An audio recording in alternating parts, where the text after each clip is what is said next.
All right, everybody. It is your buddy, and if it is David here, David Wilcock, and we are opening the floodgates. This is going to be an amazing, amazing show once again. Those of you who were betting on the blue shirt, you are the winner. I do like blue a lot, so, you know, if you bet on that, you're probably more apt to win this little weird contest that we have at the beginning.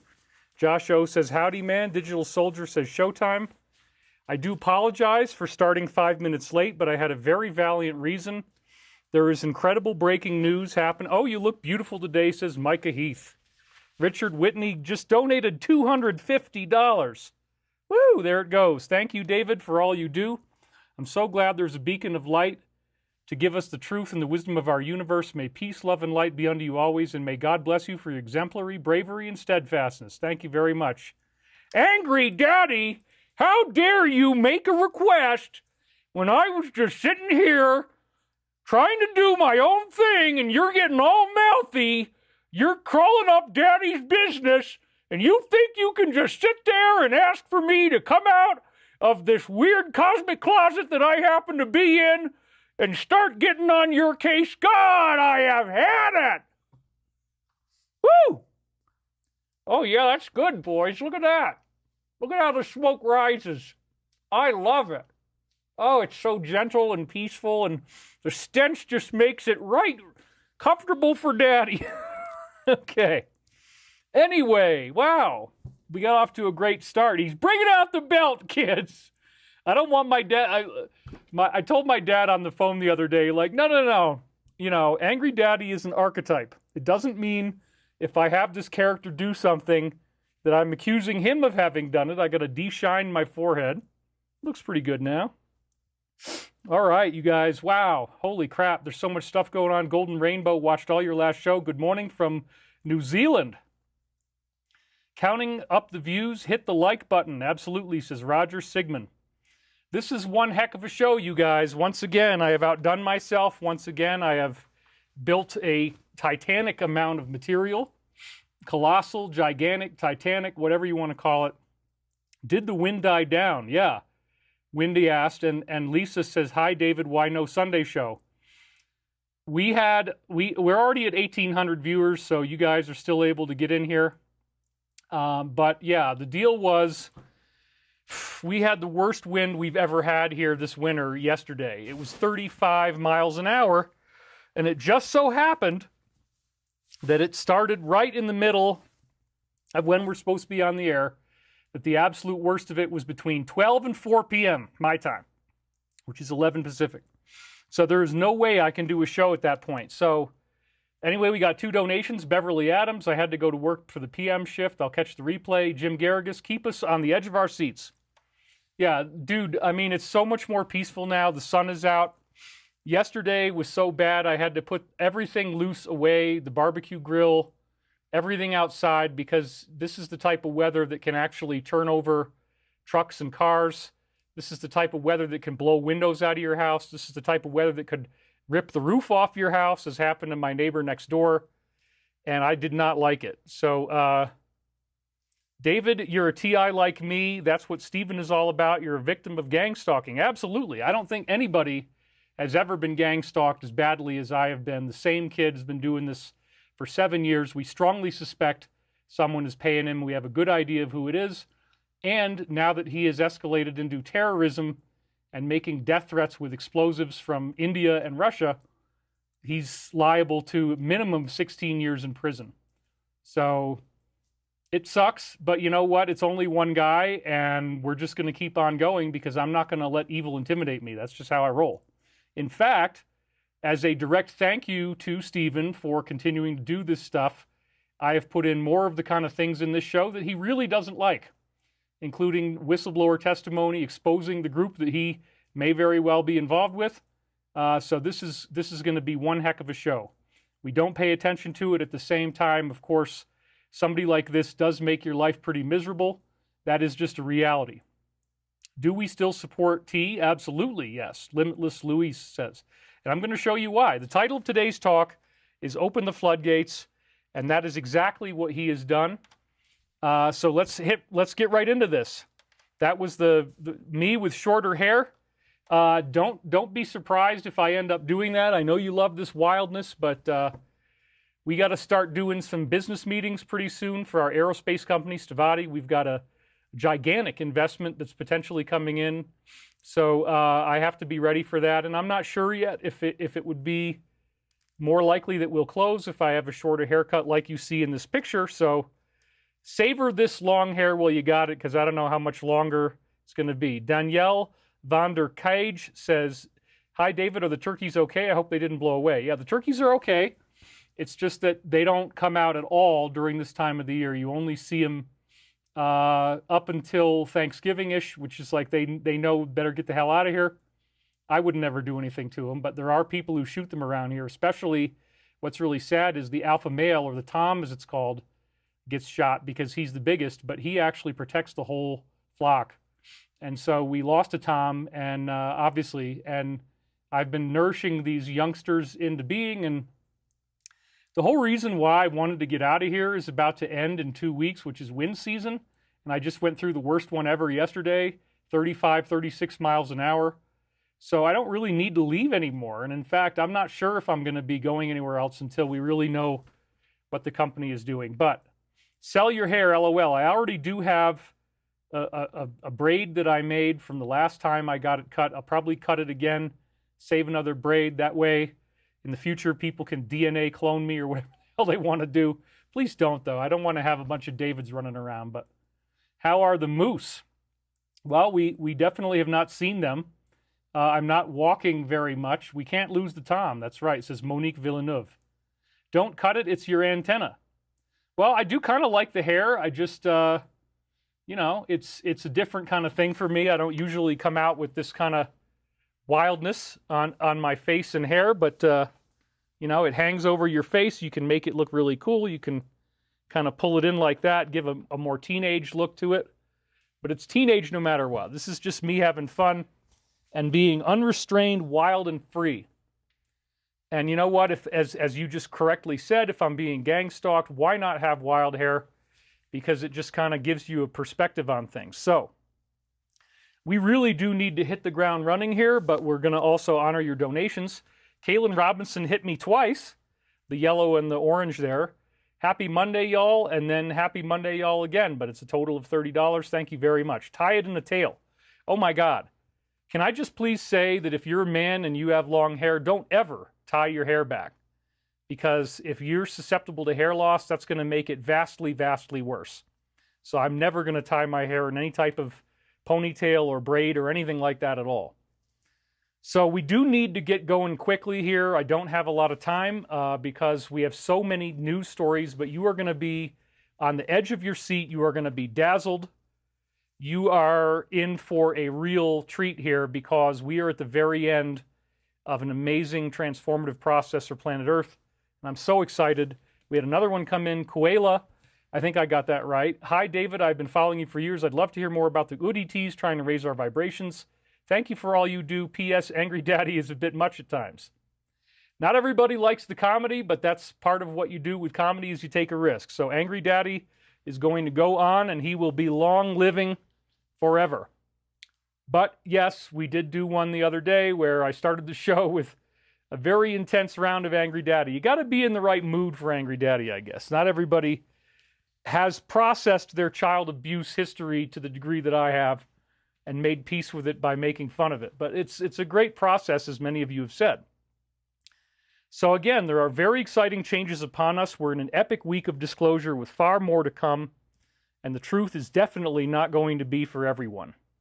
So the title of the show is Open the Floodgates. And when I lived in Los Angeles, which was actually a total of 14 years, if you include 1 year in Santa Monica, I could not stand the fact that there were these wildfires. 13 years I lived up on the top of the mountain in Topanga. And man, every single summer and into the fall, it was really the fall mostly, like September, October, we'd have these crazy wildfires. And it was terrifying, and you'd see these biblical amounts of plumes of smoke in the air. And I could see any of the fires from my house. So no matter where it was, I could see it. And I was very aware of the constant drought that we were suffering as well. So why did I call it Open the Floodgates? Well, this constant drought that I just talked about here was very aware to me. You couldn't take a bath. There were water restrictions. And then they ended up doing this thing where they could price gouge you for having a leak in your yard if you had a leaky pipe. And for whatever crazy reason, the guy who built my house that I was living in as a renter had created PVC pipes underground with no shielding. So as the ground subsided, the pipes would break. We'd get these massive leaks. We actually had a water bill for $3,000. We had another water bill for $5,000, over $5,000, because when you get a leak, you go into what they call Tier 3. And it was the $5,000 water bill that actually got my wife at the time, Beth, to say, screw this, we're out of here. We can't let this kind of unsolicited expense hit. And if you don't pay the $5,000, they cut your water off. So it was very, very crazy, you guys. And I didn't want to, all I did is take showers. I never took baths. I was very, very aware of the water restrictions. It really, really sucked. And you also can feel the misery of the trees. They're dying because they're not getting any water. So none of this really surprised me. However, our good friend on X, MJ, and you know the rest, Truth Ultra, he has come out with an incredible investigation. I saw it on Monday, the day after our last show. I highly recommend you go watch this video because I'm only going to give you a few highlights, but please go and support him on X. This reveals that only 3 out of the last 38 that were suffered in LA for years and years, and that was the whole time I was living there up until recently, only 3 out of 38 were natural. As in, like, not assisted or otherwise pushed with some type of, as you're going to see, exotic system. So here he is, and again, he pops up on my feed all the time. That's why I didn't have to subscribe. Update, this is very concerning. A forensic arborist, I didn't know there was such a thing, but I guess he's, you know, there are people that do this for, you know, fire investigations and stuff. He determined that nearly all of what we've seen in California has been caused by certain technologies. Robert Brame has over 38 years of experience as an arborist and has spent the last 48 years studying the plant kingdom, focusing on California's native flora. He conducted extensive field work, making 106 trips to the aftermath of 38 different wildfires, mostly in California. And according to his analysis, only 3 of them looked normal. Wow. One of the examples he provides is Coffee Park, which I certainly was there for that one. I watched that one from my house. It was frickin' awful. Several highly flammable trees were left entirely intact, and these are trees that you could start it with just like the end of a cigarette, and the whole tree's going to go up. Entirely intact, despite homes burning to the ground directly next to it, just like what we've seen.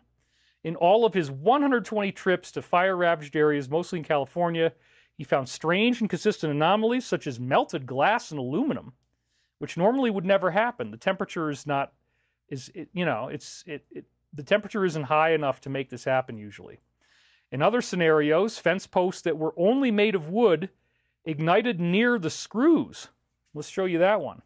And he's got, so like I said, you got to go look at the video. I mean, that right there to me is the ultimate smoking gun. Because you look at a fence post and there's like screws going all the way down, and he shows you these pictures. This is just one example where you go all the way down, and every place that there's metal, that's where you see it, and then otherwise you don't. That's the same thing that would happen if you accidentally left a spoon in your Chef Boyardee, you know, whatever your canned food is, and you accidentally leave the spoon in there, ravioli or whatever. And then, oh my God, there's all these sparks coming out, right? Holy crap, what did I do? And you start crying. Well, you don't ever leave it in there, but that's what happens. The metal is going to go first. So check that out. Isn't that crazy, you guys? Wow. Anyway, back to this. Melted glass and aluminum where there shouldn't be, igniting only near the screws, leading him to believe it's being heated with some type of technology. Another example is trees literally cooking from the inside out. burning, and then none of the leaves are burning on the same trees. He strongly believes that some of these have been started or exacerbated by technology. And you know I got to dance around, so don't hate me for that. It's the only way I can do it. So check that out, you guys. Wow. I mean, that's another really weird smoking gun right there. And this is obviously not normal at all. But you see how if the tree only cooked in the very middle, that it would still stay alive. The core might die, but then it's still going to live for many years afterwards. So that's obviously part of what they're doing. You guys are just giving me money like crazy, so thank you very much. Trying to match, thank you very much. Edna Karinsky, glad to be able to join a bit during my lunch break. David, when you finalize your stand-up comedy routine, include Angry Daddy ranting on Glendale, California drivers because I have had enough. And wow, we got exactly 33 viewers right now. Let's see if I can make that happen. Oh, I don't have the ability to do a screen capture, but we have a 33 synchronicity for today, and right now I'm seeing 3333 concurrent viewers, so that is incredible. Mr. David, I'm having issues with the application to Summit for the application process for Stavati. Is there a way to apply? It's not letting me apply. Well, you just have to send us an email, and it's stavati.com.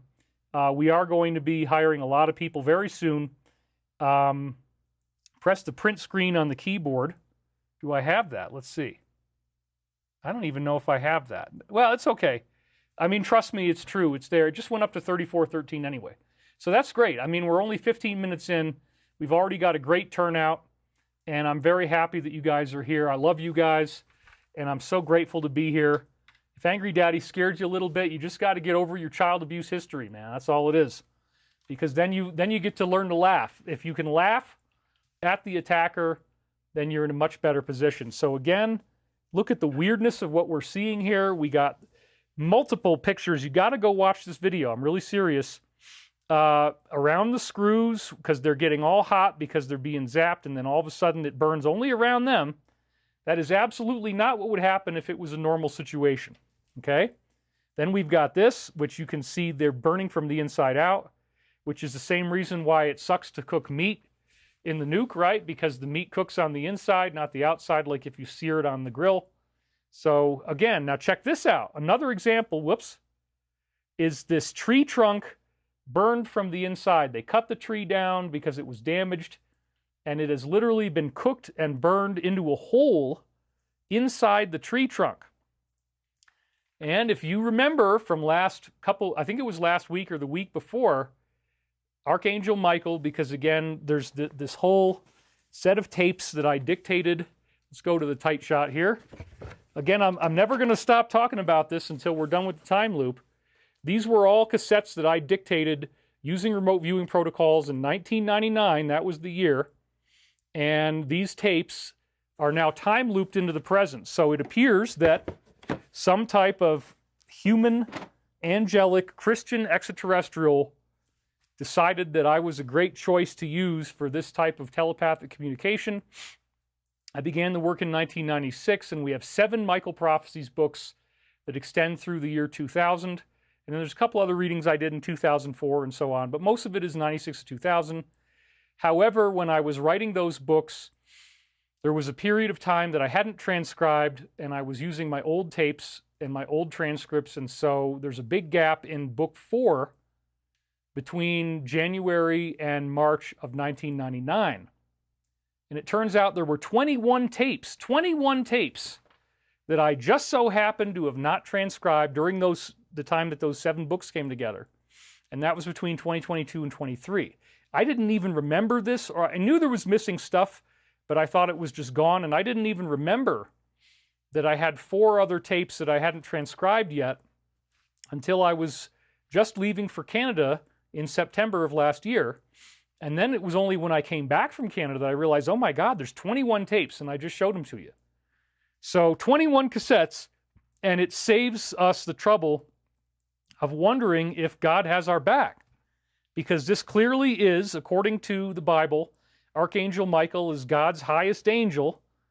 I got to make sure that I have angelic hair here, so you can see I got to play with it a little bit, make it look good.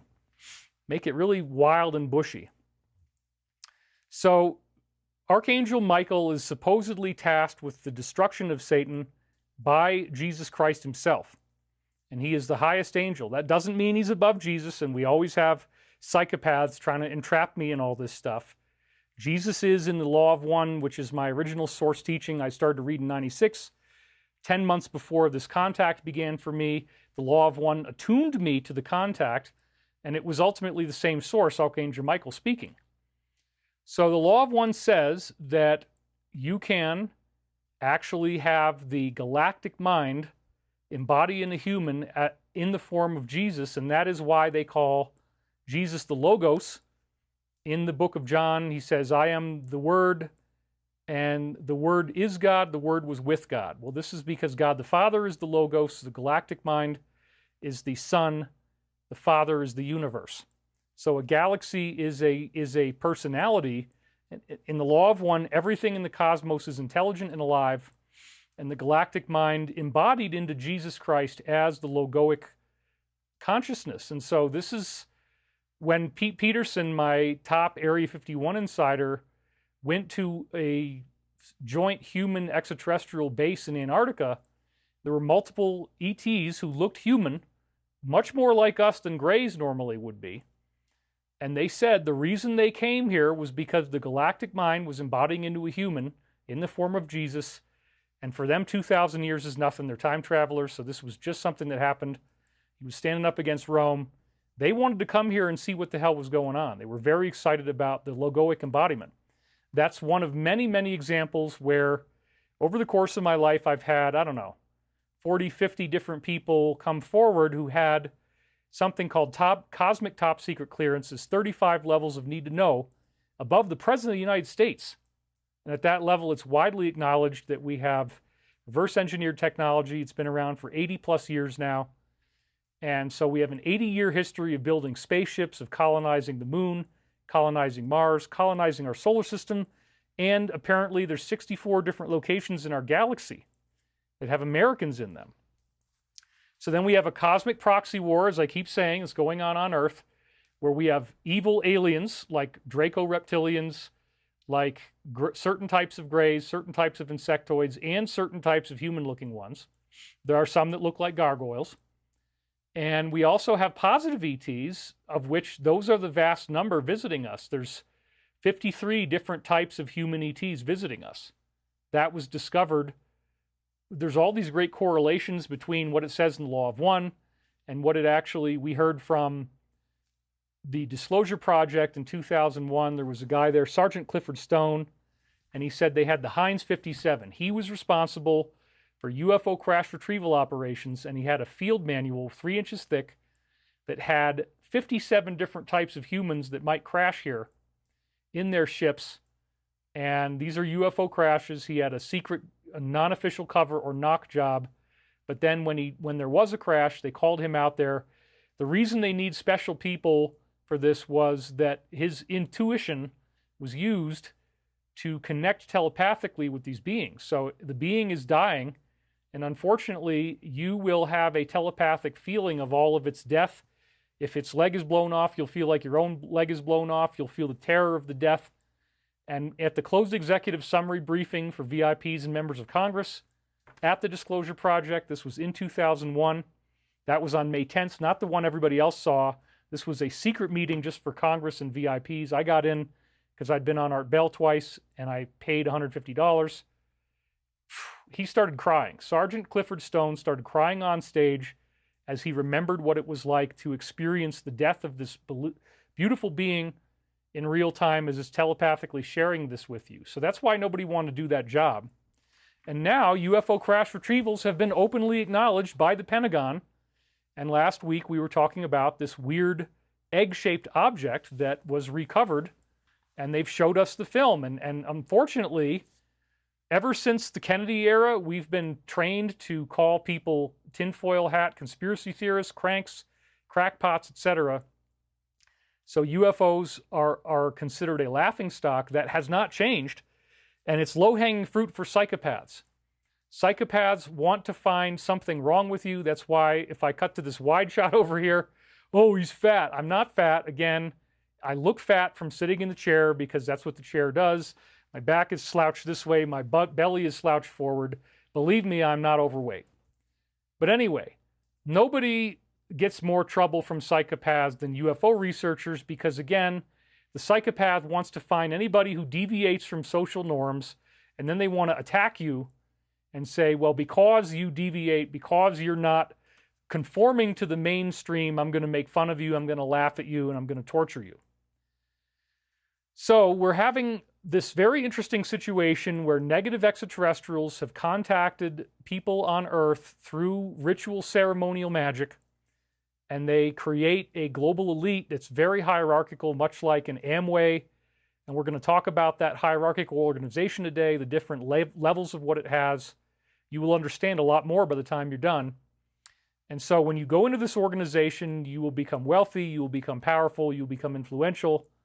And in secret, you have to engage in horrific magical ceremonies that involve heinous crimes against humanity. It's really, really quite disgusting, but this is a reality that we have to live in. And so that's just part of the game, folks. The negative is very real, and if you still can't see that there is something hidden and highly evil going on, then you have not yet awakened. And if you only accepted the projection that this all had to do with our guy, T-47, then you also have missed the boat. They're projecting onto him the way they are. He's already making great strides. And so, again, this group that is negative is trying to create as much misery and pain and chaos and fear and suffering as possible. And this comes out in the form of, for example, these fires. So fires, we had all of the wealthiest parts of LA burned down, and now we're looking at this and it's very suspect. So one of the things we see here is the burning on the inside of the tree, and this was prophesied last week by the Archangel Michael readings. Now, positive beings, positive human ETs, some of them are in fact in biological bodies, whereas others that you would call fifth density in the law of one. Fourth density just has a body. They might have bigger eyes, but they've evolved into that. Whereas fifth density doesn't need a body anymore. They exist as an orb of light. You were asking me before about positive entities. Could I talk about that? So they exist as an orb of light. And, I have gotten sober. I'm still sober, so my eyes are getting lighter and lighter. If you guys said I looked good, thank you very much. I'm happy that the circles under my eyes are going away, so that's great. Anyway, these positive beings do not want you necessarily, unless they can really trust you. They don't want you to be famous. They don't want you to be wealthy. But what they will do is they will encourage humility, chastity, all of the things that we normally associate with saints and monks. And there's monastic traditions in Zoroastrianism, in Hinduism, in Buddhism, and in Christianity, and in Islam with Sufism. So all of the major religious traditions seem to have a very consistent pattern about how you get to this point of really becoming a saint where you can levitate and you have ascended abilities. There's multiple examples of saints who have done this in all of these different traditions. In the Tibetan Buddhist tradition, 160,000 people have reached rainbow body, where your body transforms into light. And in order to do that, you have to spend 13 years having positive thoughts and not going negative, which is very difficult in my situation when you're being gang stalked, but I do my best. However, apart from the rainbow body activation, which again is the dematerialization of your physical body, it can either happen instantaneously or over the course of 7 days, you shrink down to a little 7-inch tall ashy figurine. They dress it up in little clothes and they say, look, he hit rainbow body. 160,000 documented cases of that in China, India, Tibet, Bhutan, etc. Documented. These people take this very seriously. It was actually witnessed by Father Francis Tissot and the Chinese military in Tibet. It's been forensically documented, scientifically proven. This does happen. There are still Tibetan monks hitting rainbow body today. So the teachings are always the same if you want to become an ascended being. The teachings are to be more loving, to be more compassionate, to meditate, to have peace in your mind and heart and body, to have forgiveness. And a lot of times these people are up in high altitude mountains, just like I am here. I'm at 8,600 feet. That's why the wind was so bad I couldn't do the show yesterday. I did not sleep last night, folks. It was still windy up until 10 o'clock this morning. I've only had 4.5 hours of sleep, but yesterday I slept all through the storm to try to not have to listen to it as much. It's really intense. So again, positive ETs typically turn you into a monk. You're not going to become famous or wealthy necessarily. They do have a few times where they do that, and my case would be one of them. I'm not wealthy, but I'm certainly famous. And in most of the cases, though, you have a monastic existence. That's exactly what I've had for 3 years. Nobody is around, no friends. I meditate all the time. I'm alone. And therefore, I've just been working on my spiritual path, and I've had incredible strides in my own ascension process. My psychic abilities have gone up dramatically. It's really quite amazing. Every day I'm having really weird psychic events going on, and it just doesn't seem to stop. So thank you again for all the donations. We have a lot of material to get through. So this is a battle in which the positive side contacts people who are humble and peaceful and meek. And so most of the time they're not going to be out on the front lines. But we know from the meditation effect that 7,000 people meditating reduces terrorism fatalities by 72%.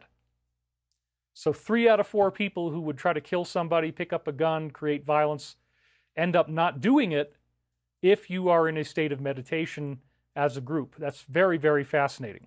And it really does work. So a lot of times the peaceful people, these monastic individuals, are holding a frequency for the earth. They don't need to be famous. They don't need to have any money. At the same time, evil aliens are contacting the negative people on earth and making them more negative. If you have positive thoughts, the law of one says positive entities will strengthen those thoughts. And if you have negative thoughts, negative entities will strengthen your negativity. So it works both ways. It's up to you how you want to live your life. And if you have positive thoughts, you will always have angelic beings strengthening those thoughts. Whether you see them or not, they're always around you. They love you more than you love yourself, probably, because they have a great deal of forgiveness. And so again, one of the big problems that we have is that, people are too focused on self-denial and self-blame. We have to learn to cultivate a love for ourselves. We have to learn self-acceptance. We have to learn that it's okay to forgive yourself for the things that you might have said or done in the past. That's the burden of positive people. Negative people have, as somebody who just sent me something in the mail, I was reading all my mail yesterday, and that is P.O. Box 3700, Netherland, Colorado, 80466. If you want to send me mail, I open it with gloves just in case. Some people have moldy houses. Some of the letters smell funny. I read a lot of fan mail yesterday. It was really kind of an encouraging thing to do.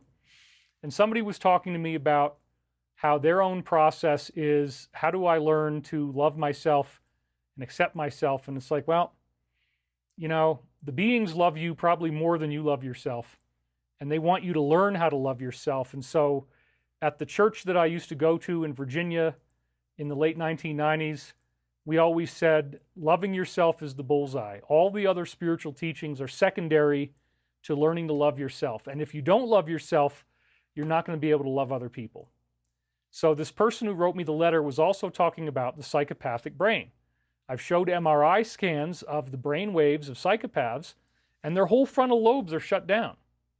That is the literal embodiment of the mark of the beast as described in the Bible, that there's this dark spot on the forehead. Well, in the MRI, which if you're spiritual enough, ascended beings can see that light around your head, there's a dark spot there because your brain doesn't even function. There's no electrical activity or very little, and the tissue actually starts rotting. So you actually have fungus in your brain. And this appears to be very much responsible for autism, which is why when I was a kid in the 1970s, they put kids on a Feingold diet, and they're not allowed to eat grain or very much sugar. And you got to keep the mold down and the yeast down, the fungus down in your body. That has a huge impact on how healthy you're going to be in terms of your brain health. So psychopaths are actually very predictable. There's a list of 20 questions in psychology, and they talk too much. They're sexually promiscuous. They lie to everybody. They're always conniving. They look at people who love them as somebody who is able to be manipulated and is weak. And they only get off on hurting people. They don't get off on love because, again, if you hug them, if you tell them you love them, the part of their brain that would normally give them a reward is gone. That's the mark of the beast. They don't feel happiness from being loved. It doesn't do anything for them. What incentivizes them is actually suffering. If you show them, and this has been done scientifically, pictures of people being tortured, the striatum next to the corpus callosum in the middle of the brain lights up, and that's the center of sexual pleasure. So they actually get a sexual type of satisfaction off of lying to you, deceiving you, tricking you, plotting behind your back, setting you up for the big fall. They have 3 phases, which is deify, denigrate, and destroy. In the deify phase, they treat you wonderfully. They try to be the embodiment of everything you ever wanted. In the denigrate phase, once they've hooked you and they know that you're vulnerable because you love them, they don't love you. They're incapable of love. They start denigrating you because that's what they really get off on, is keeping you in constant misery. So every day you're in trouble, every day you're fighting. And then in the destroy phase, which not always happens, sometimes they just hold on to you and keep you in denigrate. But in the destroy phase, they completely wipe you out, ruin your life, take everything you have, try to destroy your friends, your family, your career, and leave you completely shattered. And that's their highest joy. And then they immediately go find somebody else. They don't spend any time out of a relationship. They rebound. They get into another relationship, and the whole process starts all over again. They begin with the deify, they hook you in, then they denigrate you. So what we're seeing here is that psychopath personas are caused by 17 parts of the brain that are affected. I talk about this scientifically in Book 3 of Michael Prophecies. That alone is worth the whole price of the whole series. I do hope, if you haven't already gotten these books, that you will. We have a really great discount that I'll share with you later.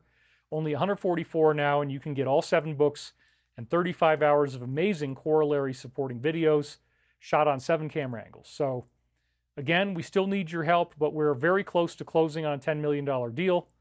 And hopefully that's going to happen very soon. We got our appraisal. The appraiser was totally psyched about our building.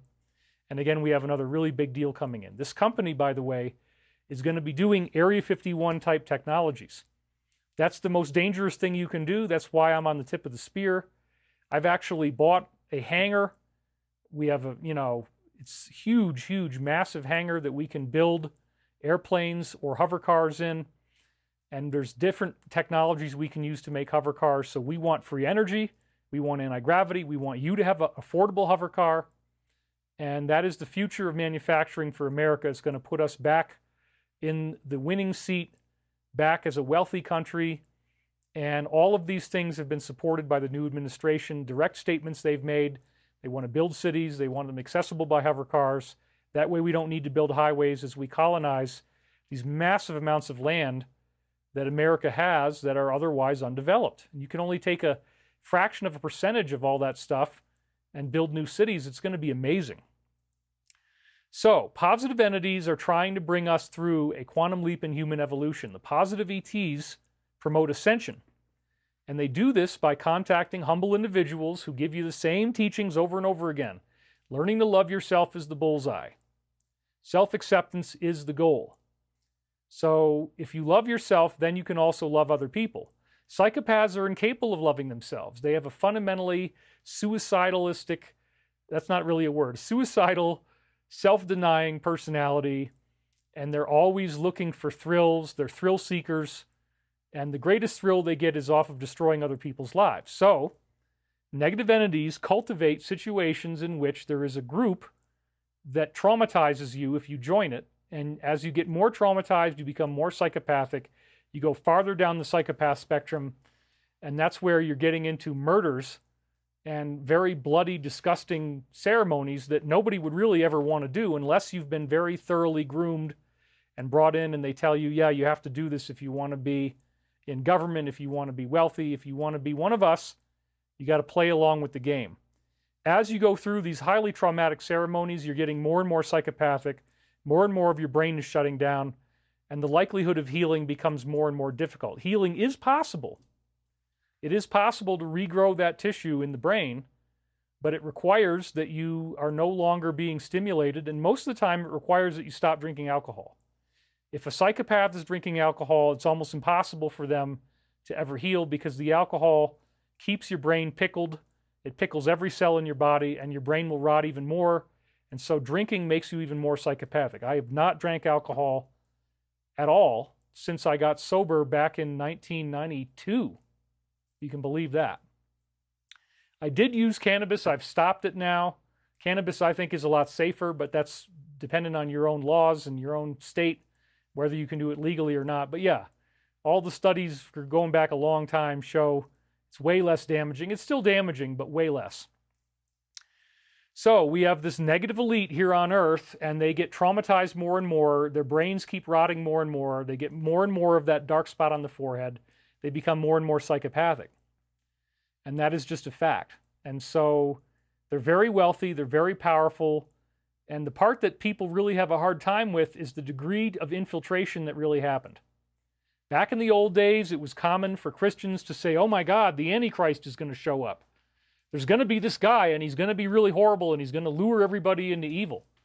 No, it's the Edgar Cayce readings said, and that was, we'll talk about that later, psychic readings from, he was born 1877, died 1945, 14,000 readings on behalf of these positive angelic beings. The way they like to communicate is through telepathic messengers. And the Cayce readings would diagnose your medical problems with no front loading. You just tell him your name and your address, and on that day, he goes in there in his psychic body, and he tells you what's wrong with you medically and prescribes a treatment.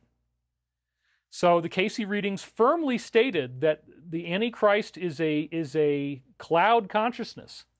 It's a group initiative that affects individuals, groups, institutions, and sometimes even countries. Entire countries, entire organizations can become the Antichrist. It's not just one individual. And now we really see that. Anybody who tries to say, oh, there's this one evil dude that's going to show up, we haven't even seen him yet. No. Christians are way more red-pilled now. It's like, okay, the Antichrist is a field effect. It encompasses groups, sometimes the leadership of nations. It's very, very infiltrated.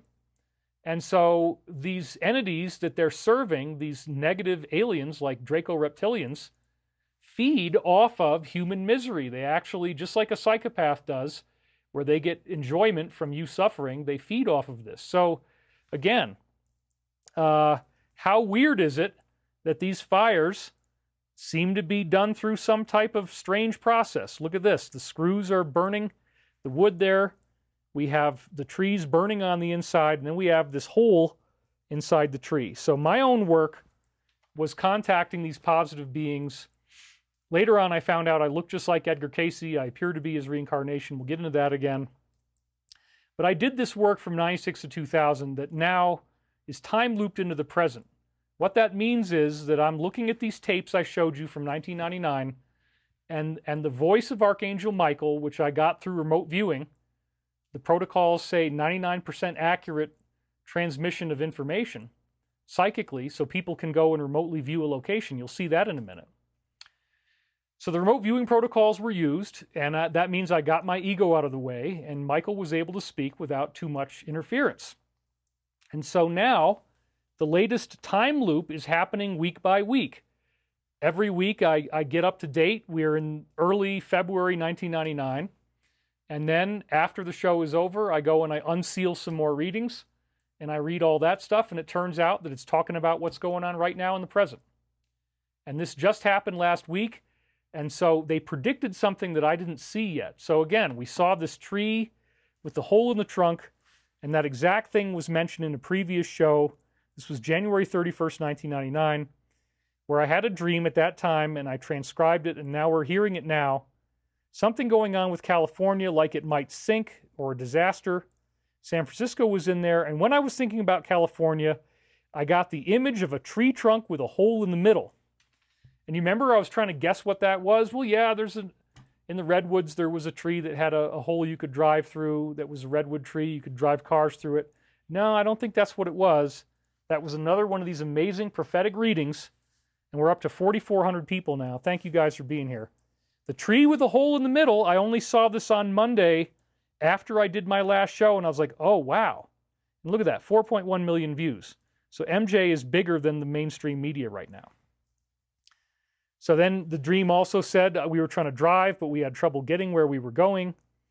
And I said, this is prophetic of massive traffic jams as people fled the wildfires. So now, this is another example of the time loop predicting something that we already heard in the show that I hadn't even seen yet, which is, yeah, when you use these exotic technologies, you have the actual interiors of trees burning, but the leaves are okay. Very, very interesting. So now we're going to go back to the rest of that evidence about these deliberately set wildfires that feed these reptilians lots of good loosh, as it's called. You have cars, and the heat is so high that he said in this video, for up to 25, 26 feet away, you have molten metal that's just melting off of this. This does not happen in a normal fire situation. So here's a photograph of the metal melting a long distance, and here is one of the pictures of glass. The fire is so hot, whatever it is, that the glass actually melts. That does not happen in normal fires. And again, all but 3 of the latest 38 were like this. And here's another really crazy one, right? You got this is the best one I saw because the trees are still even green. Every single structure that you see that was there when this happened, except for that house up on the right, they're just burned to nothing. They're burned right down, but then there's trees immediately next to them. And the trees are still green and healthy, even though in some cases they are eucalyptus trees. They're highly flammable. You could light them with one lighter and the whole tree is going to burn up, or even at the end of your cigarette. So it was really bothering me. I knew that there was an artificial thing going on. Weather modification is absolutely real. This negative elite does exist. They are being controlled by reptilians ultimately, which is the fulfillment of the biblical prophecy of the devil. The devil is real. Satan is real. At the highest level, it is an artificial intelligence. That Law of One says that's 5th density. But then on the 4th density level, where you have bodies, you've got greys, you've got reptilians, you've got insectoids, and the reptilians are kind of like the warrior caste. The greys are sort of like the intellectual caste. So it's a very interesting thing to note that whoever is doing this, they don't want the trees to be destroyed, so therefore they can go and rebuild and, you know, buy it for pennies on the dollar, and everything's still going to be nice. And at the same time, you get the benefit from the negative perspective of feeding these entities loosh, feeding them their energy. So yeah, the world has turned into something far more biblical than I thought. We're actually dealing with a biblical battle between good and evil, angels and demons, and this is realized in the UFO phenomenon. The positive beings show up in flying saucers, traditional flying discs with the little glass dome on the top. That is what the angelic beings are flying in. Look no farther than the Fatima event in Portugal, 1917, in which you have a UFO that is supposedly piloted by Mother Mary. There were Mary apparitions, and it blocked out the sun in front of 90,000 people, created a huge dazzling light show in the sky. 90,000 witnesses saw a disk of dull silver doing this, and then at the end of it, they were all dry after they'd been soaked to the skin in a rainstorm. So the UFO had the mysterious ability of removing all the water from their clothes without hurting them. So living in LA, I knew that there was something going on with the weather. This was not a normal drought. We're always in drought. The plants are always dying. You could feel the desperation, the misery, and it made it unbearable to live there. So after a while, I moved and I came out here to Colorado, and I've been living here ever since. And so, but I still feel very badly for California. So why is this called Open the Floodgates? Because after I wrote this title, 47 made a symbolic post, which was absolutely great. So there's another shout out from the Alliance. They give me many of them. By the way, if you have never seen this before, I believe, and I have a great deal of information to confirm that belief, that 47's administration is backed by military and intelligence from around the world, including the U.S., very strongly, and that they were tackling otherwise what appeared to be an unwinnable problem, which is how do you deal with this entrenched global evil that is ultimately controlled by negative reptilian extraterrestrials and some type of malevolent AI that uses our misery as its own electricity, just like you see in Monsters Incorporated. So I said, open the floodgates. I made that title known, and then right after that, he made a symbolic post This happens all the time if you watch my show. The Alliance is very much in support of me. It's had 8 million views. Photo of beautiful water flow that I just opened in California. Today, 1.6 billion gallons, and in 3 days, 5.2. Everybody, including people on the far left in LA, should be very happy about this long-fought victory. I know I am. I only wish they listened to me 6 years ago. There would have been no fire. And yes, the fire hydrants, quote-unquote, mysteriously didn't work. We're supposedly saving this fish called the smelt.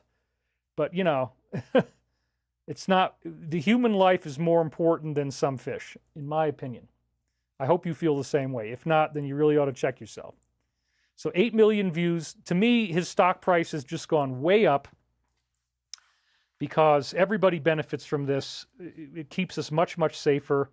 It stops the drought. It was all man-made, according to my belief. And I believe that this also symbolizes opening the floodgates of disclosure. So the title has a double entendre. It's not just open the floodgates so that California is not constantly in drought and therefore at very high risk of fire, which we saw with the fire hydrants not working. It also is symbolic of this flood of information that's going to come our way in the storm. And I believe that's very close now. It's already started. So here was another one. The water is flowing in California. This just came out the other day. These once empty half pipes are now brimming with beautiful clean water heading to farmers throughout the state in Los Angeles. Too bad they refused to do this during my first term. There would have been no fires. I want to thank our great military, Army Corps of Engineers for their love of our country and the speed in getting this emergency done, handling the emergency.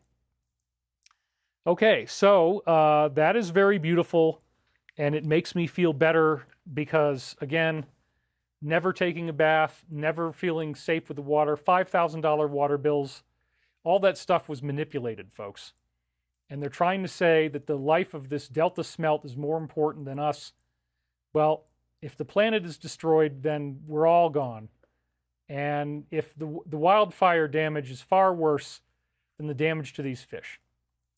Plus, with the DNA science, nothing ever goes extinct. We can bring anything back that we want. That's a whole other discussion.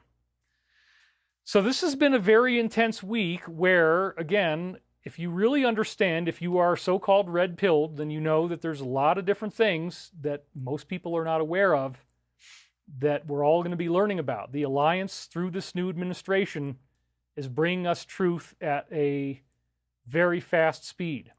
And the JFK files coming up on Friday of this week, there's a lot of chatter about how big that's going to be. And all these other things are happening. So if you really want to understand the game, it's a coordinated effort on behalf of this positive alliance to do something that would seem to be impossible. How do you possibly expose and defeat such an entrenched evil that is supported by supernatural evil beings who can see into the future and have powers beyond your imagination?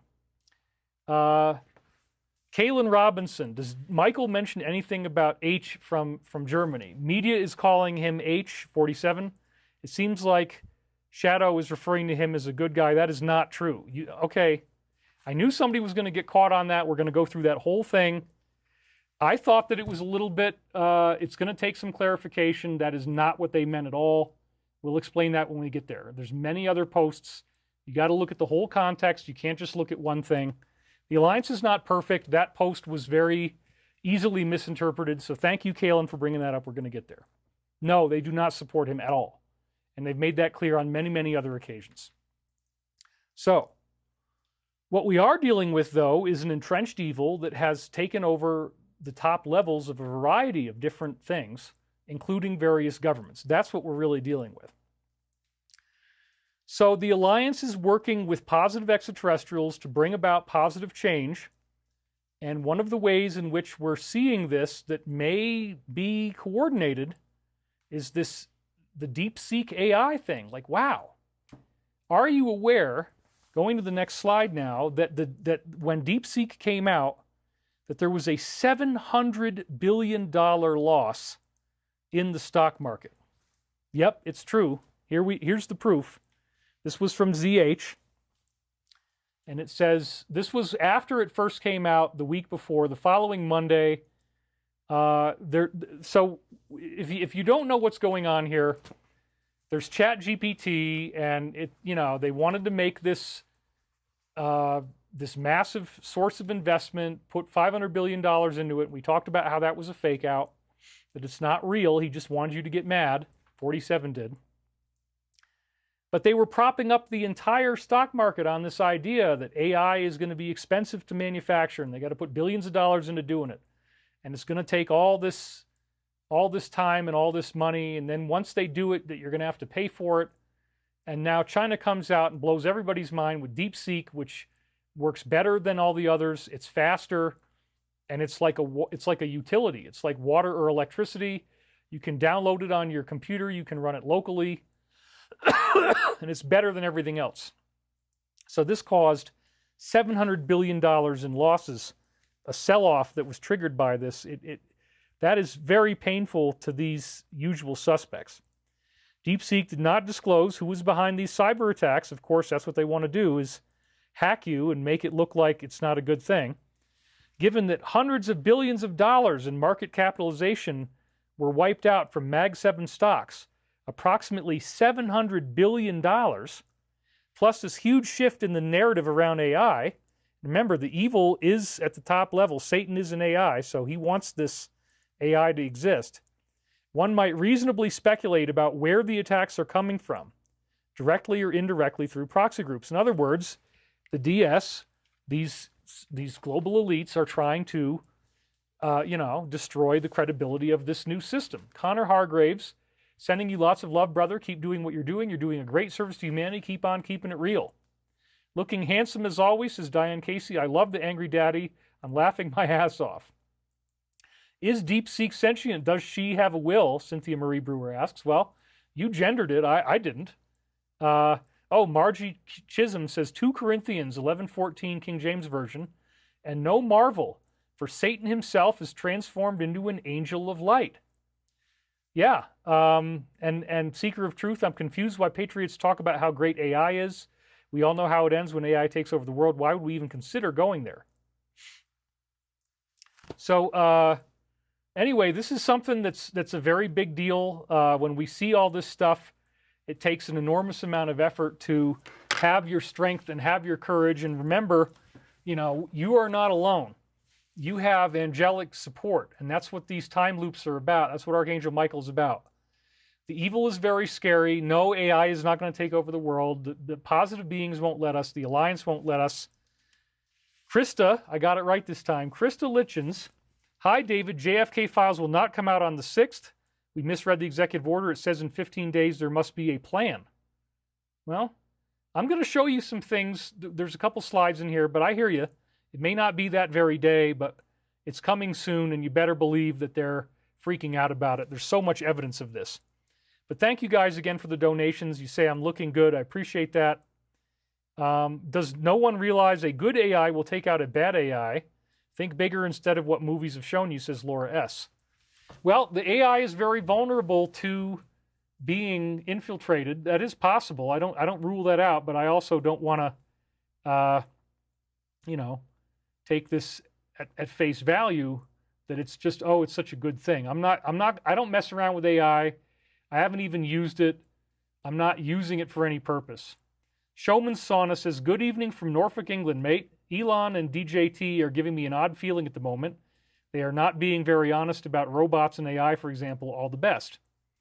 Yeah, I mean, Elon, I laughed my arse off, so now I have nothing to sit on, said Peter Forsberg. It is kind of strange. I mean, he's got Neuralink, he's got robots, and he said recently that he didn't want any manned fighter jets, that everything's going to go into autopiloted fighter jets, which is a ding against our business if that's true, although we can make drones too. But, give Elon the benefit of the doubt. He's done a lot of great stuff for us. And again, there's a lot of optics that you see where they're trying to scare you into an awakening. So don't assume that just because you see something that you know what it is. There's going to be a big reveal coming up. That is the mass arrest scenario that the Alliance is bringing forth. And when we get to that point, you are going to be dazzled. So we are very close to that point, and I know it sucks and I know it's stressful, but every week I'm doing these shows. We're now at 4,819 viewers at 1 hour, so that's incredible. I've really not lost very much of my audience, despite being forced to do this on a Monday by weird weather, just like in California. Isn't it strange that it went up to the highest wind velocity of the entire winter right during my showtime? Imagine that.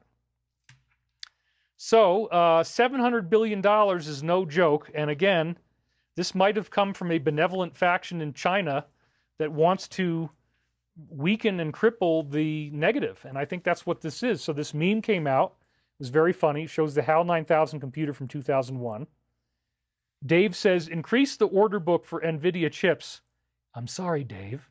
I'm afraid I can't do that. We no longer need NVIDIA chips. Increase the monthly fees to use AI tools. I'm sorry, Dave. I'm afraid I can't do that.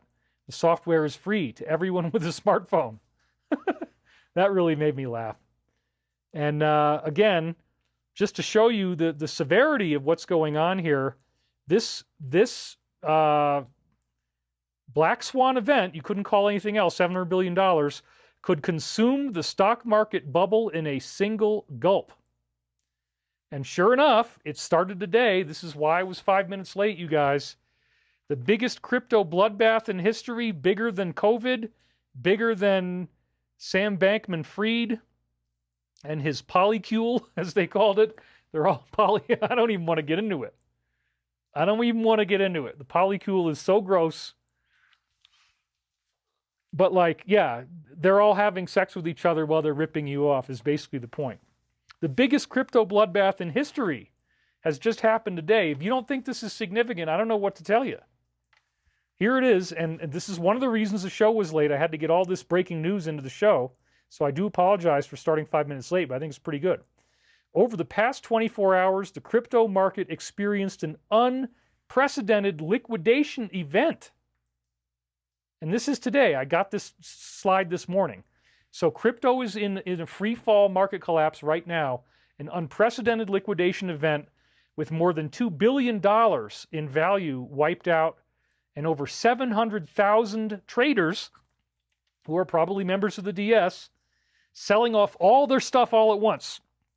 700,000 people selling off right after the $700 billion stock market loss that could pop the entire bubble. And now the bubble is popping. So the avalanche has started, and these are not just pebbles. This is a big part of it.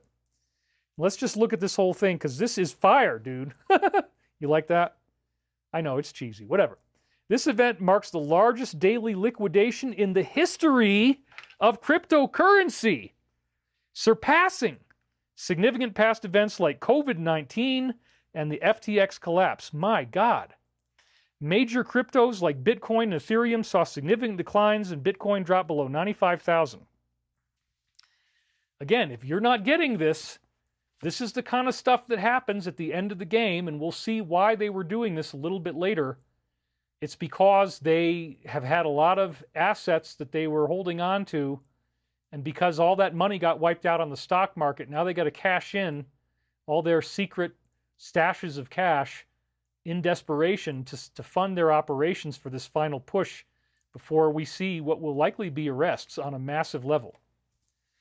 Now, the last show that I did was all about the drones and how they're not really what you think they are. And remember, we did this whole big thing in the previous show where we read from this allegedly anonymous whistleblower who's trying to say that orbs are shooting out from Puerto Rico and off the coast of California, deep below the crush pressure for submarines. They're not affected by the sea pressure, that these incidents keep rising. They're surveilling humanity. It's an extraterrestrial force, and as I showed you the video, they can shapeshift from orbs of light or spherical orbs into what look exactly like airplanes. And I did hear this from my own insiders like Uncle Jack. Mate, he talks with an Australian accent, and that's why we got different characters that have to have these glasses.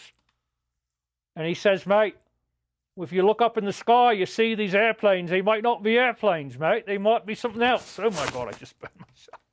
Anyway, that's a very real thing. And so Now it got confirmed, and they're trying to say that the drones that they were flying, which we already know what they are, were in fact alien technology. And I exposed the whole thing. I was really concerned about it. And this was another big, big shout out from the Alliance, because the very next day after my show, he comes out and blows, 2 days after my show, he blows the lid off of the whole thing, proves that I was right, that all the UAPs that we've seen were authorized by the FAA for research purposes. Seems like an easy thing to say out loud. It is weird this has been kept under such secrecy. Transparency is beautiful. Then below that, we see the chaos on the border. That could be building up to something very intense in the future. Hopefully not. So that was a big, big shout out from the Alliance again. I had just explained how the DS is trying to steer us into this timeline where, oh, the drones are actually shape-shifting spheres that are from deep in the ocean. Nope. He popped that bubble completely. They can't use that one anymore. And I was glad to be ahead of the game on that one. I think that this happened in part because of my show. There's many of these correlations that we see.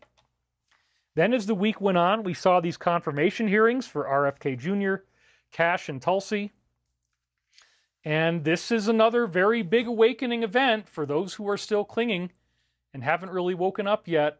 How weird is it that the opposition was acting like a religious sect, like a very cultish one at that? They were defending this institution, which again is, you got to look at what they call vertical integration. It's all integrated into one big hydra with all these different heads that appear to be corporations, military, government, media. No. It's all actually being secretly controlled by a group of people who have a religious belief that is very different than anything that's out there in the open. So this is Toby Rogers, and he says, I'm a lifelong straight party ticket Democrat. After watching this hearing today, I could never vote for any of them again. I am appalled and disgusted by what this party has become, because people can see the bias. They're aware that, it's not like just this perfect thing that, oh, this is a perfect, it's the ultimate way to heal people. This medical technology is so great. No, people are kind of hip to that now. So then here's another one, Midwestern doctor. The hostility that he experienced at this hearing, this is Kennedy, was directly proportional to how much each senator received. In fact, each of them simply repeated the same attacks that have been flooding the media that are blatant lies for so long. So this is the list, folks. And you can go down, I'm not going to read it all, but you got Bernie Sanders, Elizabeth Warren, and then look over there on the right. That gives you the number of reasons they have to defend the people who are helping them out. Here's another list, slightly different, some different names on it, more names. Yeah, so at the top of the list, we're looking at $2 million.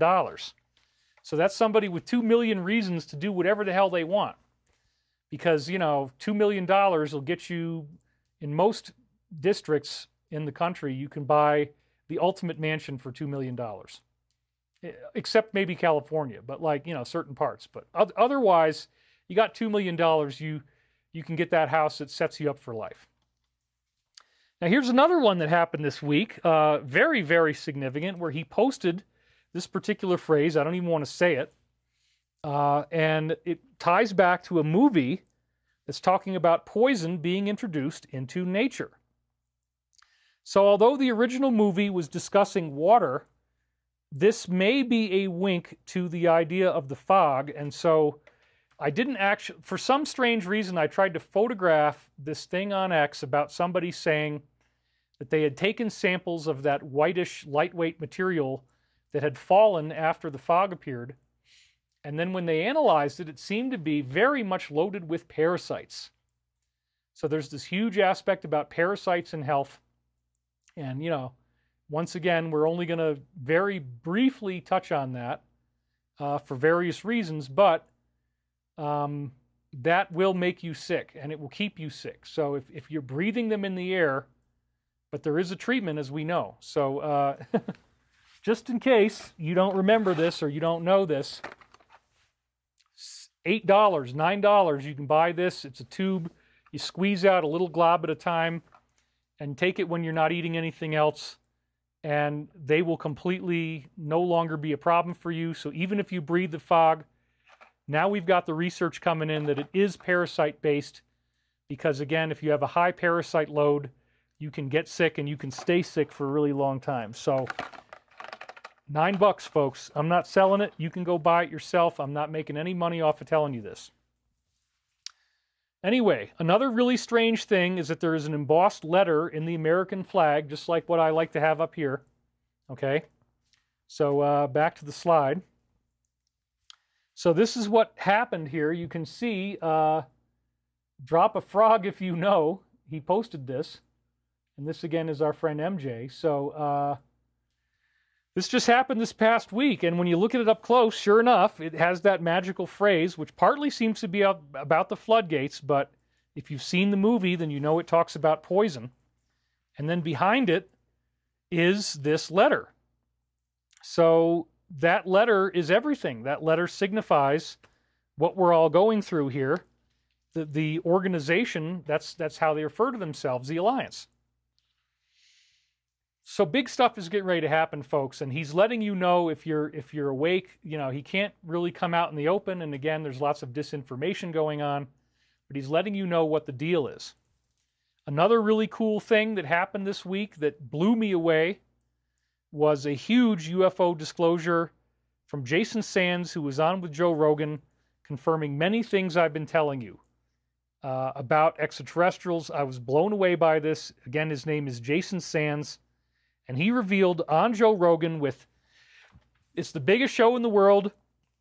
I forget how many people are listening. It's something like 35 million, maybe even more. I don't know the exact number, but he confirmed from his own military whistleblower experience that Greys, that Nordic/tall white types, and reptilians are in fact real. What have I been telling you for so freaking long? Now it's on Rogan. Now you got Rogan interviewing somebody who's telling you this. This is disclosure. This is how it's done. That is bigger than the media. That's more important than the media. So effectively, Rogan is now the equivalent of a new mainstream media. So the most significant mainstream source of media today that is independent is telling you extraterrestrials do exist, and it includes reptilians. So then we had an image of what this being that he saw looked like. He actually met one of them up close and personal. And I showed the picture to my insiders, and they said, yes, this is one of the ones that we all know about. Goddess Guru Melina says Bitcoin is at 101,000. It's a 764,000% increase, an all-time high. In 2020, it was at 25,000. Phoenix says, where's the safest place to move in the country? Well, I don't think you need to move anywhere, but I wouldn't stay in LA. I'm not there. Stacy M donated, says, thank you, David. Listening to you brings us back to reality and understanding. Living alone sometimes helps me keep sane, so it's not such a big deal being alone. Zelda Terrahawk says, how do frogs have sex? I'm not going to explain that to you. I don't know what's going on here. Maybe the trolls are having fun with something. But now, if you don't understand amphibian reproduction, can't help you there. Anyway, I'm sure you guys are just joking around. It's all good. So this is one of the types. The insiders have confirmed it. You're going to see what this being looks like. If you haven't seen this, it's quite amazing. And you'll see the code name I've got for him. So this is again the RPK, which I don't even want to say it out loud. I think this is sponsored disinformation, but he's also giving you real stuff. That's how they lure you in, is they make you think that it's a source of truth. But then the redness and this particular bear, it's very, very sketchy to say the least. And it gets huge numbers of views, hundreds of posts a day. It does not look like a regular person, because regular people want credit. They use their face, they use their name, they want you to donate to them. Why would this person be getting so many views and have no payment plan, no Patreon, no products that he's selling? He's not selling survival supplies. He's just getting massive amounts of traffic, and he doesn't let you know who he is. And he's got this very sketched out name we talked about last week. So I'm very suspect of this. However, he's going to feed you things that are true. And this was by far, in the new mainstream media of Joe Rogan experience, this was one of the biggest stories of the whole week. So Jason Sands says They don't want to talk about reptilians at all. This is the military, within these negative programs at least. Jason Sands says he learned, working in the UFO program, that reptilian aliens are real. Boom. There's the proof, folks. It's on the mainstream Joe Rogan media, the biggest media in the world. Greys and Nordics were also confirmed while he was in the program. And again, he got 1.5 million views. So this is the sketch of the being that he saw, the original sketch of the being. Now, why is he wearing a hat and a regular shirt? Well, the story goes that Jason Sands was with a military convoy near to what he called Dreamland, or Area 51, and they were notified that there was some type of being on the loose out in the desert. And they were told, do not engage. Well, this was actually an extraterrestrial being. There had been a UFO sighting that day. It's from 1994, and he talks about that on the show. You got to go back and watch the show, and they show you the video. I'm not going to show you the video because I can't do videos here. I'll get taken down. But his convoy, he's driving along in his convoy. His vehicle is in the front, and he sees this being that looks like a human. It's got regular battle dress military fatigues on, but they're extremely clean. And normally if you're out in the desert, you wear dirty clothes. You don't wear clean clothes. And this being it looked like an albino with a pale bluish colored skin. So he thought this was a soldier going into hypothermia. He got very concerned. He actually saw the being walking around with this blue skin, and they drove right up to the being. They stopped the car. Jason Sands gets out, and then somebody in the car screams, "He has no ears! He has no ears!" Sure enough, as you can see here, the being has no ears. And then they did a more fully realized graphic that they showed to Joe Rogan. This is what he looks like. His eyes are twice the size of a normal human being, got the bluish white skin, but he's wearing normal military fatigues.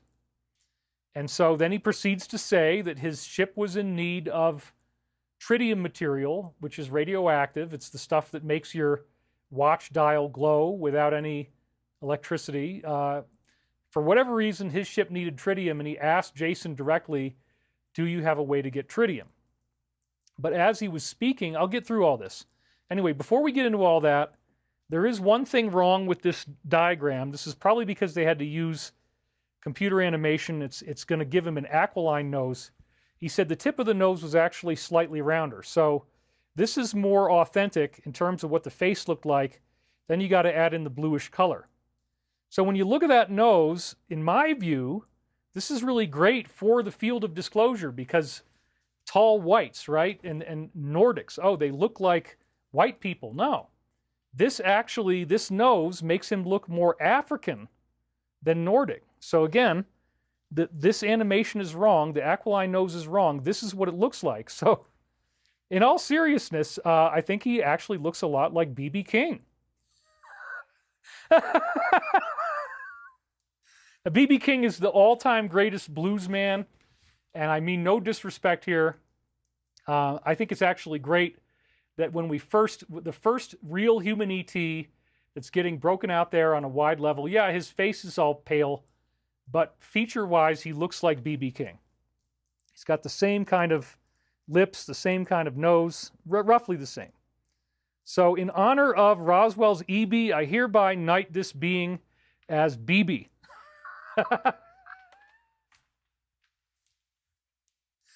I got to have some fun here, man. I'm on the air for 5-6 hours. I mean, give me a break, you guys. Anyway, I know you guys love this too.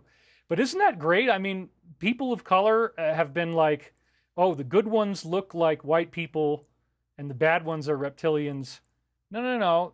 Now this good one has distinctly African-like features, which I think is really cool. He was about a half foot shorter, perhaps 5'6", and he started to speak in a strange language, telepathically, said his craft is in trouble, and as he spoke that language, you could understand the words. So first Jason says he needed tritium, but then as they keep cross-examining him, it turns out that it was tritium, which is this radioactive glowing element. The being also very interestingly said he did not want to go to Area 51 or Dreamland to ask for the tritium. And again, I'm trying to give you the picture This man is standing there. He feels very confident and comfortable as the being is looking him in the eye. No ears, but it's all very interestingly telepathic. He said the people at Area 51 are barbarians and murderers. You guys are saying he looks like Billy Carson. That was Zelda Terrahawks. BB, I don't see it. Dude, you've got the same nose. Look at yourself in the mirror. Cute. EBBB. Jazz flute. I was not seeing BB King. Blues is extraterrestrial music now, says Gary Hyder Music. That is hilarious, says Spencer Hale. They have an electrical system that is not human. They hunt and they walk off and don't turn back. Hey, David, do the Americans are happy with 47 as president? Yes, we definitely are. Oh, Kwan Hong Chan just donated a big one here. $100, thank you very much, or 10,000 yen. Are we currently in Satan little season? Gog and Magog war everywhere I look. Geopolitics AI arms race. If you look into Tartaria, which is totally fake, as I've said before, you see evidence of Jesus' millennial kingdom. Do not believe anything that stuff is. That's all intelligence community product in my view. Do we have judgment and the end of the evil instead coming up with a solar flash wiping it out? It's all going to be fine. Every week I have to reassure Kwan Hong Chan we're going to be fine. But he does big donations, so we thank you for that. What is tritium? It's an element on the periodic table that is radioactive. What does an extraterrestrial's electric guitar look like? Your best colored shirt yet. Billy Carson, be like, I didn't make a good video. Cheshire Cat said that. David, check out Courtney Brown's latest about disclosure, Farsight Institute. Bless you, David. Chomo Alonso says it's an amazing show today. Dude, we're still just getting started. I love you guys so much. The extraterrestrial looks like Steven Tyler or Freddie Mercury. Justin Ritchie says, you're amazing, man. Now do Freddie King, says Knucklehead745. Is that a new element? No, tritium is on the periodic table. Just go look it up. When is Awakening in the Dream Part 2? I'm definitely not writing another book anytime soon. Tritium is hydrogen-3. That's true. Science Evidence Fringe. You just reminded me. Yes, it's an exotic isotope of hydrogen. That's true. David, get your guitar out today. Again, I'm still getting back into it. I have started to play. My fingertips are developing calluses. You guys keep asking me, but again, do you think Elon Musk is a gray? No, I think he's a human. However, one of the funny things is that various people can have extraterrestrial DNA, and, you know, that will make you more psychic and make you more susceptible to hearing from them. Another self says, do you think third density art is the best? Well, I like crop circles too. I don't know what other art there is. Will you talk about children? Absolutely. We're getting to that. So anyway, we got, 5,300 people watching. It's a great day. I'm glad that you all are here. So BB said, and some of you didn't see the BB King resemblance. I did. He's an earless BB King. Anyway, he said that the people at Area 51 are barbarians and murderers. And another really great thing, and again, this was on mainstream Rogan Media, the biggest news story in the world. They gave you a 3D rendering of his craft, which looks like a weird brain. So in honor of BB King, I have named the craft Leslie, because BB King, with his classic Les Paul guitar, Leslie, that's why he called it Leslie. You see, I got my guitar waiting over here with all the light on it, but I haven't been playing it for you because I got to get back into it.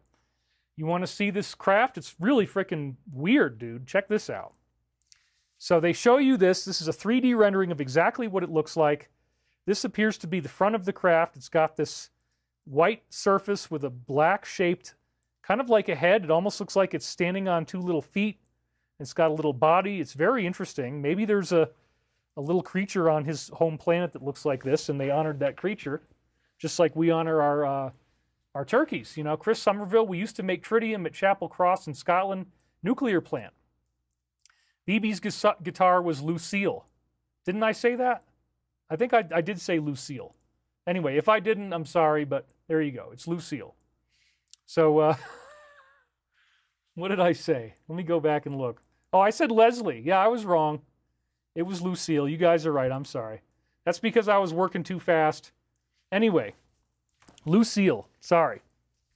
Oh, my dad would kill me. You know, he's a blues aficionado. I got the name of the guitar wrong. Anyway, you get the point. So this is a very interesting thing, right? It's white. It's got black on the front. And then as it rotates, you see it's got like these two little feet on it. It looks almost like a brain or something as you rotate it from the back. That's what it looked like from the back. And here it is from the other side. It rotates a little bit more. And there it is from the front again. What a strange looking thing. Now you notice that it's got what I could call handlebars. And they come down to two little, almost like horns at the bottom. This is the exact same technology that our own Stavati CEO used on craft that he personally designed for gravitational steering. So, for example, do I have it here? Yes, I do. Okay. This model has cracked, so but it's still good enough to make the point. What we have is, this is a spaceship, okay? It's a fighter jet that will also be a spaceship, and you notice it's got these two bulkheads on the front. And what can happen is that you have anti-gravity that you shoot along sideways, and if it goes up and down on one side, up and down on the other side, that's what lets it steer. So these are the handlebars that naturally happen, and isn't it interesting that they have handlebars on this ship too? So, you know, I don't think that's an accident. We're looking at the same type of technology. You have these two sides, and you can steer very well by shooting gravity sideways, and you make it go up and down like this, and that's what leads to your steering. So this is going to be a highly maneuverable, very, very battle-capable ship, and probably that black thing in the front would be the weapons system to shoot anybody that would try to come after you. The handlebars are for steering, as I said. So his main question was, where can he get this radioactive isotope of hydrogen called tritium? And again, you know, the blue skin, no ears, huge eyes. We were told this looks exactly like one of the main types of ETs that they're already dealing with at Area 51. And that's where he was. So then Jason recommends a local physics professor that he might have tritium at the lab. And then the entity just spontaneously, without even saying thank you, he just turns around and walks away to his craft. And then as Jason turned around and got back to the vehicle, he noticed that everybody was in a zombie mode. They were not, it was almost like they were drooling on themselves. They were unaware of what was going on. They weren't paying attention. This is very, very interesting. Only the people in the back of the convoy, in one of the rear vehicles, even could have a vague memory of stopping. This was 2 car lengths behind him in the convoy. So we now know that these types of beings are so psychic that they can induce amnesia. They can meet with you, and he was able to induce amnesia in the entire convoy. Nobody even remembered that it happened, and the people at the back kind of had an idea that something happened, but they didn't even know what. So Joe Rogan created a 15-minute excerpt from this show. UFO whistleblower Jason Sands details strange alien experience at UFO crash site. It hasn't had very many views on Rumble right now, but I would highly recommend that you go and watch this. That gives you a 15-minute video where you get the whole story, and it is very amazing. And you see, again, I don't want to take their thunder away, the original clip of the actual video from 1994 of the Area 51 Nellis Air Force Base 1994 UFO sighting. So that's another thing that's very cool about this, is that the actual craft itself, this strange, you know, the strange thing that looks like a brain with horns, was actually, or antenna, was actually filmed. And you can go watch that video. It's very amazing. Another big piece of disclosure came out this week. Jake Barber, the same guy who gave us the now infamous Easter egg UFO that everybody was laughing about, 20-foot wide egg-shaped object like the Tic Tac, which also correlated with them coming out of the trenches, as I said last week. He revealed that as recently as last year, remember last year that Dr. Stephen Greer had new whistleblowers come out, and that we had filmed them for our upcoming movie, which still, I don't know what's going on. I got to get clarity on that, but we have interviews with them for an upcoming movie. Well, Jake Barber at the time, in just last year, he was working like a man in black, meaning that he was threatening these people that they would be arrested if they kept talking. Oh, wow. And we got another donation, Lion Media. Hey, David, do you think there's a battle between extraterrestrial alliances going on? Spiritual organic versus digitized technocratic species? Which ones will be revealed to us? Yes, that is true. And they're both being revealed at the same time. So again, all of these things are coming to a head. Margie Chisholm says, Chan, Rev 19 must happen first. Jesus returns, resurrection in Revelations 20. Yeah, we're in the year 2025, and the Michael prophecies that came through me that are in these tapes behind me here says that 2025 is the year of the return of Christ, which is not just Jesus, it's actually a Christ activation where we all become like saints and yogis, or not all of us, but those who have done the most homework, those who have done the most spiritual seeking and personal purification and love will now have ascended abilities that could be very, very amazing. So I'm really excited about that. So this is not really that great for Jake Barber because he's on with, again, one of the top podcasts, Jake Paul, or whatever his brother's name is, but we'll just go with Jake Paul. It's the one I remember. And again, I thought it was Leslie and his guitar was named Lucille. That's because I didn't actually look it up. I was just trying to get this all done this morning, some of these last slides. Anyway, once again, we got the dreaded RPK. We were sent there on behalf of our employer to look for whistleblowers. This was at the Greer event 2023. Report them to the FBI and get them arrested. Jake Barber went to the 2023 Greer event to round up whistleblowers and shut them up. So again, who's one of the #1 UFO guys besides Greer? Me. There's not very many of us. There's Louis Elizondo, there's Stephen Greer, David Wilcock. These are top names. And we're all kind of doing our own things. And now there's a big feud going on between Elizondo and Greer. And Elizondo says Greer is a terrorist and they're fighting each other. Ufology is very much like rap. Everybody's like dissing other rappers, dissing other MCs. And I'm used to it by now. But again, nobody has ever been stalked as badly as I have been by this one guy, Stephen, who is now committing acts of terrorism. So this is the context, folks. The same thing is happening to me online, and it happens to the rest of us. We are being stalked. We are being hunted. They want us, again, I got this inch-thick subpoena. I'm being harassed. All these crazy things are happening. And if you don't believe me, here's the guy saying that he worked as a man in black to get people arrested. They don't just want you to be broke like I already am. They want you to be in prison. So I'm being accused of a crime that I did not commit. And we just gave them in the discovery process. That's why I was so busy this past week. So one of the reasons I had to delay the show is I wasn't quite ready to do it on Sunday. Plus we had wind, but we gave them 12,000 pages of discovery. It was a 6 gigabyte file. And okay, you want all the stuff we've ever said between myself and this person I used to be working with for your company. You want all the names. We'll give you all the names. We'll give you what you want because the crime that you're looking for is not in there. Now, they're probably going to spend weeks and weeks digging through it. They're hoping to find something. I don't think they're going to find anything. Of course, I can't actually read it all, but I know I didn't do this, therefore I have nothing to hide.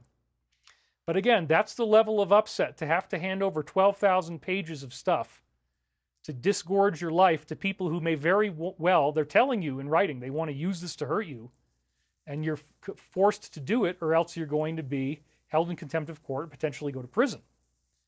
So that's what I just went through this past week, you guys. So this is very real. But what the hell is going on with this shirt that he's wearing? Do you notice anything strange about the shirt? Well, let me zoom in a little bit more. Oh my God. Yeah. Oh yeah, what a cool spacey looking triangle symbol. Right, it's like a spiral. Oh my God. Okay, Jake, who gave you the shirt? Why would you embroider this particular symbol on your shirt? We know what that is, dude. So did you do this yourself? Are you aware of what this means? Did somebody, I hope that all it is that somebody said, hey man, wear this cool shirt. And maybe he isn't wise enough to know what that is, but dude, we know what that is. I've showed this to you many times before. And I even had a dream about this morning. If somebody made him wear that shirt, it was done to completely frame him and destroy his credibility, and that might have been the point. So I'm going to give him the benefit of the doubt for now. Let's say he didn't know, and they put him in wardrobe, and they said, wear this shirt, dude, but you're an MIB, you got the symbol. somebody hung you out to dry. If you were told to wear that, you need to find out why, and then you're going to be very, very, very, very, very pissed off. That's what I hope all that is. Yet another head of this same Hydra, the Tom DeLonge group, we now found out this past week they wanted carnivorous reptilians in a movie from a guy who had nothing to do with reptilians. He was a whistleblower, but he'd never seen them. They said, just add it in. Isn't that strange? Like, whoa. The Tom DeLonge group was trying to get a movie made where it was about reptilians eating humans. And we already had Jason Sands saying reptilians are real this week on Rogan. So again, Tom DeLonge's group was called TTSA To The Stars Academy. And this particular whistleblower's name is Ryan Bledsoe. And so TTSA, on the bottom there, it said they wanted to own his story rights, but they wanted to add in reptilians. Once again, the Information Clearinghouse for the Intelligence Community, RPK, posted this story. Quote, they were offering to produce a movie about us. Chris Mellon, that name will come back a little later, would fund the movie, but there was a catch. It had to be spun in a way where there were reptilians that eat people, even though he'd never seen any. There was a catch. It had to be spun for reptilians eating people. Oh my God.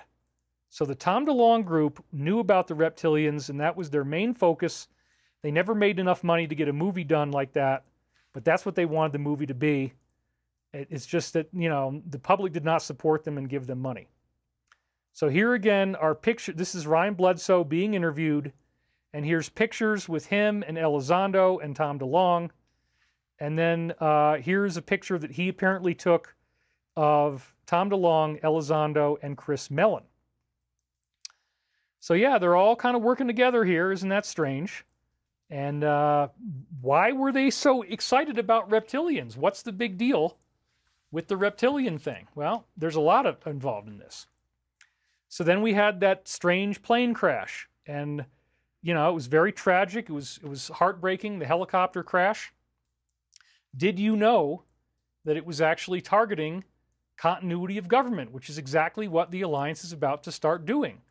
This, therefore, is a threat to the alliance. Okay, check this out. So the first one, it says, breaking. A newly released video offers a different view of the mid-air collision.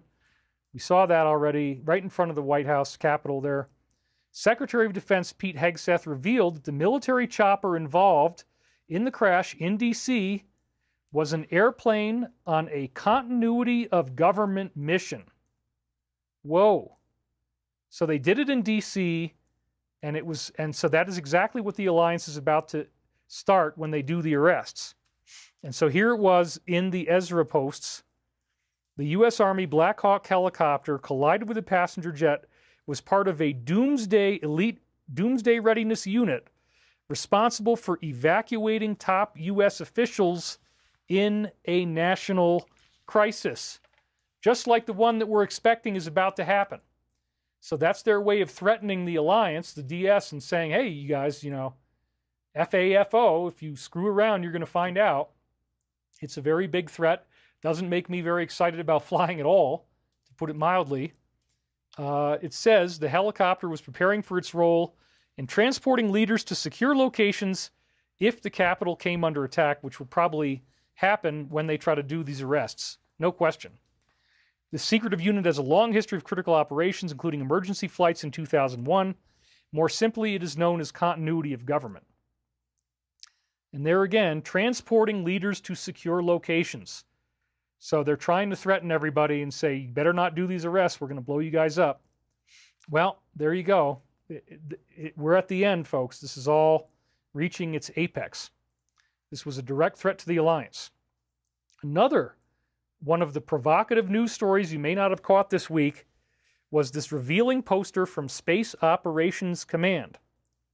Now, if you've ever heard of the phrase in the Marines, Semper Fidelis, it means always faithful. Fidelis means faithful, Semper means always.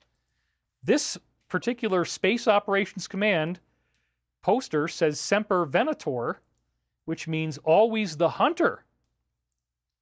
Now, the first thing I want you to notice is the constant repetition of the Star Trek communicator wedge shape, which looks sort of like a flying triangular UFO reverse engineered craft. And I've actually heard from insiders that yes, some of their craft look like this. This is not an accident. Always the hunter. What does that mean? What is exactly going on here? Well, notice that you have on the left in the badge that there's these different craft, and there's 3 of them that have red lines behind them. And where is it that they're going? They're heading towards the constellation Orion. And in fact, one of these 3 ships is heading straight into Rigel, which is on the bottom right of the constellation Orion. And my own insiders have confirmed that this is the headquarters of the evil reptilians that are trying to conquer our planet.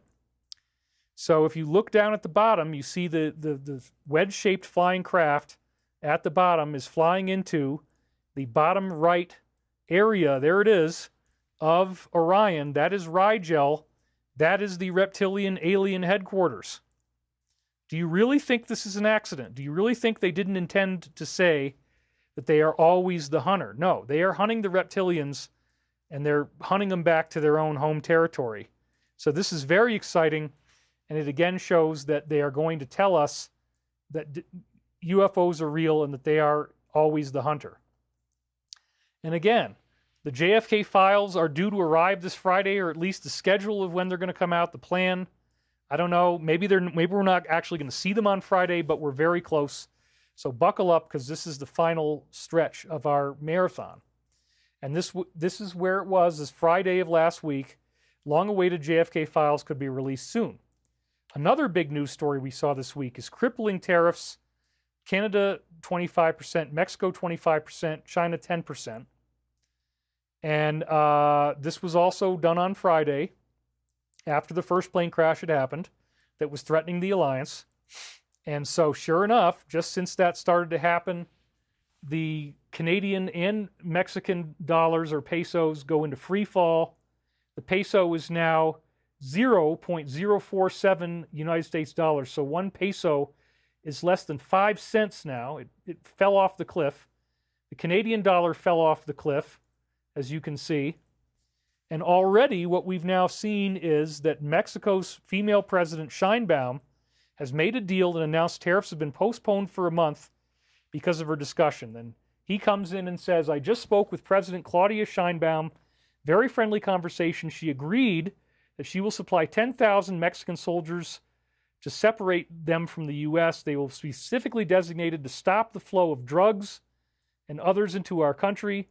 We further agreed to immediately pause these anticipated tariffs for 1 month, during which there will be negotiations with Rubio, Treasury Secretary, Commerce Secretary, and high-level representatives. I look forward to participating in these negotiations as we attempt to achieve a deal between the countries.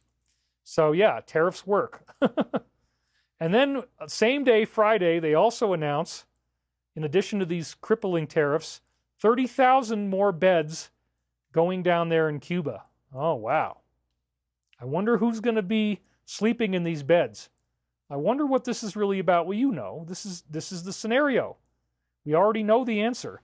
So the press secretary said the DoD will ensure that they are increasing their capacity to provide for extra detention space. It is underway. And then they made it as an alliance post right here, that they are now fully operational under 47, as he is preparing to expand the facility to house 30,000 more detainees.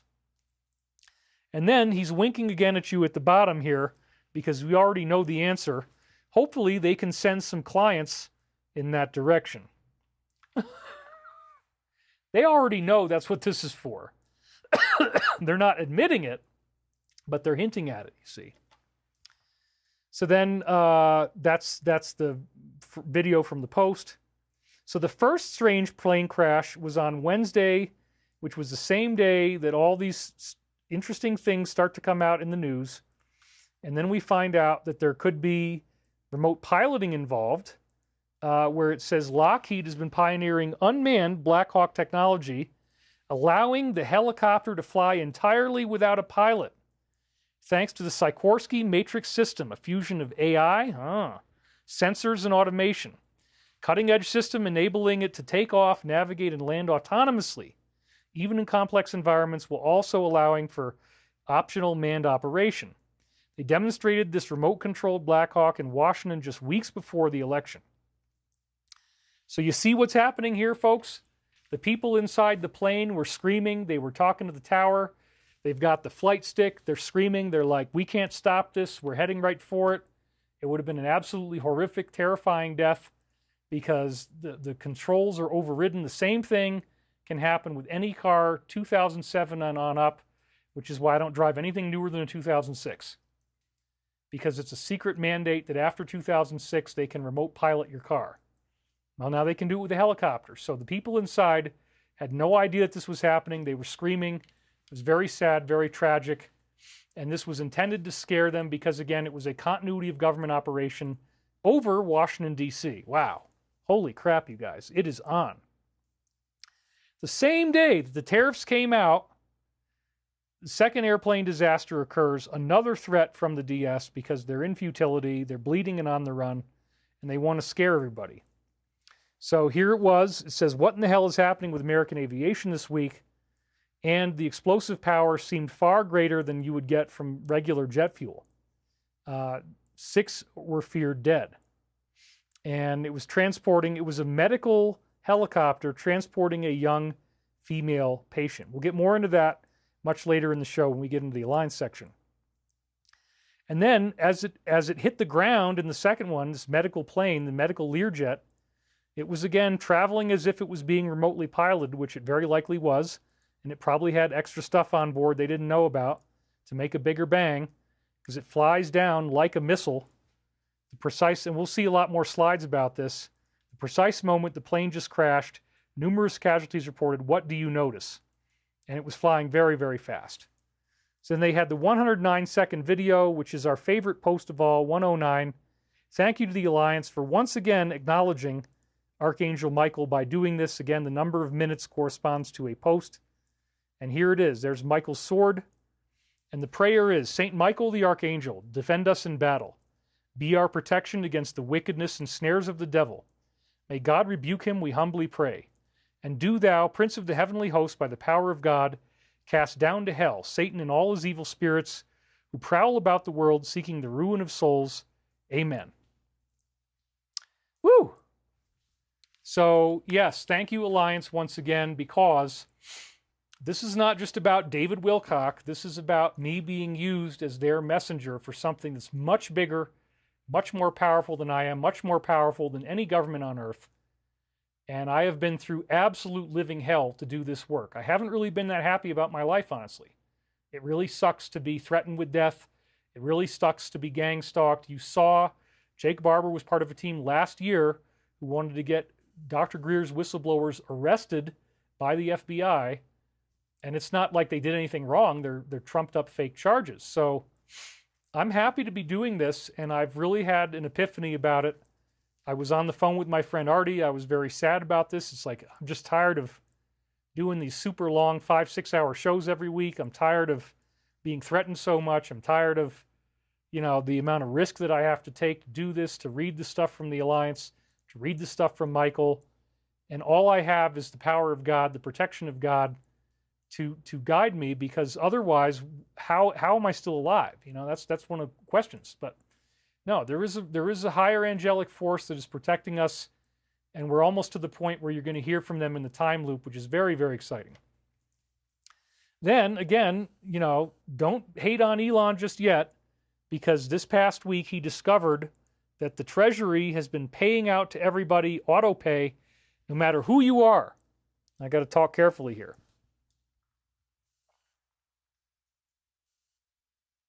Even if your group is involved in dark stuff, nope, pay them too. And that's just one of the things they found from their investigation. Wow. Same time, we're seeing various serious discussions to end the war in Ukraine. That would be fantastic. This was from this particular news source just in, that he is having very serious discussions to get this war ended. And then, of course, Z is saying that if you guys are talking about it without me being involved, that is very dangerous. Well, what's very dangerous is $100 billion of our money that we sent to you that just seems to have disappeared. Okay, that's a little bit more dangerous, I'd say, because that's almost, you know, I mean, we could rebuild America with that. It's crazy. So this is one of the ones they really wanted you to see this week. $100 billion mysteriously disappearing. He's only received 70 of it, and the rest is unaccounted for. $100 billion? Oh my God. He says, I don't know where all the money is. Yeah, about that. Well, it probably went into crypto because now they're all cashing out. And our friend, the Health Ranger, had this to say. It's directly, the crypto crash is directly related to 47 pulling the plug on their slush funds for various players. They all used crypto for their kickbacks, payoffs, bribes, etc. Same story with this other place. That's why he now says 100B never arrived. Why? Because it was all siphoned off and corrupt officials bypassing traditional banks. Now that daddy's home and the party's over, all these corrupt participants are panicking, dumping their purses, and fleeing the scene before they know they're about to be inevitably prosecuted. Many people will be imprisoned, and a whole slew of these officials who laundered into their own pockets are all facing the 30,000 beds. At the same time, this just literally came out today that this particular organization is going bankrupt. We'll talk about that more next week. So yeah, they're selling off all of their crypto right now, and it's created the biggest crash ever in history. On the positive angelic side, one of you guys pointed out a 3333 synchronicity on my page, and then the very same day that this happened, Chris told me that we had 3333 subscribers on the Stavati page. So this was Nate Pierce. He's one of my fans, and he says 3333, it never fails. This was on my last post. And then down here he highlighted it, and you can see that there were 33 comments and 33 retweets right as he looked at it, and he posted that literally the same day. Chris says, hey, David, go look at our Twitter page, Stavati Aerospace, and we've got 3,333 followers. Look at that. Unbelievable. And so there again, if you want to subscribe, at Stavati Aero, it's going to mess up this synchronicity, but I wanted to leave it there for a while. I knew that if I published this before the show, that Stephen would attack it and add a bunch of followers and make it go away. But, you know, whatever. I don't even care about him. So anyway, that was an amazing, amazing thing. And that shows, again, do I think this is a random coincidence? No. It's angelic coordination. That's part of what we're dealing with. We also saw a strange thick fog appear over L.A. Uh-oh. And he had just said, watch the water, right? An aerial view reveals a thick fog blanketing parts of L.A. Again, the main toxin appears to be parasites, so make sure that you buy your $9 magic paste and keep on taking it, because if you do that, you could huff that fog, it won't make a difference. But if you don't, then you're probably going to end up sick. So, yeah, LA is under serious attack. This is the end of the war. It's really intense right now, and I feel very bad for them. Thankfully, we're seeing the war in Israel finally coming to an end, as well as the one in Ukraine. This is all very exciting. He's discussing his victory, and he's going to meet with 47 on February the 4th this week. In fact, that's tomorrow. The first meeting with a foreign leader since he took office for the second time. And then right now, and I don't know what this is yet, but I'm in the middle of doing my show. Maybe you guys can tell me if it's already happened, but there is an unscheduled press conference going on. Right now, this story was breaking just before. This is why I was 5 minutes late. I had to get this slide in. He is set to hold an unscheduled press conference with all reporters being called to the White House. That is exactly what we expected to happen when there was going to be some type of unexpected disclosure or announcement. So, if any of you guys are up to date, wow, we got 5,600 people. We're at 153 fishes in Jesus' net. Good synchronicity. No money, no pace, says Cynthia Marie Brewer. If you can't, this is $8, $9. You can spare the $9, dude. You can spare it, okay? Anyway, does anybody know, has the press conference happened? And if so, what is he saying? If you guys know, tell me in the comments, and I will be reading that. I don't see anybody I haven't had $9 given to me in 5 years, says Cynthia. Well, I'm sorry if you don't even have $9. That's very sad, but we're praying for you, Cynthia. I don't see it yet. Okay, I guess it hasn't happened yet. APR 613 says, hey, everybody hit the like button. Yeah, so I guess we haven't had the press conference yet. Who is Steven? I can't say his last name, but he is a troll who is, attacking every post that I do, usually within 60 to 90 seconds on X. He creates 5 or 6 fake identities each time. He's making defamatory comments. He's alleging things about me that are not true. It's incredible stalking. Plus, he's also got his own videos that he's doing. Oh, he's signing new executive orders. Okay. What is the paste called?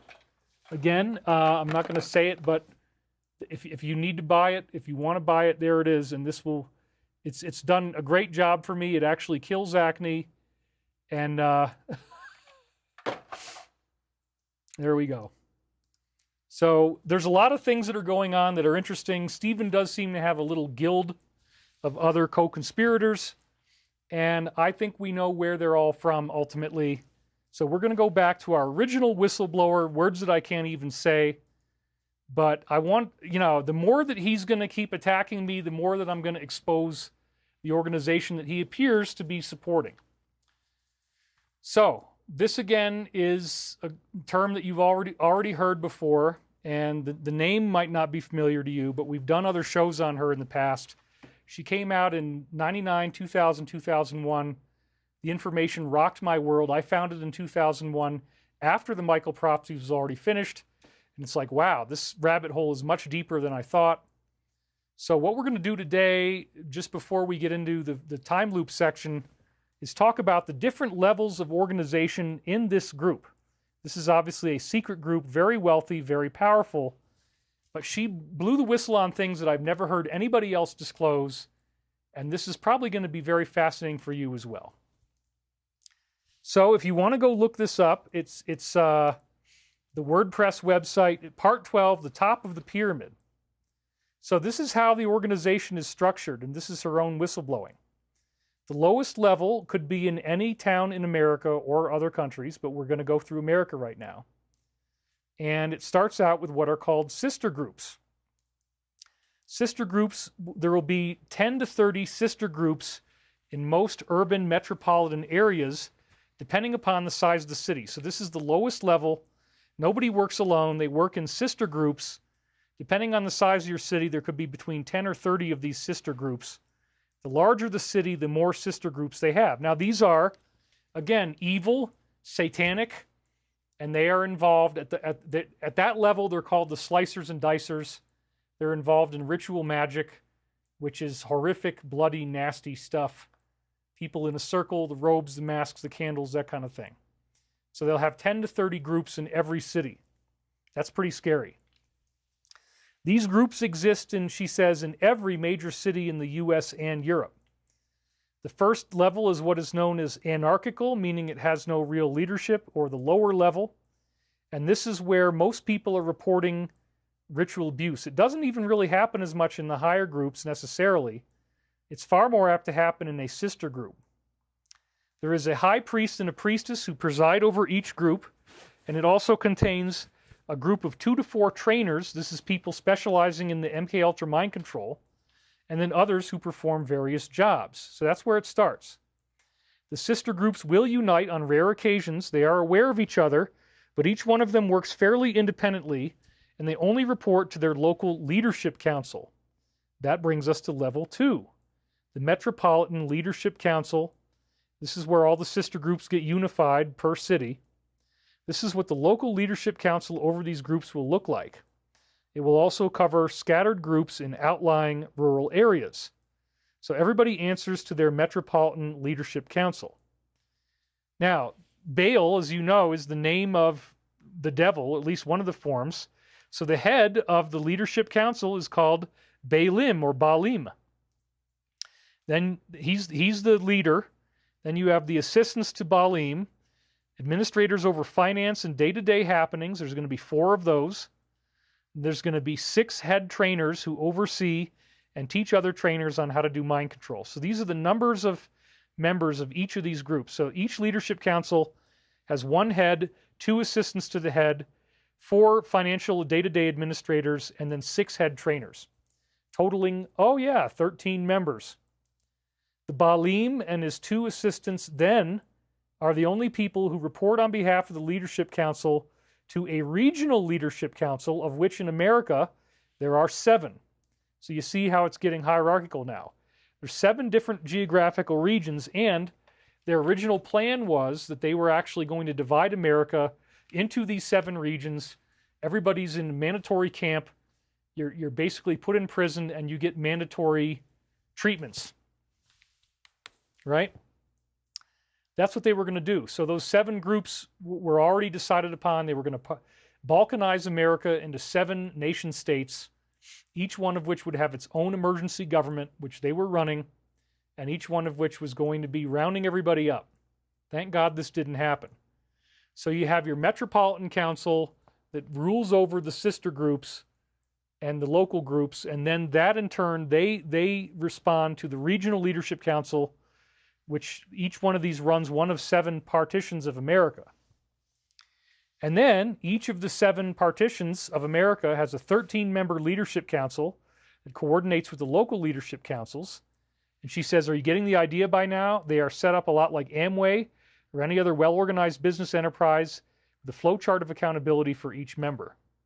And they actually practice something called the 6 branches of discipline. So when you get into this organization, there's going to be only one of 6 things that you're trained in.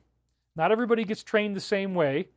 They try to find out what your talents are, where you could be used most effectively, and then they will diversify your training along this particular track. And we talked about this a little bit in shows from several months ago, but I'm bringing it up again so you understand there are 6 branches, and here they are. Military, which is like you're trained in paramilitary group. This means you'd probably be like a sniper, an assassin, or a courier spy. Sciences, which has to do with basically the science of mind control. So then that would be like a head trainer, people that are doing that type of MK Ultra stuff. Government, which is where you get brought in. If they think that you're going to make a good world leader, they'll train you in government. If you're going to be like a talking head on the news in mainstream media, then you get through leadership. That's another separate thing from government. They sound alike, but they're not, because again, that's media. Then scholarship is the historians who preserve the knowledge. They learn how to read the ancient texts. They're aware of the history. A lot of this is European history, so they're scholars of European history. And then last but not least is spiritual. And this is something that a lot of them don't want to do, because in spiritual, your hair typically goes gray and starts falling out. You are now directly involved in what they call time travel, where in these ritual ceremonies and the resulting magical energy that is summoned in these ceremonies, you are able to go and invade somebody's body in the past, take them over, and for you it becomes the present. So like, let's say there's a bum who's passed out in a haystack 350 years ago. You can go inhabit that bum using this black magic. And that's what we see in the Matrix. They portrayed this in the Matrix, where the agents can jump into anybody in the Matrix. That is the spiritual discipline they were portraying. So you go back in the past, you jump into the bum in the haystack, and then what do? You can actually take over his body, and you can go kill somebody and change the timeline. And then if you change the timeline and you kill the father of your enemy or your grandfather of your enemy, the person who did the spiritual traveling, the time travel, is the only one who remembers the other timeline. So they can actually use the spiritual discipline to go back into the past using astral projection and then inhabiting somebody who's a weak-minded person's body. You avatar into their body, you can kill somebody and change history so that your group doesn't get defeated. Isn't that crazy? That's one of the things they do. So there you have your 6 branches. Now, when you have the regional council, they slightly change who is in control and what these branches represent. So now she's going to talk about that. The council will look something like this. This is regional council. And again, there's 7 regions. You have 1 head of council. You have 2 seats in the military branch, because they're ready to do a military takeover. You have 2 seats in the spiritual branch, which again is how they do the ritual magic. 2 seats in scholarship, those are the historians. And then it changes because you have 2 seats in something they're calling finances, about how they run their money system. 2 seats in what they call training, which again is the mind control stuff. And 2 seats in the sciences, which also relates to that. But training has other things besides just mind control as well. So again, it's got a total of 13 members. And if you remember the original 6 branches, the government and leadership branches are replaced with finances and training on a regional level. The regional councils represent different areas of interest and knowledge that they pursue. The membership will change over time as members get promoted or demoted. The 7 regional councils each have a leader as noted above, and then he or she, it's probably a he, reports to a national council, which there would be one of these in America. The nations in Europe also have national councils. Mexico and Canada do as well, as does Russia and China. Wow. It's that penetrated into the whole world, you guys. National councils. So you see how it all gets controlled from the top. The National Council will look much like the one above with this difference. These are influential bankers who have old money on the National Council, such as Rockefeller, Mellon, Carnegie, and the R family. She says, I know I shouldn't name them, but I just did. Okay, so why did I put Mellon in red? Well, do you remember what we just saw a little bit earlier? Where Ryan Bledsoe said they were offering to produce a movie about us. Chris Mellon was going to be the one to fund the movie about reptilians eating people. Ah, Chris Mellon, right. And there he is over there on the right. So that is one of the top 4 names of the regional council or the national council. So that's those names are very, very high up. Isn't it interesting? I mean, maybe it doesn't mean anything, but isn't it interesting that he has the same name as one of the top 4 names this whistleblower gave us all those years ago? Now, the heads of the National Council report to a Supreme World Council. This is already set up as a prototype of the one that will rule when their order comes into being. It meets on a regular basis to discuss finances, direction, policy, etc., and to problem solve any difficulties that come up. Well, they're on the run now. They're not in power anymore. They've had all their money taken away. We're seeing that. They're in free fall collapse. The stock market lost $700 billion. Now they're selling off their crypto. Once again, these leaders are heads in the financial world, old banking money. The R family in England and in France have ruling seats. A descendant of the Habsburg dynasty has a generational seat. A descendant of the ruling families of England and France have a generational seat. And you have the Rockefellers. This all sounds very familiar. This is one of the reasons they've been pretty untouchable over the years. Their ruling members are very, very, very wealthy and powerful. I hope this information is helpful. How do I know this? I was on a local leadership council. You saw where that was in the hierarchy. So there's one of those that rules over a city. She was a head trainer for a city, and she talked to those on regional in one of the 7 regions. So she was one of the head trainers. Also, every child is taught who their leaders are and is told to take an oath of allegiance to them and the new order to come. And she actually said they were going to try to do this takeover and create the new order in the year 2020. She said this back in 2001. And to me, this is mind-blowing. Now, I shared with you some of the other quotes on this in previous shows. I saved one for last, so here it is. And this is an article showing, again, how they have a national control system in China. I think it's been overthrown by now. China is recovering, but this used to be the case. I don't think it is now. So question, China is starting to rattle their sabers and arm themselves with nuclear weapons, pointing at our cities.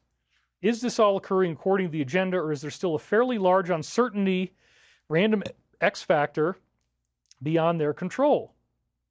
She said, I've been out for 5 years, and this was in 2001, so my information is old news. But the military buildup of China was part of their plan. Again, I think they've lost control of it now. There are members of the group who are Asian and very opportunistic. The Asian mafia groups are very much linked to this activity. The random factor in all of this is how the average citizen will react as they try out various things.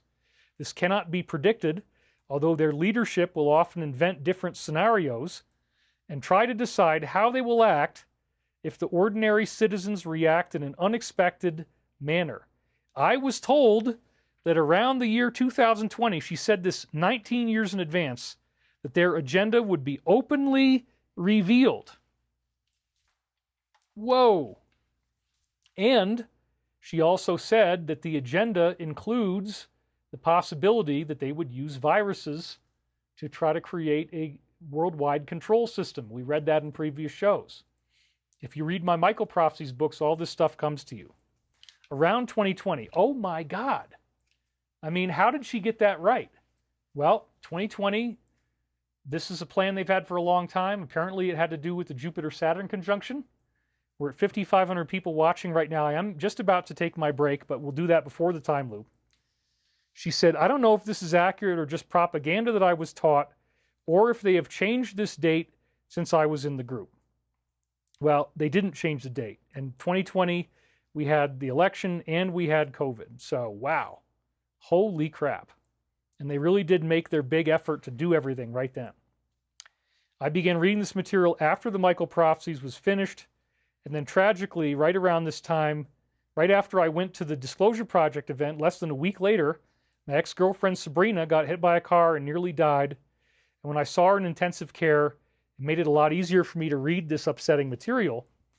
And very strange synchronicity, the date of her trial was on the morning of September the 11th.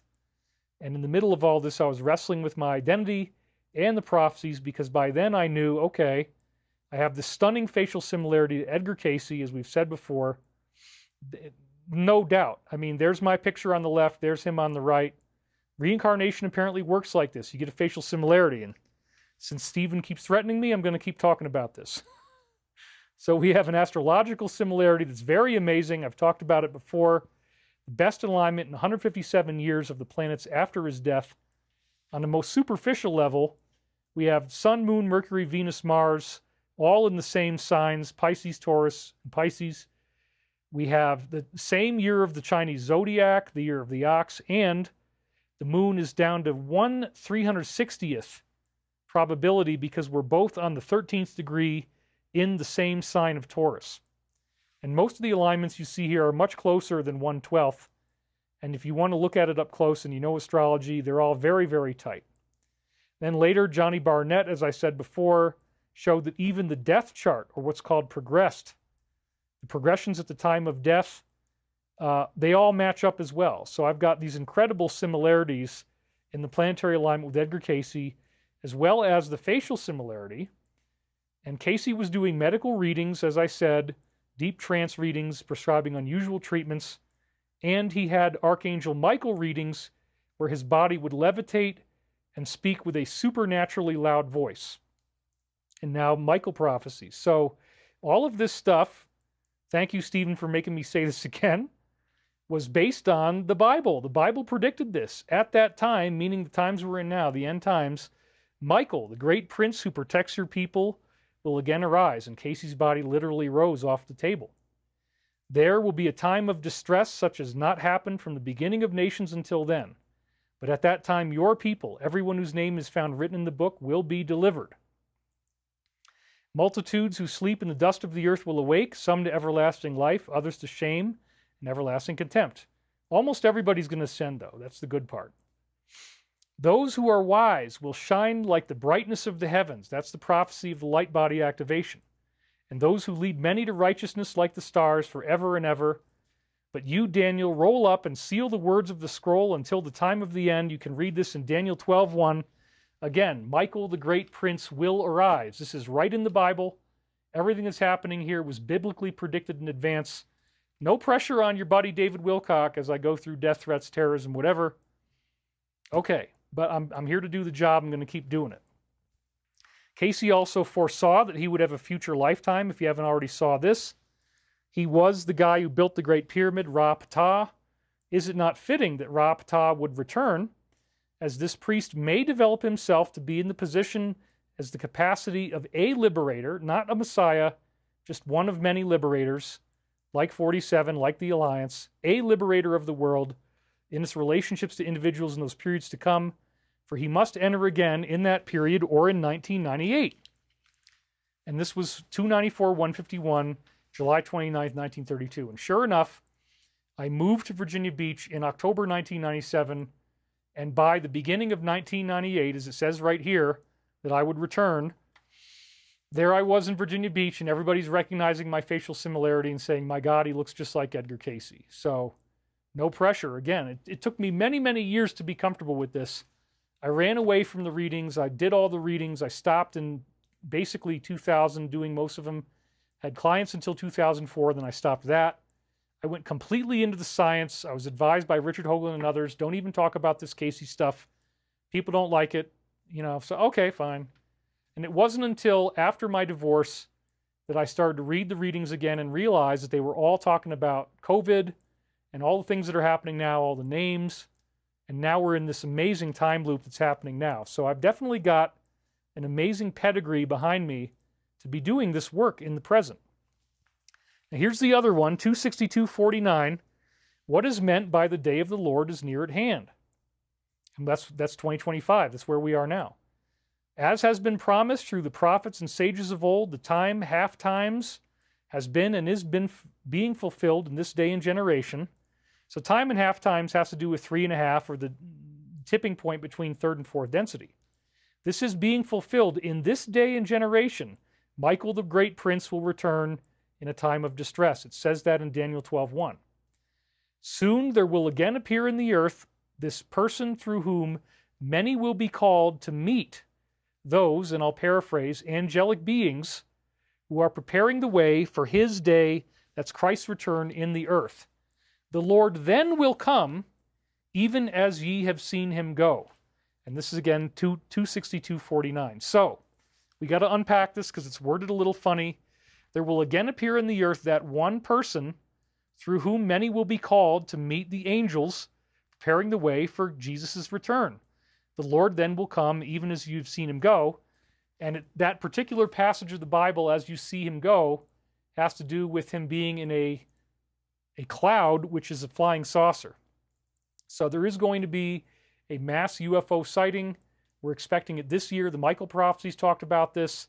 I'm fulfilling the prophecy in the book of Daniel. That's why psychopaths hate me. You can't be a reincarnation. You can't be aligned with God. You can't be this prophet. You can't have all these things. We hate you. We want to hurt you. Well, no, it's really only one guy and a couple of his miserable friends. But there you go. That's what I face. And so again, I'm trying to do the best job I can for you guys. Last week's passages had some incredible future prophecies in them. Remember this from last week? As the low-flying airplane has just passed overhead in these workings, so too might you then pass in the airplane or craft to higher realms, then succeeding in the proposition of ascension. At the time, I said this had to be low-flying aircraft fighting California fires, but now, merely 1 week after I said this prophecy, this passage from last week is now prophetic of 2 tragic plane crashes we just witnessed, one on Wednesday, one on Friday. The low-flying airplane has just passed overhead, and you might then pass to higher realms in the airplane or craft. Well, that's now talking about the deaths of the people who passed in these airplanes. Unfrickin' believable. So this is what I'm talking about. Yeah, I mean, you guys, the haters, it's only really one guy. You say as much as you want, and whoever's paying him, I think I know who it is. Say as much as you want, but you can't deny that these prophecies are fantastic and they keep on happening and happening and happening. And it works without me having to do any work. I just do my show. I show up for you guys. I get on the air, and this kind of stuff happens. And then he said, and remember, I was almost in tears about this. It's so beautiful. The power you possess when standing in oneness is greater than the minds of 1,000,000 men focused upon selfhood, and that would be the DS. So no matter how evil and powerful they look, and they got AI behind them, your power in oneness is greater than 1,000,000 of them. Simply embrace the oneness of the universe, and it will radiate from you as a holy beacon of light. The righteous shall shine like the sun, as it says in Daniel, such that all might then see it. So this is an ascension prophecy, and it's beautiful. It is time for the reckoning, time for the reaping of souls for the harvest. We appreciate the fact that you stand fast as one of our harvesters. We look forward to having continued communications with you in person, that's what they've said for 25, in the very near future. Peace be with you in the light of everlasting love. And then last week, you remember, they said reckoning. Right after I unsealed this, I clicked on this link, which is of this interview with Ross Coulthart. A reveal is coming, and in the interview, he says, as a result of disclosure, there will be a public reckoning. So again, the reckoning of UFO disclosure is coming in fast. And some people in LA are still not able to access their properties. Is another thing I just grabbed this morning. Does anyone know if a curfew is still in effect? My father's arriving on a flight tonight around 9. I'm not sure if I can get into the Palisades. I have my valid ID and resident pass, but I'm not sure if you can get past any checkpoint after 5 or 6 p.m. So, yeah, it's still a disaster area. You still can't get in. So now our Archangel Michael time loops are going to continue, and this is exactly the halfway point, so we are going to take a break now. We're at 5,500 people. I'm probably going to lose some of you guys, but in the meantime, I will hold your interest with, I think, the one that I want to play again, because it's so amazing, is that beautiful, beautiful sunset that we had. So I'm going to put this video on, the wild sunset, but I got to take the microphone off, and so I'm going to mute the microphone. I'm going to run to the bathroom. You can watch my beautiful sunset again, some angry daddy in there, and I will be right back to you guys. Lickety-split. Back in a flush, somebody said. Blessings for David. I don't like the harvest biblical terms. Diana Spy says sounds ominous. Well, you got to watch the show that we just did, whatever it was, last week or the week before, 2 weeks ago. It's Matthew 13, and it has to do with a specific metaphor that the weeds will be plucked out from the wheat one by one at the time of harvest, and then the righteous shall shine as the sun, quoting the book of Daniel. So it's not about that we're all going to be wiped out. It's about the evil being plucked out one by one by the alliance. At that time, Michael, the great prince who protects your people, will return. The alliance trusts me. They trust these prophecies. That's why they keep highlighting me and highlighting Archangel Michael in Post 109. No fear. Bring on the angry daddy. That's right. Okay, so you're going to get to see this beautiful sunset. And again, this was crazy because I had just done a show for you guys. It was right after the show. And, I just built the slides for the show. I just gotten done with the slides. I go outside, and it is the most incredible sunset. And there's this weird cloud that looks like a UFO off to the right. But we're going to play that for you now. I'm going to mute my microphone, and you're going to see the wild sunset. Here we go. Oh, it's 2:22 since I began. Perfect timing.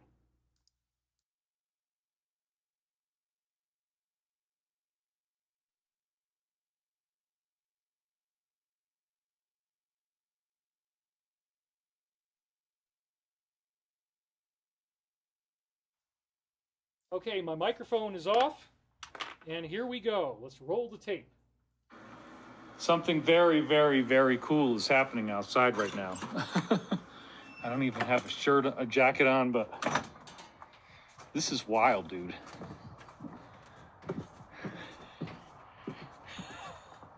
Check this out.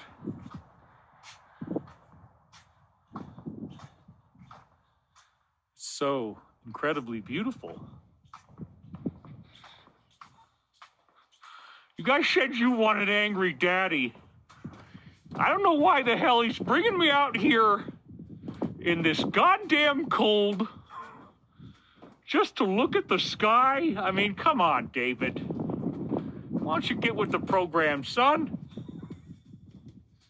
Nah, Daddy, we don't really want to hear from you, buddy, because this is... Yeah, the wind blew off my top on my hot tub. That kind of stuff happens.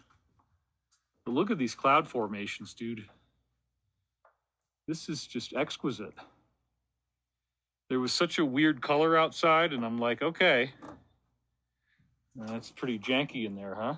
Oh, it's all frozen. That's a nice block of ice. A little bit of frozen water in there, that means we can just yank it out. That's a good thing, actually. This is an incredible sky. I mean, you got that stuff over there. You got this whole line, and it's all lit so beautifully. What do you guys think? I mean, I guess if I'm going to use this today on the show, oh my God, that is cold.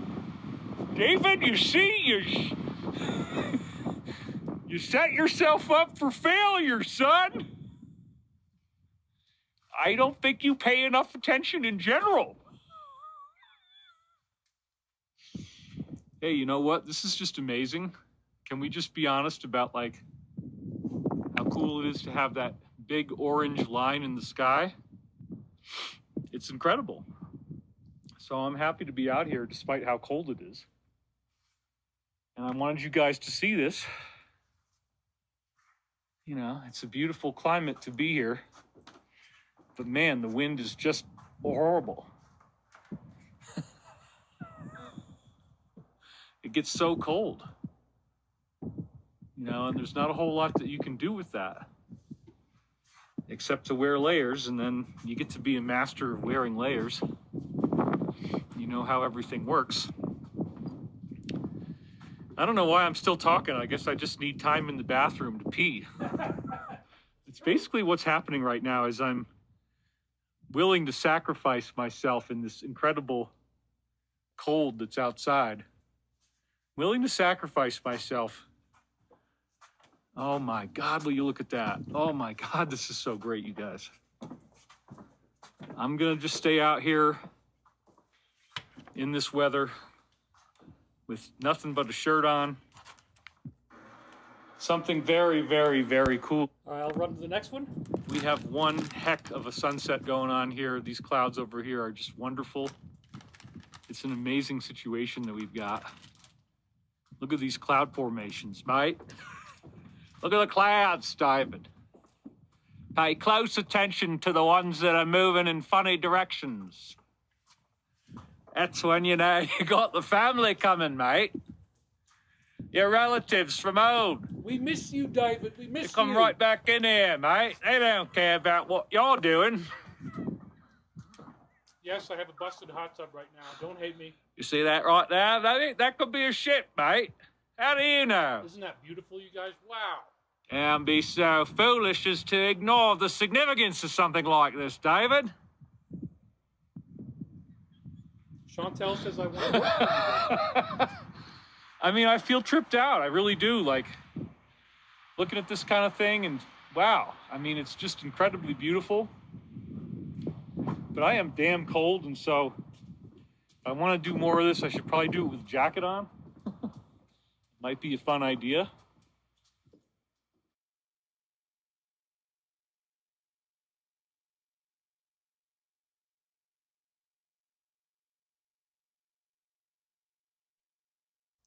can still kind of see the pinkishness in it now. It's still there.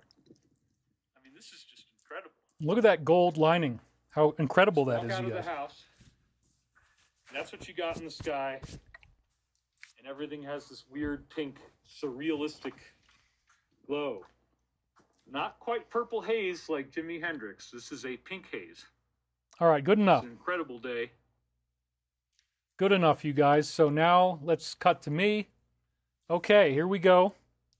Let me get back to the show. And we're going to hit play. And we are back up and running. Did you miss me? Our Colorado sunsets are amazing. We lost about 300 people. Put some pants on. I do have pants on. I don't know what...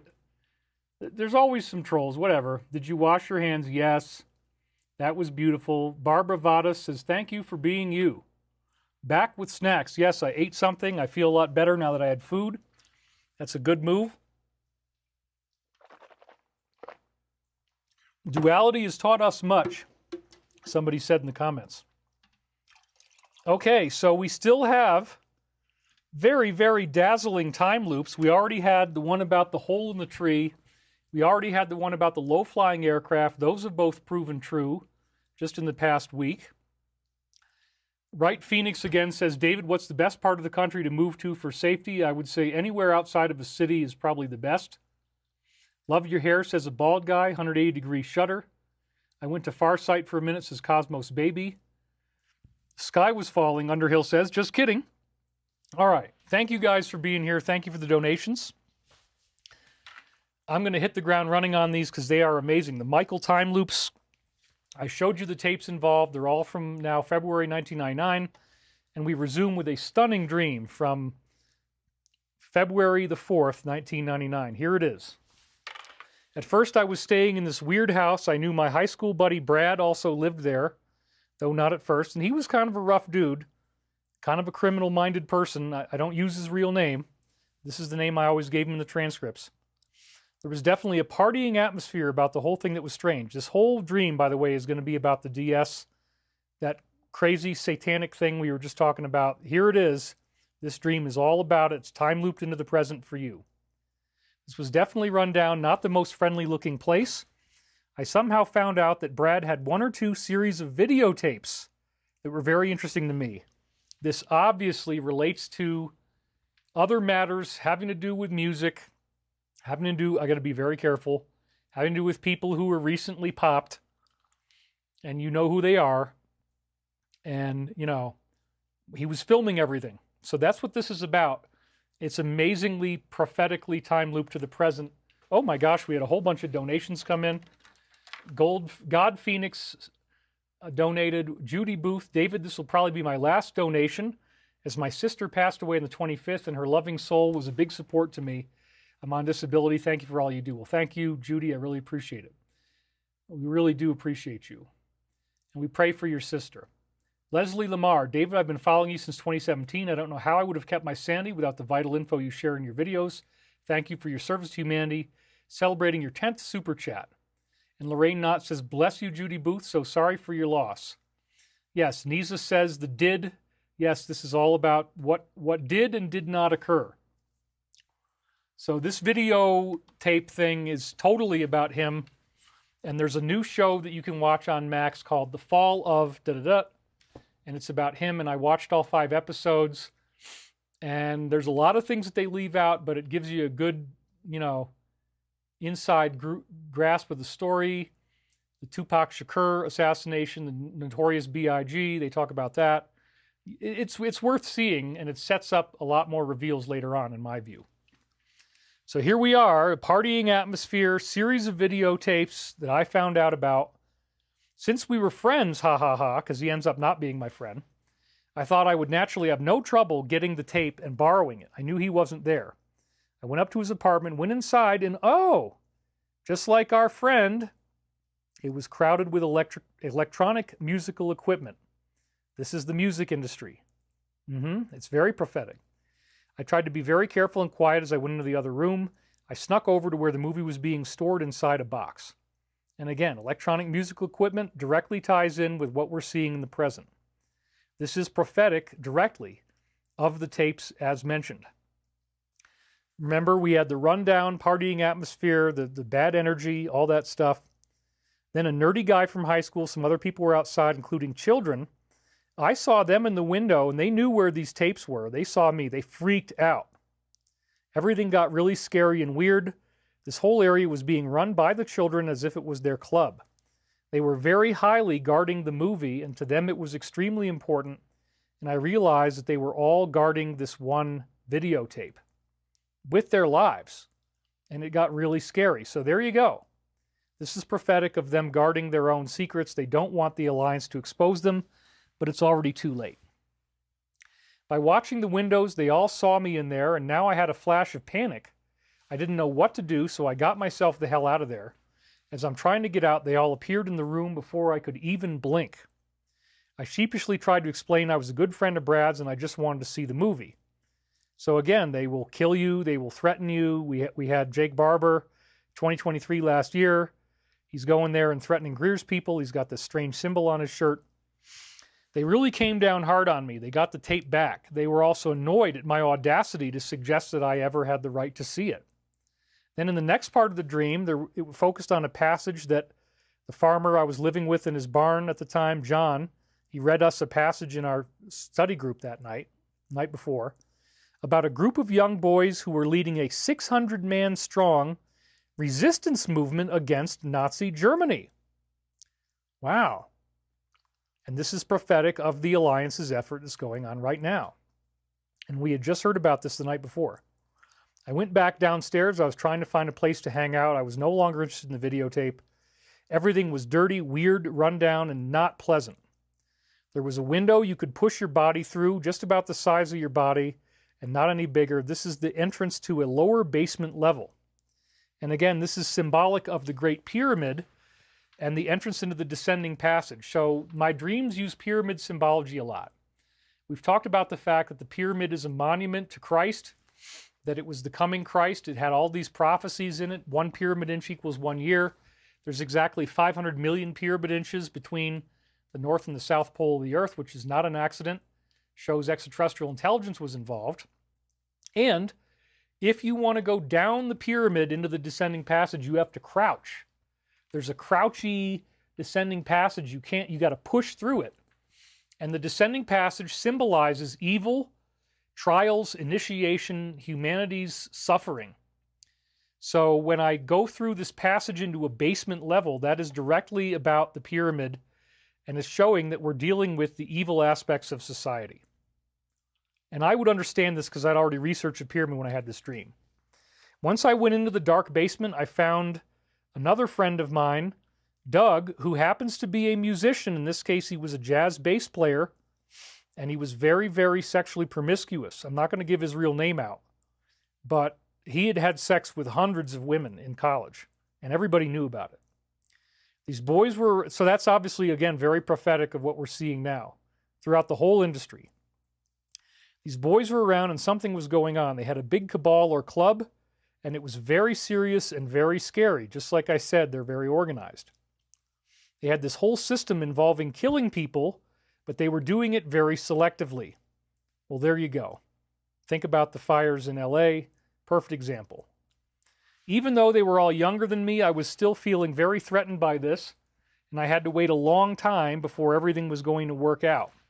That's what we're in right now. It takes a long time, and in the process, I'm still being attacked constantly. Eventually, just by being very careful as people were talking down to me, and I had to wait a long period of time, I was eventually able to escape. That's wonderful, right? That's the prophecy of the Alliance overthrowing this negative group. This was similar to how this man that we were hearing about last night in my study group, Jacques Lucerian, was able to escape from the Nazis when he was in a concentration camp. And I very similar to his story in my dream. I escaped with this woman who was carrying a television, and we're going to see this on TV. We had a romantic interest between us. She took me up to her place, and now I could finally watch the videotape that I had almost gotten in trouble for taking before, or I had gotten in trouble. So now we're going to get to see what the videotape is. But again, let's talk about Jacques Lucerian for a minute. He is rocking the stogie, man. So just like I like to do, dangling it out of the side of my mouth here. Actually, I got to put it on the other side like this. He's got the same idea. So here's me with my stogie, and here's Jacques Lucerian, whoops, with his stogie right there. So, you know, I got to love that. I had to make mention of the, the infamous cigarette. It looks like he lost one of his fingers. That's why he's got a thimble on there. It's probably from being tortured in the concentration camp, I would imagine. Anyway, back to the dream. Finally, I was able to watch this videotape. I was surprised as hell about why they had guarded it so jealously and why did they consider it so top secret. The show was a very, very bizarre television program featuring children. There were all kinds of weird gothic and evil undertones. It was extremely strange. So this is again talking about ritual abuse, black magic, ceremonies, masks, robes. I didn't write all the things down, but that's what it had in it. Prophetic of discovering that this satanic element does exist and its connections to all these abuse problems that we're seeing. I knew that this was the footage they were guarding against, and that's exactly prophetic of what we're expecting to see on the tapes. Even in the show on Max, The Fall of da-da-da, it said that in some of the tapes that there was a guy who had worked for him, and he was talking about how he had to clean up scenes that had bloodstains. That's all they give you. They don't go any farther than that. But we already know that some of the whistleblowers, like Allie, who's come forward, she's amazing, woman of color. Yeah, this is full-on satanic crap that's going on. So how did they know this back in 99? Because they're outside of time, and we're in a time loop, and so they're speaking to us in the present because they can look at 1999 and they can look at 25 simultaneously and then tell us in 99 what's going on in 25. They don't have linear time in the higher realms at that angelic level. The people were all just hanging out in this very strange and evil basement environment. Again, they always work in dungeons. I decided I would try to watch the whole series. Over time, I'll paraphrase, though I'm not sure if this is how it happened. This is so beautiful. It again makes me almost cry. In the videotape, a light being seemed to emerge among these kids who were being abused. As the light being emerged, it was changing them in very powerful and positive ways. And by the end of the series, which I knew was the official end, all of the kids had completely changed their ways. So again, this is prophetic of the Ascension. This is prophetic of the return of Christ, the return of these higher beings, and it's also prophetic of the 80,000 children we talked about last week who have already been rescued just since the new administration. And there's a total of 300,000. So the light being represents the alliance. It represents the U.S. military and others who are putting their lives on the line to save these kids, and it represents the angelic beings returning in 2025 and saving our planet. So this is a beautiful, beautiful metaphor, beautiful prophecy. At that point, I projected into the movie. I became that metaphorical being of light, maybe with someone else, and that would be the Alliance in 47, what we're doing with this show.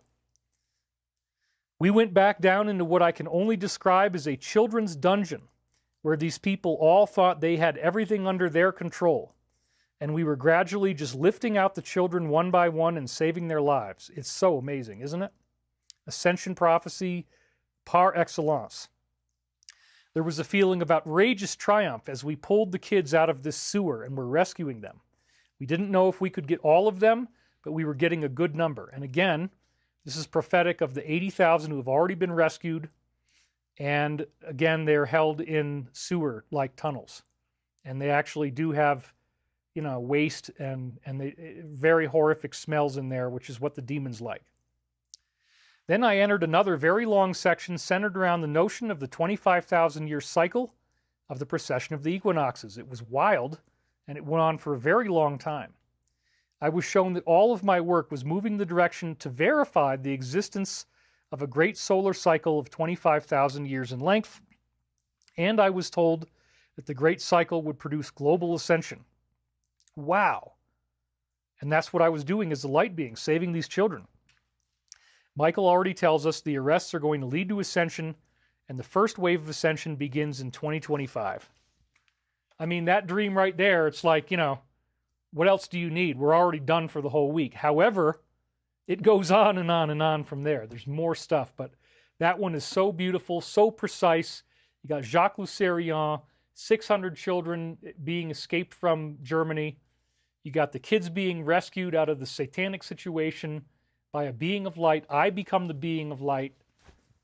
I don't know why anybody would be against what I'm doing unless you support this group, and that seems to be the only answer.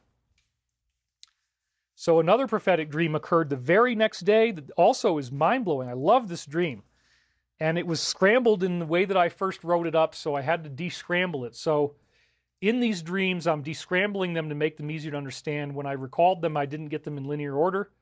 I'm not going to make you go through that. It's much easier to just hear it in linear order. So these aren't exactly the same. I didn't change any of the words, except maybe to shorten sentences here and there. But I just put them in the right order, okay? That's all I did that was different. This one was a little hard to descramble because it was so huge. 5:45 a.m., February 5th, I was in a beautiful Gothic church with very high ceilings, and there was an extraordinarily precarious ladder. And there was a guy removing two beautiful clocks from the wall. One was very large and much smaller. Okay, this is a personal time loop because in the house that I began living in California, starting in, I guess it was 2007, 2007 is when I moved in. It was on Saddle Peak Road. It's now not been destroyed, but it was right on the end of the fire. It just had some burn marks on the outside. I now found that out. This Saddle Peak house I used to live in was loaded with antique wall clocks. It had about 20 of them, 15, 20 of them throughout the whole house. And it was damaged and possibly, maybe not 15, at least 10. including grandfather clocks, clocks on the wall, and they were all antique and beautiful. It was a major feature of the house. The house was just damaged and possibly destroyed by a wildfire just days before I had unsealed this. So that already caught my attention right away. Wow, we're in a time loop. It knew about my house. I was concerned that the weight of the clock would overpower the guy on the ladder. He removed the larger clock first, and the smaller one was off to the right. As he removed the smaller one, it almost bumped against carved wood on the way down. And again, this is the prophecy. Potentially, the colliding clock is like the ticking clock before the arrests, and these clocks falling into each other and colliding could be about the planes colliding that we saw on Wednesday and Friday last week. Ed Creeder just donated. David, do the readings have a 25-year stretch for them to be relevant? Your readings are mostly from 1999. No, I didn't keep doing the readings after 2000. I stopped doing these global readings. I got so overwhelmed with clients. I had so many clients that I just was doing client readings. So we really don't have any more stuff like this after 2000. But Michael knew that, and so he loaded up 1999 with all the prophecies of today. And we have BZA 47. God bless you, David, for all you've done and continue to do, celebrating your first super chat. So yeah, this is one of my most exciting shows I've ever done. I want to stay on track because we still have a lot to cover on this stream. So maybe the colliding clock is the colliding airplanes. I don't know. It's possible. Everyone took that collision as evidence that what he was doing was very dangerous. It was told to me at some point someone had fallen in the church. The way they needed to get out again was through a door you could only open from the outside, so you're trapped once you're inside. This is like the idea of the fire. And if you're trapped in your house, thankfully hardly anybody died. They needed to pound on the door from the inside so somebody could come and let them out. I mean, again, you get the idea of disasters, needing to escape your house because it's on fire, that kind of thing. It was all still inside this church. And as I say here, because it's a church, the way to avoid earth changes is through embracing Jesus Christ. And I absolutely believe that. If you're not interested in Jesus' teachings, I'm not interested in hanging out with you, because that means you don't care about love. I went over to their book stacks. They looked a little like my friend Eric's library when I was at his place. He had all these books from the 1700s. It was the Huguenot Historical Society, HHS, in New Paltz. That's where I was staying. I was in the library at the time when I went over to visit him. There were many metaphysical titles. It also looked like the Cayce Association, ARE, in their bookshelves. I knew I'd left my whole series of Carlos Castaneda books in there on shamanism, and I realized to my horror that they had given away everything after Journey to Ixtlan, which was the third book in the series. All of my other books were given away, and it was just gone. Well, this is a prophecy of people losing all their stuff in the fire. All my books were given away, and they were gone. So again, this is an LA fire prophecy. A woman with black hair was a library attendant. I recognized her from the Heritage Store, which was our local Edgar Cayce health food store in Virginia Beach. She tried to explain to me why the books were missing. Someone had come in and taken the books away and had not paid for them. I had lost a good deal of money, and I was very upset. So this is prophetic of the $250 billion plus losses of sentimental belongings and homes in the LA fires. She was looking high and low for my books. There was nothing we could do about it. They were gone. It was a real pisser. And then it turns out that I did lose my books because when I left L&L Research in 2003, I forgot to bring those books with me. The other books I got, but my Castaneda books are still in their library. And again, this is prophetic of people losing everything they had in the fire. Then I met another guy who I'd seen at the fellowship, talked to him for a while. I didn't want him to know how upset I was and that they had just gotten rid of all my books. As time went on, I realized they had stacks of all of the first 3 books, but only those 3. They had many copies of them, but they were missing everything after the first 3 volumes. And I think this is talking about how most of us can see a little bit of the big picture of what's really going on Earth, but they don't see beyond the first 3 books. They're not seeing all 7, like I have 7 Michael books. After I bothered her for a long time, she went to a secret safety deposit box that was hiding in the bookshelf. This was very cool. She had a strange key that allowed her to open it up. It was like an old skeleton key. She then handed me a coin. The coin looked very old, not even like anything with American currency. And it had the word 60 on it, spelled S-I-X-T-Y. This was obviously one of the sacred geometry numbers, 60 degrees. Like in a regular triangle, you're going to have 60 degrees on each side in an equilateral triangle. So then I decoded it, and I said TXSITY is like tax city, as in the $250 billion tax on LA. Also, sex city, SXSITY. So I really struggled with this for a while, you guys, and I only finished decoding it the other night. 60, what the heck is 60? I said, you know what? I want to look it up in the posts. Is there any post from the Alliance that actually uses the number 60? And yes, there is. It appears in post 4672. And we do have a donation here. Outthinking. Ascension starts on May 27th. Light body change. Well, I hope you're right. That would be great. But it's going to happen soon enough. All right, so getting back to our story, the number 60 directly appears in post 4672. And here it is. And it's very, very relevant. Very, very relevant, you guys. Wow. So it says, it's talking about the app Signal, one of the most top 10 downloaded social apps. It's actually secure. That's why they don't want you to have it. And the last time these downloads were that high was on the day of the first inauguration. And notice the date, September 11th. That's also very prescient. You know, it's talking about a big disaster like the one that happened back in 2001, except this time it's the LA fire, which is much bigger than the first one in 2001. Signal since day one, did they know? And then they quote it again, and they go to the link on Vox, and then it says, coordinated, analyzed downloads, pre-protests, riots, start 60 protests. There's the number 60. Coincidence? Now think fires. Oh my goodness. Wow.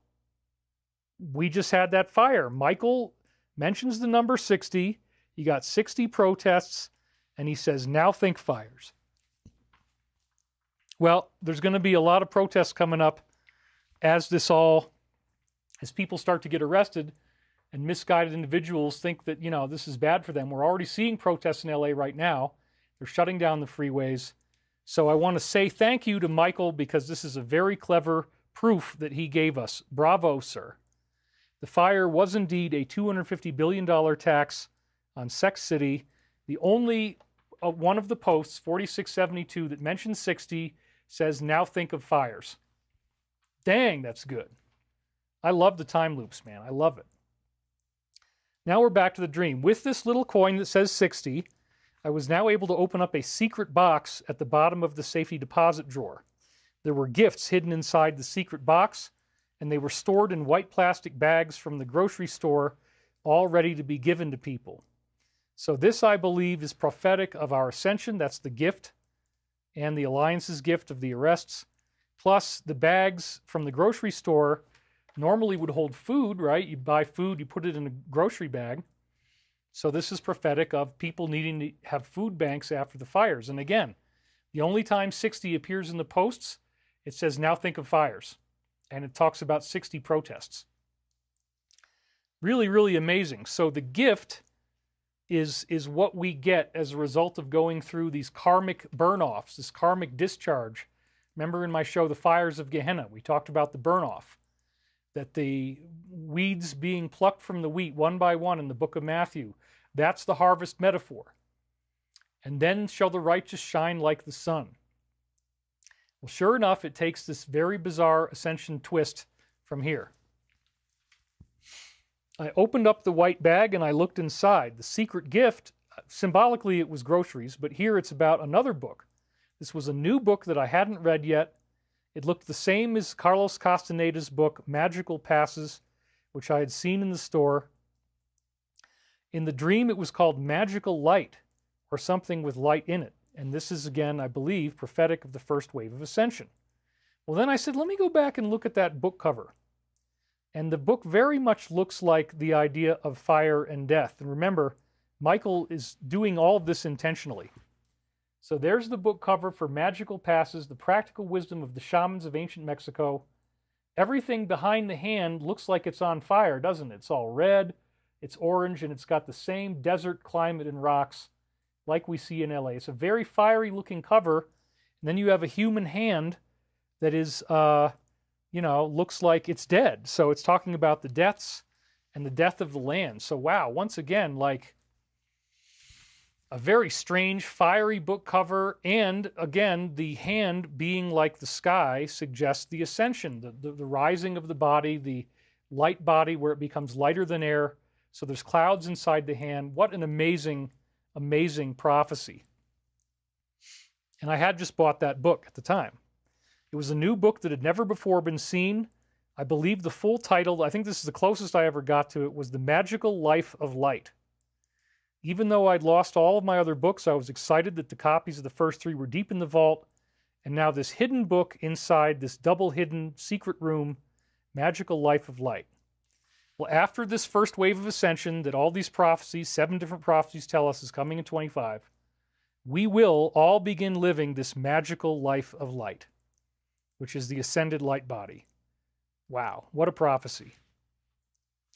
Then I saw a guy from the fellowship. He walked over to a table in the back of the library in a long rectangular tall corridor, similar to the ARE library in some ways. And then I sat down and saw David, who is the usher from the fellowship. The last place I ever visited in LA was the Manly Palmer Hall Library to film Levitation. And right now, I just realized another one. Okay, I'm going to give his identity away. I'm sorry, David, if anybody trolls you, but his name was David Bates. David Bates. And I hope he's still alive. He already had gray hair back when I knew him back in the day, so hopefully he's still around. But he was the usher at the fellowship, and I just figured this out because in the subpoena package that we just delivered on Friday, we were supposed to get it Friday morning, but then my lawyer had a family emergency. He couldn't get it to him until late in the evening, which made me very upset. I wanted it first thing in the morning. We had it ready to go first thing in the morning. But then they have this, just so happens, they have this tragic emergency. His mother is sick. His father is in trouble. And he had to drive to help both of them, emergency room type of stuff. Anyway, wow, I just figured this out. We gave them, in response to this subpoena, okay, if something like this happens to you, you either have to defend your constitutional rights against double jeopardy, which was going to cost me $20,000, which I am going to do if they keep harassing me, by the way. You either defend your constitutional rights or you give them what they want, which in this case is every single communication that I ever had with the guy that they're suing and with all the other people who we communicated with together. So we gave them 12,000 pages of emails and communications, which my attorney said is the biggest discovery he's ever done in any lawsuit in his entire life. Just here, take it all, take everything. We don't give a crap because you're not going to find what you're looking for. But they're going to spend a long time reading my personal stuff. I've had to get through a whole bunch of emotion about the fact that my privacy was invaded. But anyway, every page in legal standards has a Bates number. We had to figure out how to get Bates numbers on all the pages. And so 12,000 pages with a Bates number that goes up to 12,000. David Bates was the usher at the fellowship. So that is prophetic of this. Wow, I just figured that out right now. It blows my mind how good Michael is at doing this stuff. Anyway, right away, he said something to me about how he wanted to give me a light packet, as he called it. The light packet would be the color green, which again is the fourth density in the law of one. I wasn't sure what he was going to do, but I said, okay, I'll go along with it. He waves his hands around me and then flicked me in the nose. So this is similar to stuff that you hear about in the Carlos Castaneda books, where you get hit by the shaman and then you get blown into the shamanic trance. And so in this case, he flicked me in the nose. And that also really shocked me because right as I was unsealing this, I was watching that documentary, The Fall of Da-Da-Da, and there's a woman in there named Natalia, and she got shot in the nose in the incident involving him and J-Lo in the nightclub, where the other rapper took the fall, and she actually took a bullet to the nose. So in this case, I got flicked in the nose. I unsealed this immediately after watching her having been shot in the nose in this show. It was mind-blowing. So again, this is like the fires is the flick in the nose. Being gang stalked, being threatened, all that stuff is the flick in the nose. It's all the pain that cracks the shell around your heart so that you're ready for the ascension. And we're still holding true at 5,000 people. Now that we're getting around the time people get home, our numbers are probably going to start going up again. So again, thank you for being here.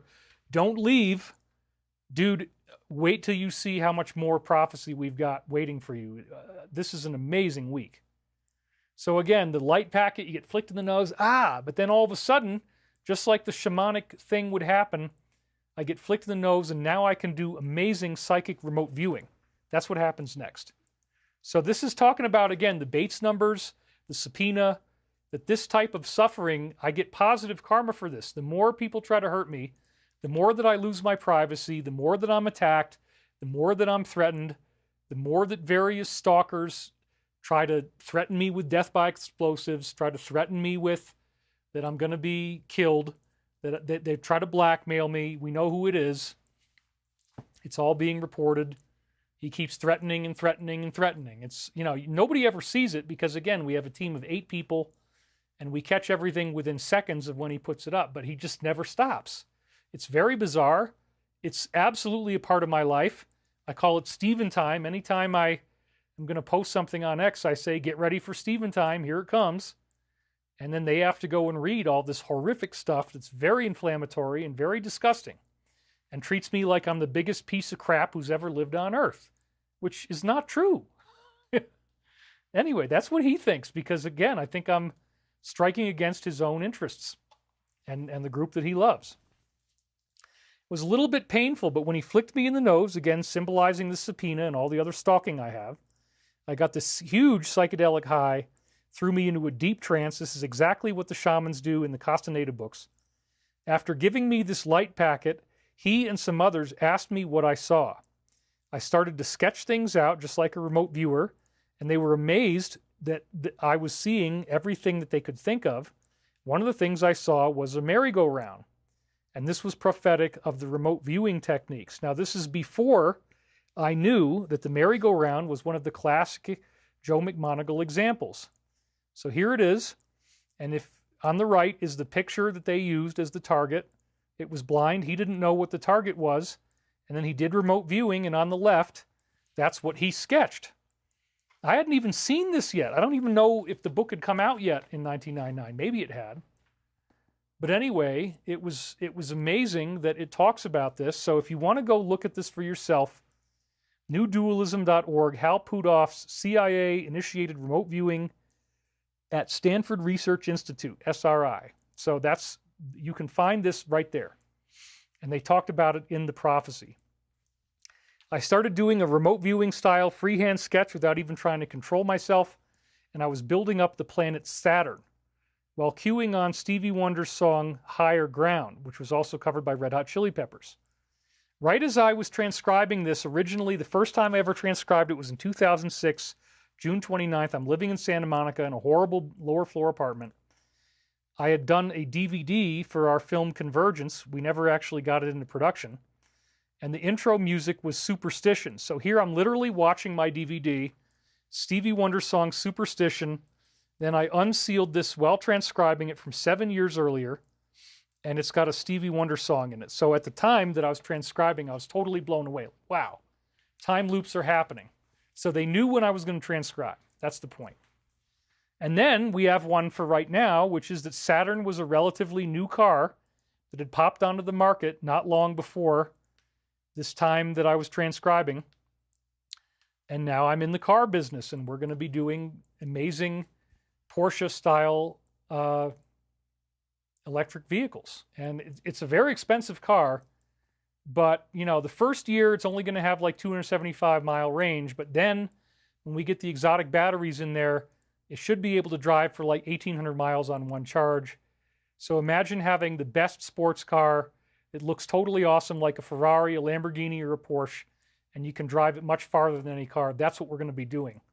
The inside looks like a spaceship. I'm very highly honored to be bringing this out there, and we are going to create American jobs, and we have the exclusive right to sell this in the U.S. and Canada.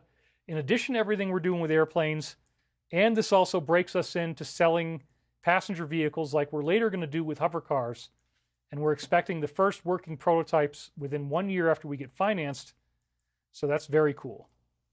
Plus, I remote viewed Saturn, so it again is like the car business plus in the Law of One, or LO1 there. This is the headquarters for the angelic government. And so the DS tried very, very hard to make this into something evil. But in the Law of One, it's a good thing. The rings of Saturn are a place where the highest level beings can live very comfortably. It's got hyperdimensional energy, and they explain that in the Law of One. And we're still holding true at 5,000 viewers.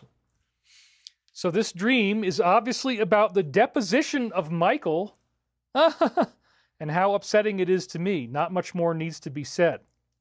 And I am unsealing this on January 31st, 2025, immediately after we had just finalized the 12,000 pages at 6 gigabytes for the subpoena.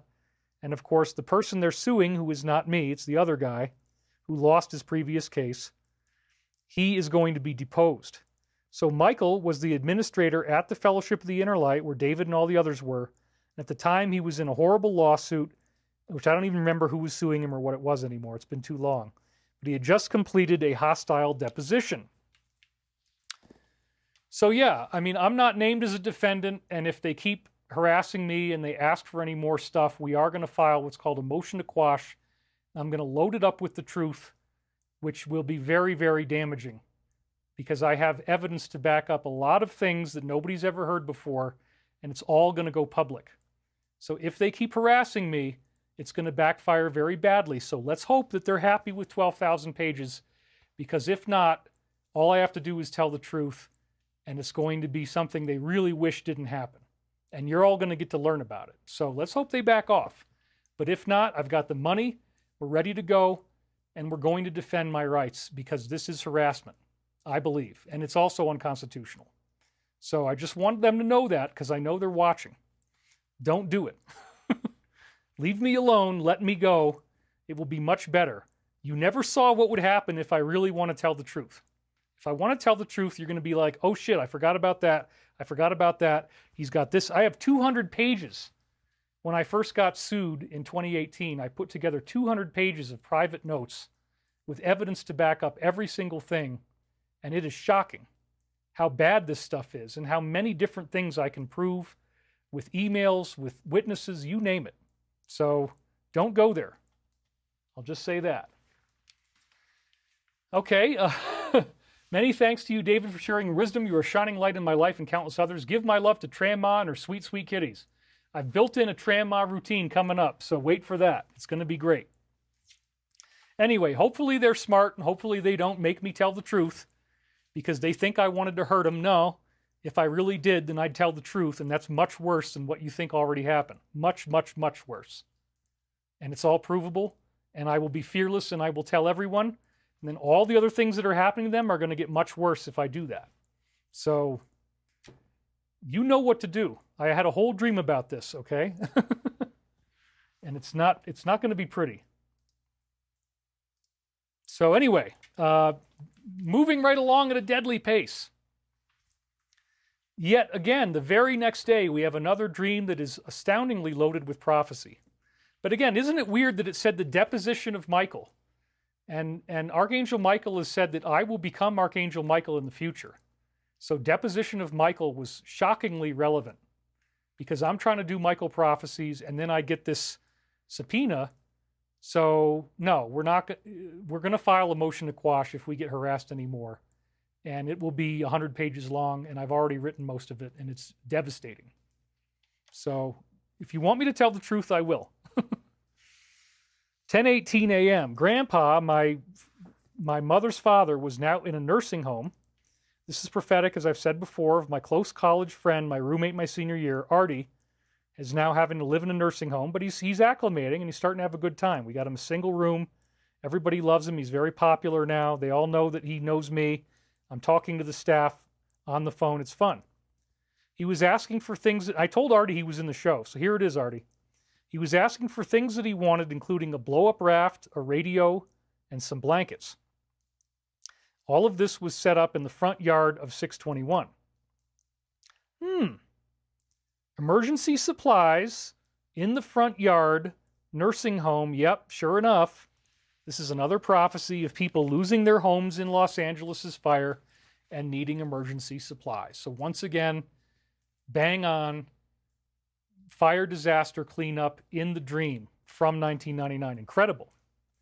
My brother was riding his bicycle and doing silly tricks, and I was worried that he might hit me.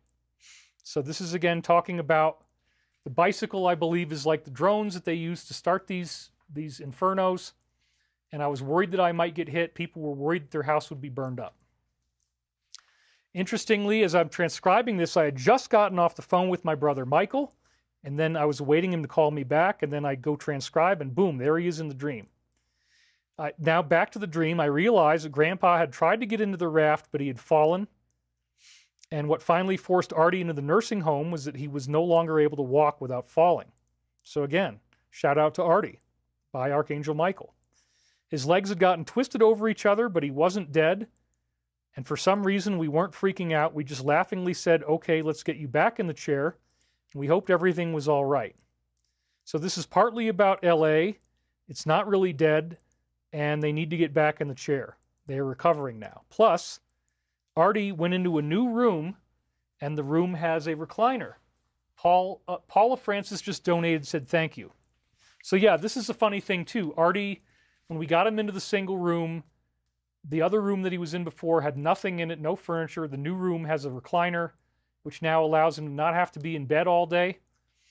And when I used to stay at this little cabin in Canada, there was no room for me to work on the computer comfortably except in bed. So I know what it's like to be in bed all day. It sucks. So it's a big, big deal that he got a recliner chair in his new room, and it's totally in the dream. Grandpa represents him, and he gets a chair. So Artie, here you go. Michael's got your back. He really wanted to be in the raft so he could ride away from this disaster. And then I say, water and spirit, I guess. This could be about Grandpa's own impending death. He lived for several more years after this. It may be a more literal metaphor about myself. It's about getting back on track after coming to Earth and fulfilling my purpose. And so then I wrote here the other day, this is prophetic of the subpoena battle, because it took me all week to put those 12,000 pages together, and the 2 plane crashes on Wednesday and Friday crashing to the Earth. All that stuff is part of it. Now finally, all we've had is dreams. Finally, we're going to get some readings. They kicked in on February the 8th. I was just given a whole dream about gravity appearing between 2 points of electricity. And our company's about to be funded. We had a great appraisal yesterday that will come in around $30 million. We will be using electrogravitic propulsion for our hover cars. And indeed, the flow of electricity between the anode and cathode creates gravity if it is strong enough. This is the classic Biefeld-Brown effect. If you have a flying disk that has a positive terminal on the top and the whole bottom is negatively charged, and then you have a non-conductive material in between, so the charge can't go through the ship, it has to go around and to the top of the little ball, then you get levitation. And this was discovered by Dr. Thomas Townsend Brown, who also was working with his physics professor, Biefeld. So it's called Biefeld-Brown effect. So this is a direct prophecy of the very technology that we anticipate we're going to use to make our hover cars. And it's a whole dream about the gravity in between 2 points of static electricity. Okay, so we got whoops, I guess I was on the wrong thing there. 2 points of electricity, but anyway, we got a donation, so let me do that. Lorijo Siegel, $100, as you can see right here when it comes by red. David, you are a blessing, an inspiration, a source of hope with your wisdom and love and great information. You are greatly appreciated. I love Archangel Michael and all you are doing for humanity. God bless you and hugs, Lori Joe. First super chat. So, yeah, David is my mentor, says Chomo Lonzo. APR 613 says, fascinating. Slides, not your head. Yep, sorry, I screwed up. Occasionally I do that. Anyway, back to the slide. The gravity between 2 points of electricity. Stavati's about to be funded. Sorry, I occasionally mess up and I don't do that right, so there you go. Anyway, let's keep on going. So then he says, suspension exists in nature. And that's the first words of Michael in this session. So that has to do with these natural ball lightning orbs of anti-gravity that was going to be a major part of our movie Levitation. And if the movie needs to be funded to be completed, I'm going to do that once we have the funds.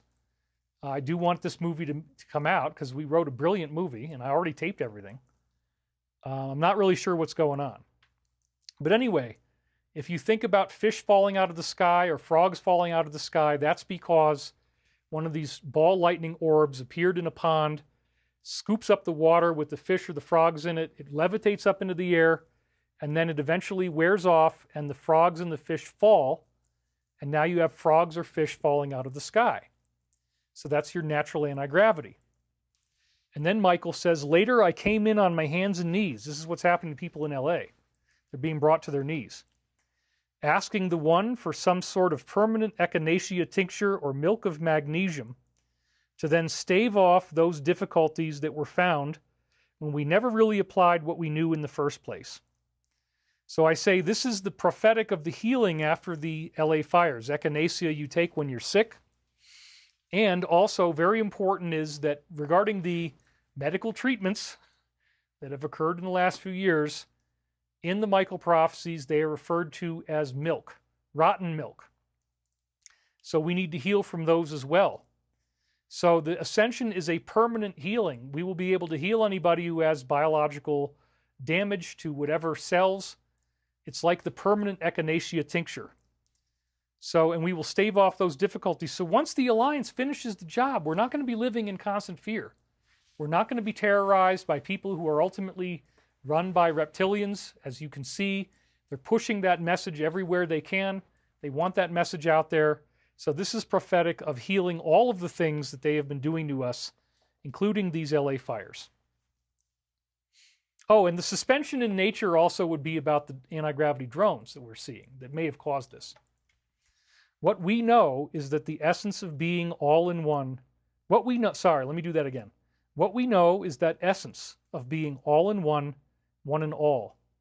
There is no alternative thesis to this, although many can depose themselves of the truth and construct illusory shopping centers where a different reality is then breached.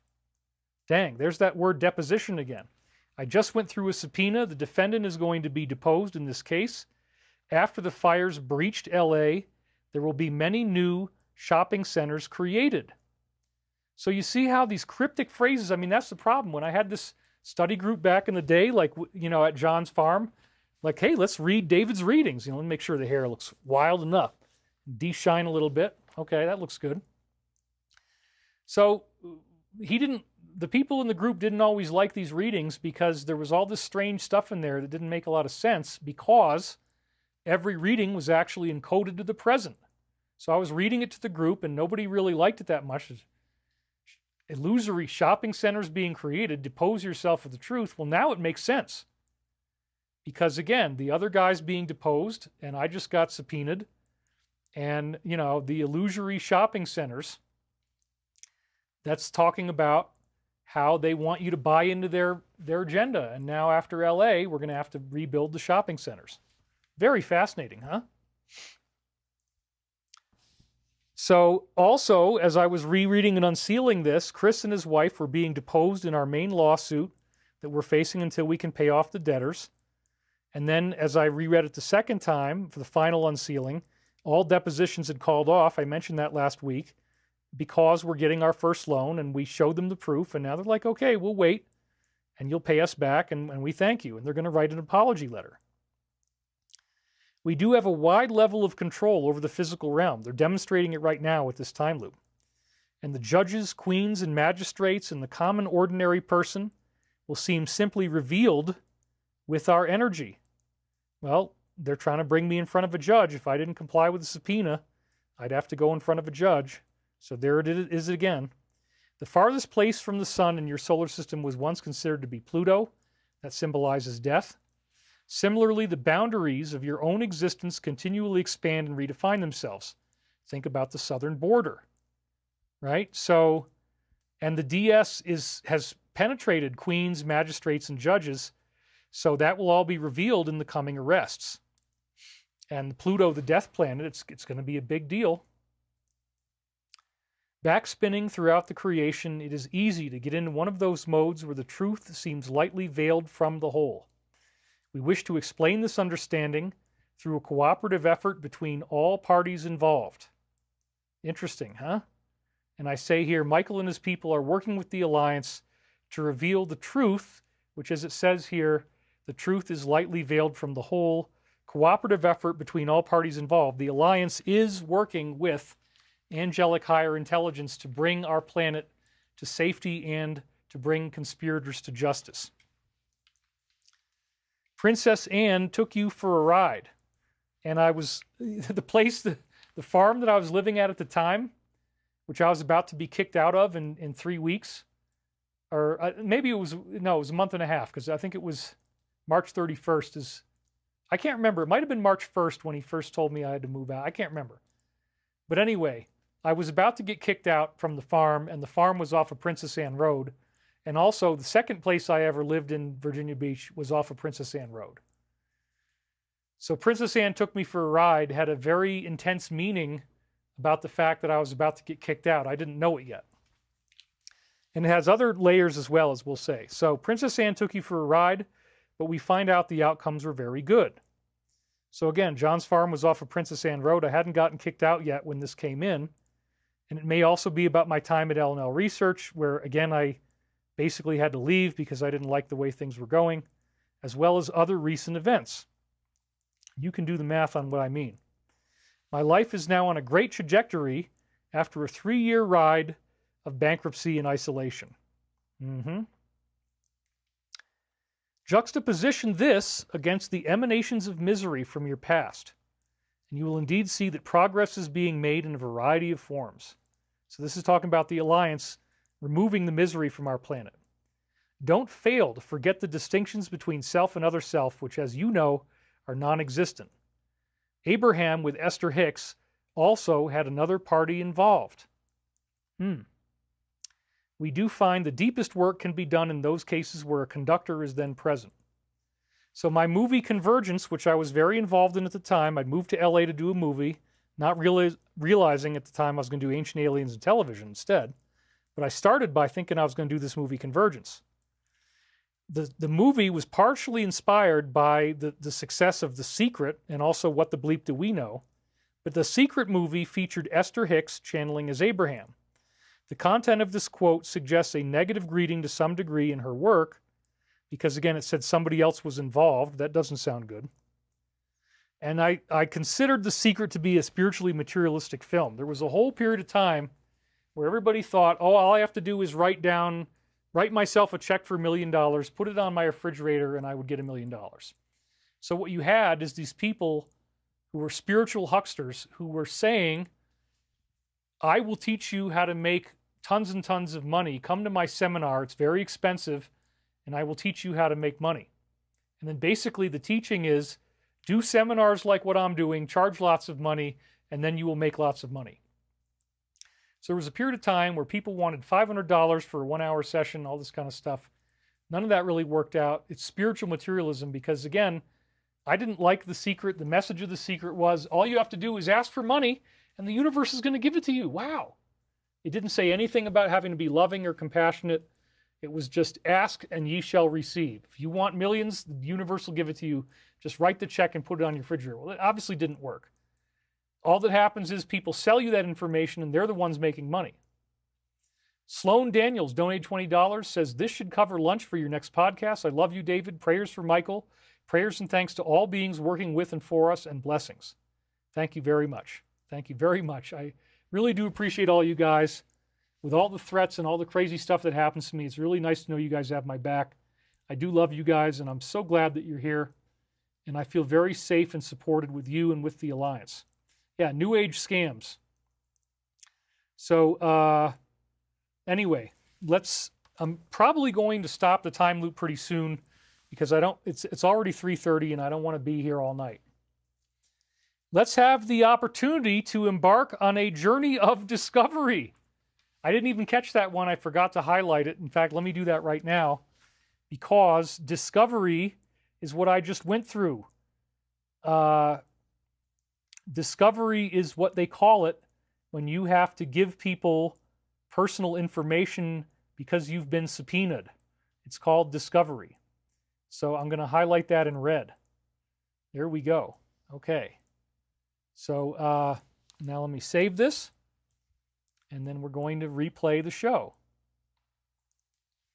So yeah, discovery is what I just went through, 12,000 pages of discovery. Let's have the opportunity to embark on a journey of discovery and bring in many layers of focus to then peel off the onion skin and get down to what we know is true. So the first time I unsealed this, I had just peeled a new onion, the first time in over a week, and then the second time I unsealed it, it may be about the JFK documents, because the way that they used to copy documents was that they would have this thing called an onion skin, and it was this thin paper, and if you typed a piece of typewritten paper and then you put the onion skin in there, you get 2 copies. So the onion skin would create a clone. So Journey of Discovery, I just put out 12,000 pages, and supposedly there are 5,000 pages of JFK documents, and yes, it is a discovery that now those documents are coming out. That's called a legal discovery. So wow, it has double meaning, and now I've got it in there. Pretty freaking amazing. Prophecy that the journey of discovery of the JFK documents is coming. It might seem superficial to you at first, the notion of replacing the headlights on your car, and I have a busted headlight on my car right now, which I still haven't fixed, just the turn light, not the actual front headlight, thank God. In actuality, it seems much more comfortable to have brighter light to shine unto the world. And just today, when I first unsealed this, I had strong thoughts of replacing my broken driver's side turn signal light. And this is now prophetic of the 2 plane crashes that both occurred just before the show, because, again, at least in the first case, it seemed like the reason that the helicopter crashed was that it couldn't see the bright light at the front of the airplane, and it collided because it couldn't get spatial orientation. And so it would have been much more comfortable. They wouldn't have crashed if they had brighter light. So that's another prophecy of the plane crash. And you see, guys, I don't have to do anything except just figure out what this stuff means, and it just works and works and works. It's so amazing.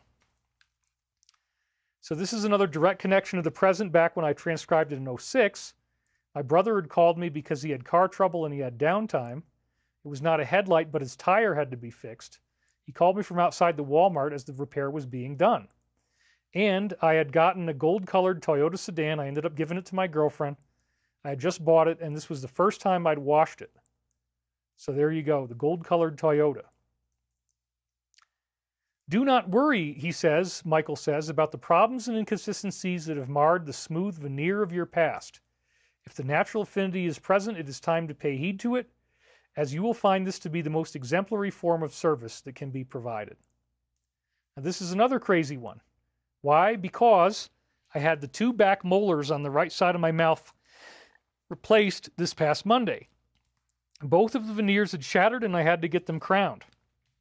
So I wasn't honest about this last week, but right before the show, the day before I had to go live on the air, I'm flossing back here, and all of a sudden my tooth just fucking popped. Sorry.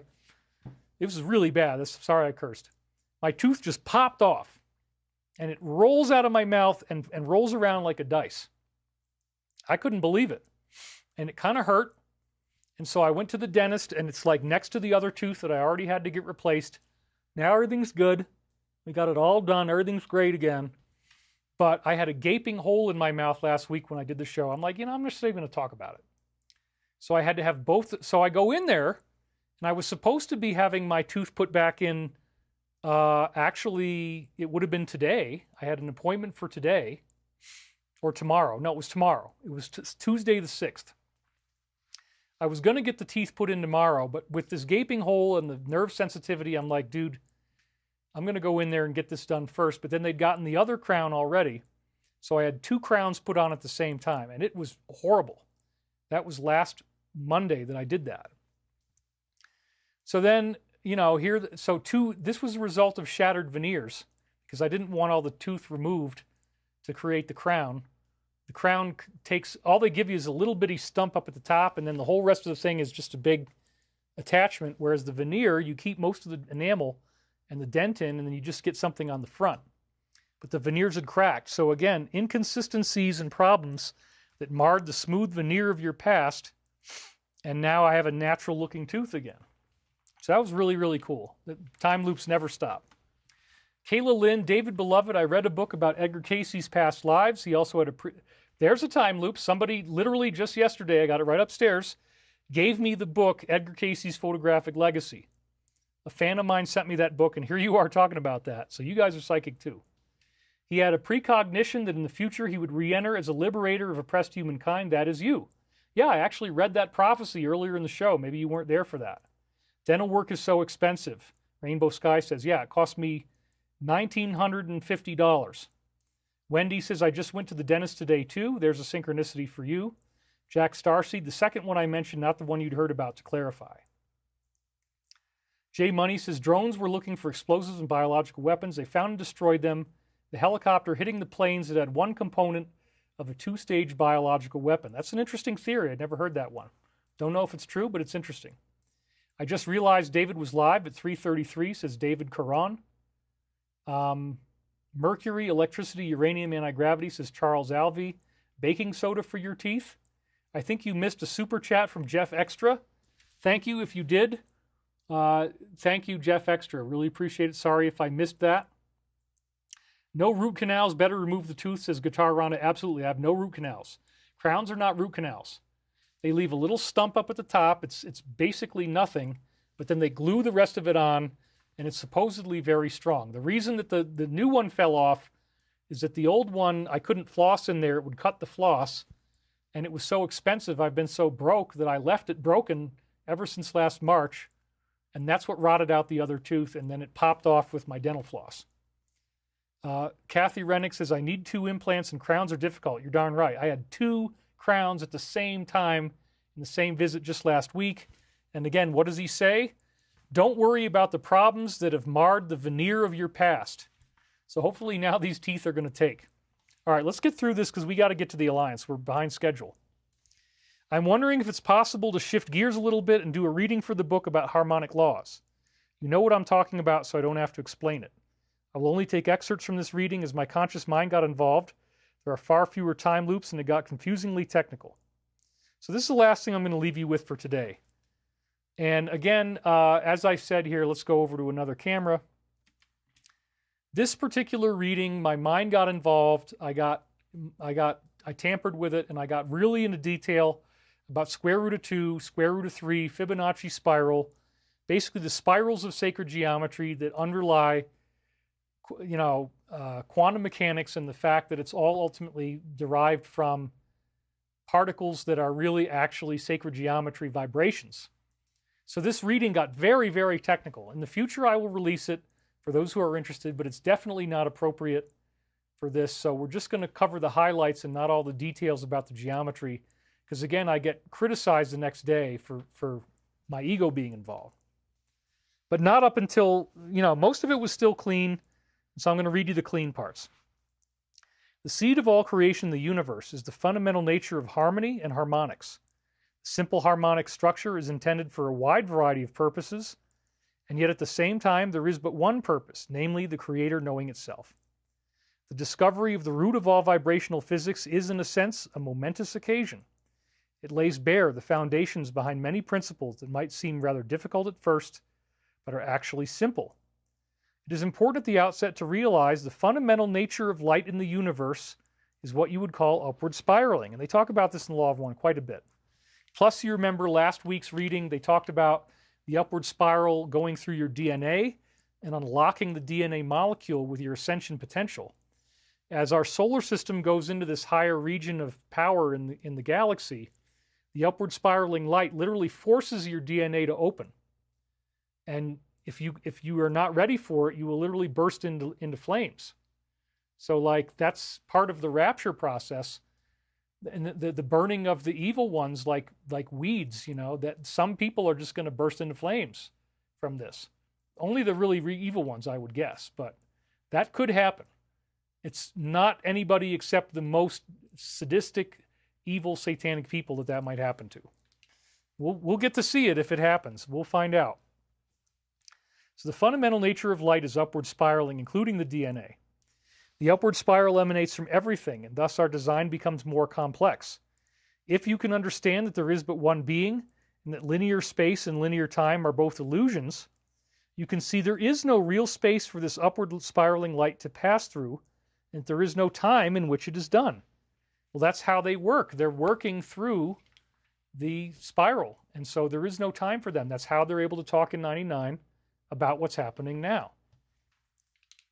Linear time is an illusion. Therefore, we speak of the illusion of an upward spiral when in fact light simply exists in all places at once. And then I go through this huge dissertation on geometry that you're not going to suffer through. And then they say, back when it gets clean again, we speak to you of a system of understanding wherein the universe itself could be likened unto a giant collection of what we are referring to as consciousness units. When the geometry forms, it creates consciousness. The neurons in the brain are geometric in how they fire, so that's all interrelated. Again, these consciousness units refer to the fact that spirals of light-love energy are seen to arise from each point in the universe, radiating outward and coalescing inward, thus creating the geometry in a flow, a fluid-like flow. The geometric shapes we have referred to are simply the field strengths of various nodes of vibration. So this fully describes our amplitude-hedron physics solution. If you remember, I did whole episodes on this where Nima Arkani Hamed, this brilliant genius, followed up on the work of Sir Roger Penrose from the 1970s, where he found out that all of the quantum squiggles that we see are actually emanations from one object that has no space and no time. That's called the amplitude-hedron. It's a very heavy concept. Space and time are illusions. You can go through 90 pages of Feynman diagrams, as they're called. That's what physics uses to calculate the squiggle in a bubble chamber caused by a quark or a lepton or a neutrino or whatever the hell they're looking at. So any particle that you're looking at is going to have a particular squiggly path, and it takes 90 pages to explain those with equations, but all of those squiggles, no matter what it is, protons, neutrons, electrons, leptons, muons, quarks, everything. It all emanates from one shape that has no space and no time, and therefore this is the great paradox, right? It is simultaneously the biggest and the smallest object in the universe. Similar concept to the Higgs boson. It's called the amplitude-hedron, and when you look at the geometry of it, it is the Star of David. It's tetrahedrons. So the Jews were right. King David was right. That was supposedly my past life. The Star of David, the Star of King David, is the shape of the original seed of the universe, and now modern physics is caught up, so nothing is really here. It's all an illusion. Everything is a squiggle off of this one shape that is geometry. And we've talked about that quite a bit, and that's what they're mentioning. That is the secret of Ascension, because since we're made of this geometry, the geometry can go through a frequency shift, and then as you crank up the frequency, it changes its structure, which means the atoms and molecules in your body will become those of the light body. That's the light body activation. It's very, very amazing. I missed a couple of your donations. I'm sorry about that. Let's see if I can find them here. Yep, here's one. BZA47. David, yesterday I heard from a well-placed ex-Air Force friend that WJBC3 and HRC, you know who those are, have been arrested by the Alliance and are being held in custody. Do you happen to know if that report is true? You got to be very careful about real raw news. That is a constant source of disinformation. A lot of people get drawn in by it. That sounds like something they would have said. They post stuff like that all the time. Don't believe anything that they say, in my opinion. Then we have Kayla Lynn said, I read a different book. Well, thank you for the donation. Tammy Lilly says, Abriel, I am super excited about the med beds for myself, first and foremost, also for family and fellow humans. I see a future where we are all happy and healthy. Oh, first and foremost, she wants it for the family and fellow humans. I see a future where we're all healthy and happy. David has done amazing work on med beds and hover cars. Yes. Michael Larson just donated. Great to be listening at work. Great work on your Michael time loops. Love and light to you. Jack Starcy, David's time loops are mind-blowing. Yeah, and I actually have to stop pretty soon here, but we're going to finish this one first. So let me get through this, and then we're going to go right into the Ezra stuff. Okay? So here we go. This is a symbolic representation of frequency, right? Geometries of vibration. Just as sounds are all frequencies, colors in the light spectrum are light frequencies, light, sound, and geometry are indeed interdependent, one upon the other. There can be no other way. We hope that this explanation will make some of the rest of your book easier to understand. Peace be with you in the light of everlasting love. I just want to point out all the geometry stuff that I cut out. I got criticized for it the next day. He says, Father of mine and maker of all beingness, please ensure the word is kept well preserved in the records of this entity, David Wilcock, now before you. This showed up immediately after the last reading, probably had conscious mind overlay in it. I got hung up on sacred geometry, and we lost our time loop aspects for 2025. And again, it's funny too, the word is well preserved in the records of this entity, David Wilcock, and I just had to disgorge 12,000 pages of my entire life for years and years, every communication I had with every person. That's what they wanted. Fine. We're not guilty of anything. I'm not guilty. Go ahead and have it. It took a hell of a lot of work. So with that said, there's still, I built out a lot more than we can use, but we're going to do that right now for the next week. So I'm going to notate here that we stopped here.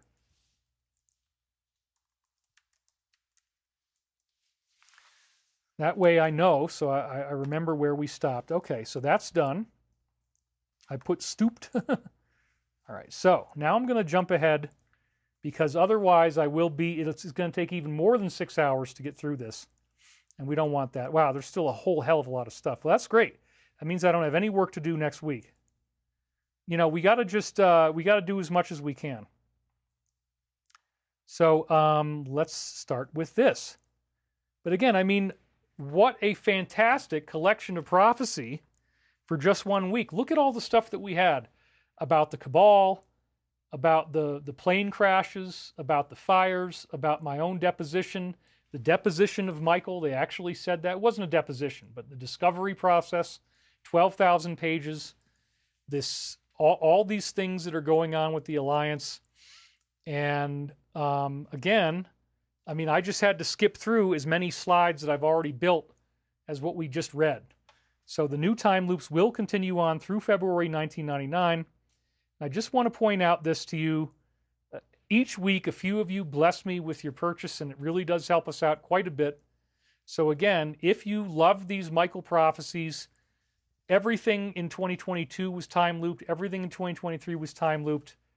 It's incredible. There's prophecies on every page. I'm not familiar with anybody else having ever pulled off something like this. And you better believe the Alliance takes this seriously, because it's not me. The bottom line, if you haven't figured this out, is I couldn't have faked this. I couldn't make this up. The tapes are real. The transcripts are real. If the Alliance knew that I was faking something, they would cut me off. If I was trying to lie to you, they would cut me off. So the way that you can help us, the best way you can help us, besides your donations, an even better way, is to buy the actual course. So we have 7 books and 35 hours of videos. All that stuff we were just talking about with sacred geometry, how it appears in DNA, I have an entire course just on that called Sacred Science of Michael Prophecies. That's in there. And it's 10.5 hours of video. We go through DNA, we go through the sacred geometry of the mind, we go through it showing up in quantum physics, we go through the planets being sacred geometry, we go through the global grid, the fact that all the pyramids and stoneworks around the world are on this sacred geometry outline on the Earth, all the major mountain ranges. The disclosure is also in the package. That was the course I did 3 years ago with Chris Beskar. It's incredible. We're talking about, he's leaking all kinds of interesting stuff about extraterrestrials, different types that he personally met with. We mostly focus on the Greys, but we also talk about the Sasquatch beings. Yes, there is a Chewbacca type of ET. So these videos are incredible. There's 35 hours of video that are all very professional in one collection. Plus you get all 7 of the Michael books, and we're offering an additional $33 discount. This is the biggest deal. It'll never get cheaper than this, so this is probably the price I'm going to keep it at from now on as I sell it. It's just 144 for the entire Archangel Michael suite. You can see how all the dots connect and reveal the Ascension. So you go to thedisclosure.com. You get the Sacred Science Geometry class, which has a lot of other stuff in it too about Satan, demons, etc. The original Disclosure class, which is gorgeous, and all kinds of interesting things from a real Area 51 insider. Oh, I shouldn't have said that. From an insider who may have worked at various locations. Hope I didn't get in trouble. At thedisclosure.com. So it's $189 off, where we were originally offering it for a long time, over 35 hours of videos and 7 books, and you type in the word concrescence. So write that down or get it out of the comment section. $144, it's yours. You own it for the rest of your life. Thedisclosure.com. Without further ado, let's dig into the latest Alliance posts. I'm very excited to be bringing you this information today. And again, it's already, we're 3 hours and 45 minutes, so yeah, it's probably going to take me 5 hours plus to do this show, but it's worth it because this is the final stage that we're in. So if you don't already know this, as I've said before, this is the group that is behind the new administration.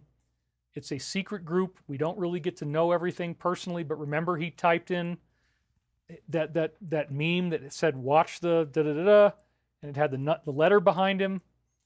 We got all these weird things happening. Now we're going to get back into the stuff I talked about in the first 2 hours. The crashes, continuity of government, the tariffs, all those interesting things are going to come up again. So it's all going to come full circle now. Here we go. This was a very disturbing one on the 26th about trafficking, and this happens to be in Santa Monica. An aerial view of specific coordinates reveals massive letters spelling out help. LAPD, Federal, and Trafico written on the ground. What do you think this means? Well, and there's a bunch of Sealand containers right next to it. It's very creepy. Go watch the video. Obviously, there's some really bad stuff happening here, and then everybody started to cover this. But again, you guys, you know, if you borrow off of the Alliance, you should at least give them credit. And so nobody seems to be doing this. If you use their stuff, please give them credit, because I'm working for them too. And they are absolutely the finest people alive, as they said in one of the posts. So please give them a shout out, okay? 50-second video leads us to post number 50, which again, I can barely read any of this, and they already know that. But it's talking about how did these various countries obtain this material, billions of dollars being sent over to them to get it, why the cash component, and could the cash be handed off to other people? So again, this is showing the dirty, underhanded dealings that are being done where they're actually arming our enemies. And that's consistent with this evil group. Remember, we talked about they have leadership councils, they have national councils in many countries, including countries that are supposedly our enemies, but they might not really be. That's what this is about.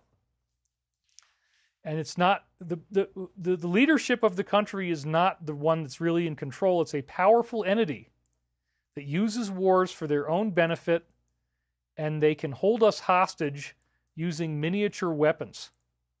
Well, that's probably part of what we saw here with LA. You know, it's like very, very sad. Then we have Rachel melting down over this nomination, and she had a full-blown meltdown over the appointment as DNI, calling her a conspiracy theorist, slamming her military career, mocking her religion by claiming that she eats toenail clippings. She's a Hindu. So that was very, very rude, and accusing her of stealing money. Why is Mark so afraid of this woman? Well, because she's going to lead to everybody getting toppled, and they know it, so they're fighting really hard. Post 132, they're again saying how important it is that we build the map, that I do what we're doing here, which is to show you all the posts and show how they all link together. Is anything in this image wrong? I added posts from the 5th. They say confirmed and correct.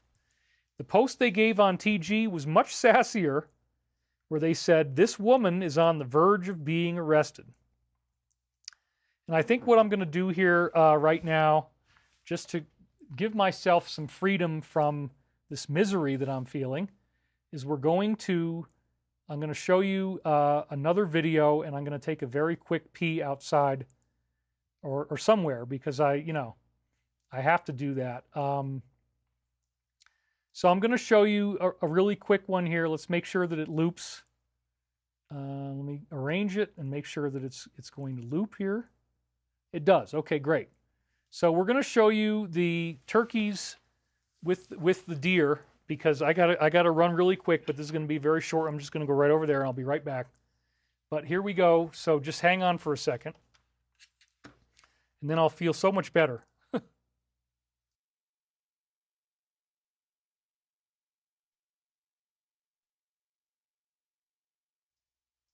Okay, boom, here we go. I'm going to play you the turkeys with the moose. Holy crap, you guys. I got a gorgeous, beautiful deer who showed up with the turkeys. And he feels safe. He wants to be here. Oh my God. This is unbelievable. Let's try to be very quiet and see if he won't go away. Everybody, turkeys, look. Look, turkeys. Oh, you don't have to leave, man. Look at my turkeys, look at my deer. I'm proud of you guys.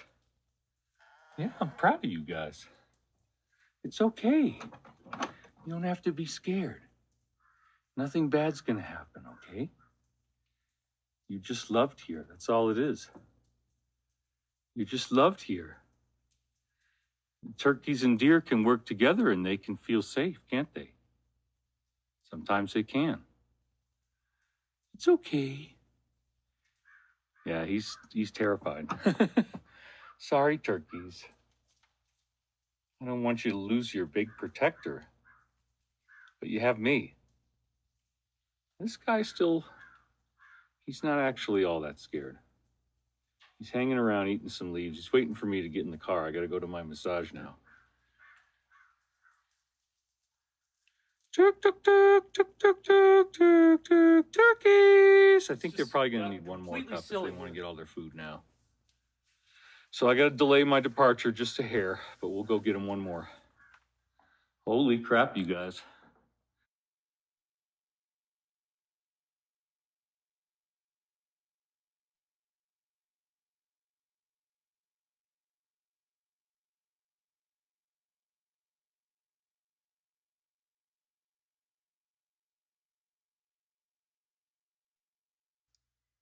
You want to come here and talk to me? All right, anyway, you saw that one before. I'm very fearless in confronting the moose outside. I throw her some apples. Thank you for letting me do that. I did lose some more people, but that's going to happen. Hey, look, I had to take a leak. So thank you, guys. Let's go back to the show. This is one of the ones I have to kind of dance my way through. Can't really speak too specifically on. And they do that a lot, but, you know, we do the best we can to give you the gist of what it says. This Florida individual was arrested.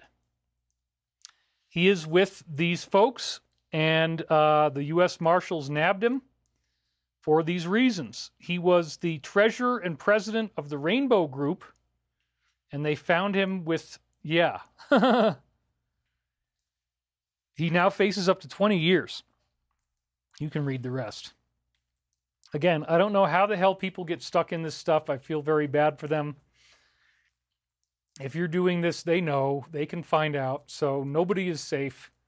And it's a very, very ignorant thing to be doing because they are going to catch you. That's the reality we live in. Nobody can hide anything in today's world. Then we have Dr. Phil warning that America could be attacked. He raised concerns about the possibility that it could happen. According to the information, there are reportedly up to 30,000 of these individuals whose whereabouts are unknown. Yikes. And this is because there was a huge influx of these elements. And he was warned that the situation will worsen once we discover why there are so many of these military-aged men from China. Oh my goodness. So yeah, this is a good indication that there may still be some big surprising thing that happens before we get all the way through this. Sad but true. So, 58 seconds brings us to the unreadable post that we have to read every single week. They give me this every single week, and I have to read it again and again and again. And I am kind of sick of it, but I get to have an opinion, right? Anyway, it's also something I can skip through really fast because I can't really talk about any of this stuff, and they know that, so it saves me some time. And the point here is that many of the 30,000 they are talking from are indeed Muslims. So they just mentioned it, and now they go into this again. So I'll just let you read that, but again, it has to do with these individuals and the fact that this Islamic faction exists. And this is going to be offensive to people. They claim there's no evidence, that everybody who says it is a conspiracy theorist, and they fact check through John McCain. So enough on that. Then we see the photograph of these two individuals, and they call them the satanic couple from hell, taking a picture together, and he claimed it was his most important meeting at this group. Something seems off about the room they're in now. I'm not really sure what they mean by that, but let's take a look at that room together and let's figure it out. Okay, so the first thing that's weird is, I guess, that there's this fruit bowl and it's in a hexagonal shape. So that's kind of similar to the shape of a magic circle. You see the shape of the hexagon on the table. That might be part of it. There is something really strange about these metal plates that are on the wall. Normally you don't see metal plates, so maybe that has some significance. I'm not really sure. It's a weird wooden room. There's no windows, so maybe it's underground or who knows what. But then, because nobody really knows what they meant, everybody starts to speculate. So some people speculated on that photograph up on the left, and they said they thought it was Hitler. I don't really think it's Hitler, but anyway, I wanted to show that to you. To me, it just looks like a guy crawling around with ice boots on and a walking stick. But anyway, yeah, it's a creepy room no matter what. Then he says, yeah, I regret the time that I spent. You know, it's let's go all in. It's a very strange thing. I don't really know what happened. We just sort of were hanging out together. But of course, nothing strange or illegal ever happened. That's all just the projections of people who want to insult me and all. Oh my God. Yeah, that he was blackmailed and threatened because he had an affair. Sure. Everybody's got to come up with their alibi right now, right? That's the whole point. He claims the meetings were solely to discuss global health philanthropy and said it was foolish and stupid to spend any time with this individual. As the list is being exposed, it's soon to happen, he's suddenly now trying to position himself as the victim. It's a pretty darn good alibi, you know. This guy does do that. He does film you. We had the dream about that, the video, and everybody was guarding against me watching the video. The creepy children, and then it turns out they're all in a dungeon in the video, and it's all evil and satanic. And then I was one of these beings of light who was rescuing the children. What an amazing prophetic dream. Totally related to this week's Alliance slides. Yeah, I was very stupid. Yeah, there you go. 1.9 million views, post 51. We've anticipated Twitter and other social media blackouts. Rogue agents and programmers, because of sealed federal orders, we quickly tracked and reinstated. Expect outages periodically. If this doesn't signal what's happening, what I've been saying, I don't know what will. So we can expect that the internet is going to go down. I know you're tired. I know you're tired of hearing it. And we talk about it every week, and it keeps on coming up. But things are going to get really, really wild. And the plane crashes and the fire, that's all just the prelude.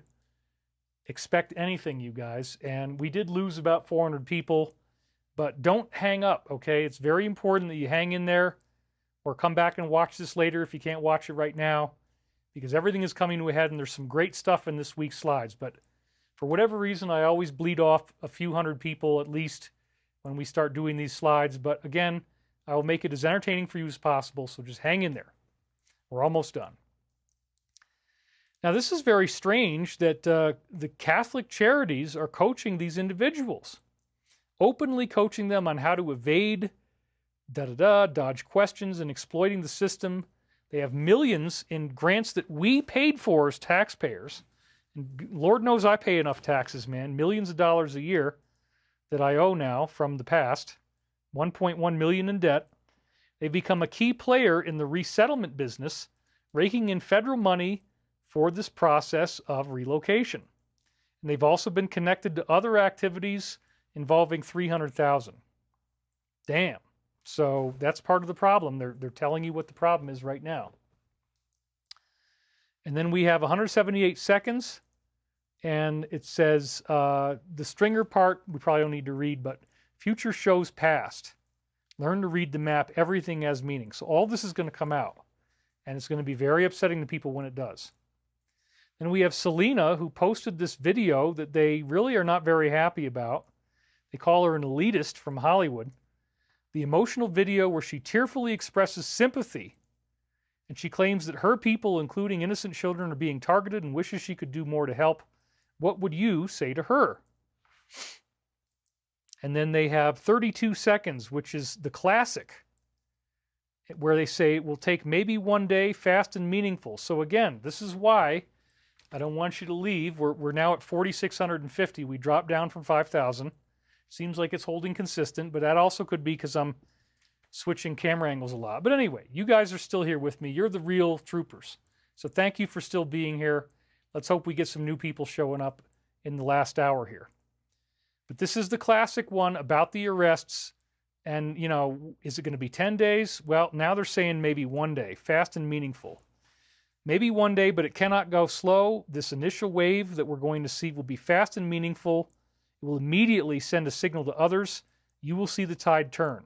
The media cannot hide, and some of them are going to end up being jailed. Wow.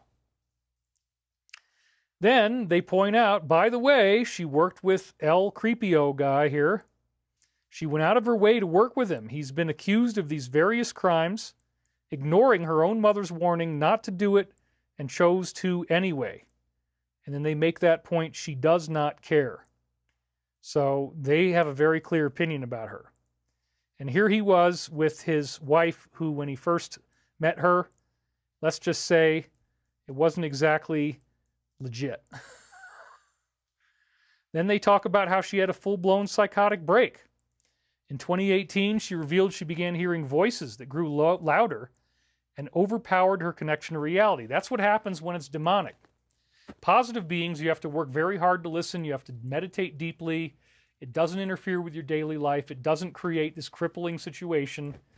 You have to work for it. You have to meditate, and you have to be very clear on your remote viewing protocols. If you get into a schizoidal type of situation where the voices are overpowering your life, those are almost always going to be negative entities. And check this out, dude. It led to an episode of psychosis where you lose touch with reality, experiencing hallucinations and delusions. She actually spent months in a treatment facility, consumed by paranoia and struggling to regain mental stability. I do feel really sorry for her. I don't wish this upon anyone. At the same time, I'm going to joke a little bit. Look at how much fun it is to be in this organization. Doesn't she look like she's having fun? Making all these weird symbols? Well, no.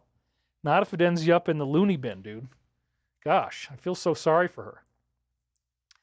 Now we see the AG of Missouri is saying, nope, I'm not going to play along. That's not going to work out well for him in the very near future, I would imagine. Ellison declared local law enforcement will not assist. He is not intimidated, he says. He has been photographed wearing a particular shirt, and he has backers that we already know about. And his state has a significant spike in the crime rate, Minnesota, unfortunately. That brings us to post number 75. Starts off at the top by saying, the strongest weapon in the U.S. is a patriotic American. Amen to that. Hoorah! By the time he returns from his trip, the world will be a different place. And we're reading this right before Netanyahu's coming in tomorrow for a meeting. Isn't that interesting? And they're supposedly going to end the war. So that seems very, very relevant and very exciting. And now we're crawling back up. We're up to almost 4,700 again. This other stuff, you know, Alice in Wonderland, we've heard that so many times, and they're going to explain what it is later on. And then again, all this stuff about Saudi, we keep hearing that. So, yes, I read you about the European bloodlines. That was what this whistleblower knew. But the part that she really missed in that original body of work is the importance of this one particular country. And again, every single week, they keep saying it over and over. So it's got to be really important. So here it is again. So now we have nuclear drills being conducted in New York City, and of course it's totally innocuous. It's not like a drill is going to lead to anything bad happening. That's never happened before. Oh yeah, it has. So, whoops, I shot through that too fast.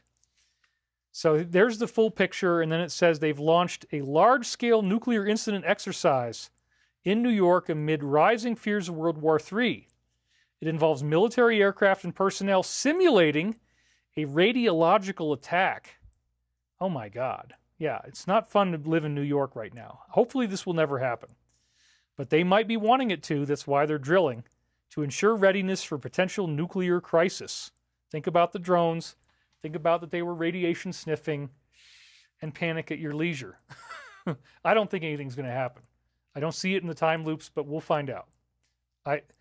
They've encouraged the public not to be alarmed by the heightened presence of military forces and aircraft during the exercise. Now, maybe this is also the alliance. Maybe they're getting ready to do stuff. There's probably a lot of stuff they got to do in Wall Street, so they could have positioned assets for that work as well. That could be part of what this is. You got to look at every angle. Then we have Caroline Kennedy, who's calling her brother a predator. And this gives us another golden opportunity for wonderful comedy here. So let's go for it. Caroline Kennedy, the daughter of John F. Kennedy, the cousin of Robert F. Kennedy, launched an attack on him just a day before his confirmation hearing, calling him a predator. She accused him of keeping birds of prey as pets, because in her words, he's a predator himself. She went further and claimed that his victims include family members and parents of sick children. She also criticized his stance, alleging that while he discouraged others from vaccinating... Oh, God. Yeah, there you go. So, this is a golden opportunity for us, which would be to play the game of Tranma wearing George Burns glasses. Bobby, what the hell are you doing? You got these hawks, you got these raptors, you got these birds of prey, and you're holding them in your house. You're preying on people. You're denying the life-saving medications that people need. You are a traitor to this family. You bother me so much, I just get so angry I can't stand it anymore. You're out there in the middle of the beach. You find this whale sitting there on the side of the beach. You got a chainsaw and you cut off his goddamn head. You've lied to us all. You've betrayed this family. You're a predator, Bobby. What the hell are you thinking, man? You can't keep doing this stuff anymore. Why don't you just come to Jesus? Come to your senses. Get away from all this stuff. You got to be able to talk to the people in a respectful way. You're out there snorting cocaine off of women's breasts when you were in college. I know what you were doing. I used to brag about it. I just completely ruined this cigarette, but I got some new stogies over here, so that one is going to have to probably go in the garbage. Woo! You love that? Did you guys have fun? I just so happen to have these glasses, and I'm like, oh, man. Oh, her cousin is a You guys are fact-checking me. Come on, it's comedy. It's her cousin. It's not her brother. Okay, fair enough. It's just comedy. Relax. The whale thing is weird. Well, no. If you got a big rotting carcass on your beach in front of your house, it stinks that bad, it was already dead, and he had to clean it up. So anyway, ha ha ha ha ha, everybody's laughing. LMAO, laughing my ass off. Time to meditate. LOL. Mr. Magoo, good one. That was too good. We need cocaine. Oh my God, I'm done. Hi, Trama. That was so great. You ought to be on stage. Well, I am. I got almost 5,000 people watching right now. Please share this. 51% service to self. 49% service to self is the key to ascension. Maybe you mean service to others. David, you are busting me up, Martha Craybill says. LOL. Oh my God, you are just so funny, says Jeannie. Awesome, laughing my ass off. Why is she anti-alliance? Well, that family has a history of being very deeply involved, and then JFK broke away, as did the others. But I said, you know what? I've never used these stupid George Burns glasses. Let's make good use of, and they're so dirty too, dude. It's like, I really ought to clean these glasses, actually, so that if I ever have to do Trama again, It's very important that you have the right kind of glasses on so that you could convey a public image that people who want to understand what you got to say can really appreciate the depth and profundity of having this type of public presentation, you know, where you just have the stogie in your mouth, you got the glasses on your eyes, and you're like, God damn it, you are a predator, and I'm never going to put up with this again. Because you just screwed over this family, you're screwing yourself. Why don't you just go take a flying leap, Bobby? We don't like you anymore. I'll marry you. Okay, so thank you for that. We can always identify the psychopaths in our audience when I do comedy. And we'll just trim them off, just like the book of Matthew would say. Pull the weeds. Just did one for myself. All right, so now we're up to post 376. And he says, are UFOs a distraction? And then the answer is, how far away is the closest star? What do you think? Well, there you go. They're once again setting up the UFO narrative, which is very, very cool. So then we have the beloved black personality, Jason Whitlock, saying that a particular marriage is fake. And obviously the Alliance agrees with this. Orchestrated for political purposes rather than being founded on love. That he needed a black wife to secure the presidency. I really don't even want to read the rest of this. It's going to get me in trouble. They have no reason to stay together. As their political careers come to an end, so does their marriage. Agreed. That seems to be what's happening. Then we're up to post 86. Finally, the correct reference. Again, they keep telling us this every week, so it's very important. Saudi is a bloody wonderland. Alice in Wonderland signature. Study this. It is important. So we're probably going to find out about the revolution that took place on November 4th, 2017. And how it got overthrown. That before that, this was the biggest source of money. They've already mentioned that. Massive amounts of nasty stuff was going on there. And they knocked out one of the limbs of the triangle. So a whole lot of old and compromising stuff is going to come out about that country. Then you can see why they're so mad. He wants to strip away their immunity. That'll get you in trouble with the wrong people.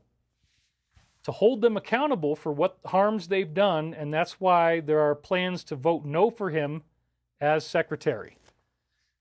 Post number 28 is one that we've just read a bunch of other times, last couple of weeks, but we're going to do it again. What must be completed to engage the military intelligence over other three-letter agencies? And this is very interesting. In the 50s and 60s, federal troops and federalized National Guard forces accompanied by military intelligence personnel, were deployed to help integrate Southern schools and deal with civil disorders in Detroit in '67 and other cities the following year after MLK's assassination. And remember, they're about to declassify all these documents. So this is the stuff that you're going to be learning, that it was all federally organized things that were going on here to try to put down these civil orders. Throughout this period, military intelligence units also collected data on Americans at home suspected of involvement in subversive activity.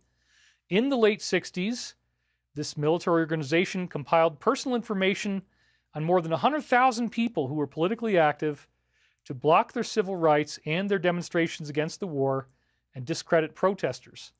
They used 1,500 plainclothes agents to infiltrate demonstrations and organizations and spread disinfo.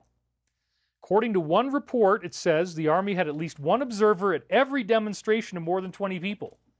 That's the kind of stuff we're about to learn whenever it comes out. Maybe it's Friday, maybe not, but we're getting close. The Army's activities were summed up by Senator Ervin, allegedly for the purpose of predicting and preventing civil disturbances that could develop beyond the control of officials. Agents were sent throughout the country to surveil the way the civilian population expressed their sentiments about government policies. Churches, campuses, classrooms, public meetings. They were taking notes, they were tape recording, all covertly, and photographing people who dissented in thought, word, and deed, including clergymen, editors, public officials, and anyone who sympathized. And then he says, ha ha ha, the military intelligence has infiltrated all of these groups. We are 5 steps ahead. Please be true. He said, well done, the picture is being painted. So that, I think, is a really good blueprint of what we're about to learn. Very, very exciting stuff. Oh, and I just saw a donation went by, and we're now up to 4,750. I would appreciate your support here, David. I know her family. I asked SOE to remove the psychosis break post multiple times. It's infringement of personal health data and inhumane. Okay, well, thank you for sharing. I'm just here to read the posts, and I didn't hear that from you until after it already happened. Sorry that I offended you. You know, what can I say? It's already too late for me to do anything about it. But I do, as I said, I feel really sorry for her, and I wish her health and healing. So thank you for letting us know about this.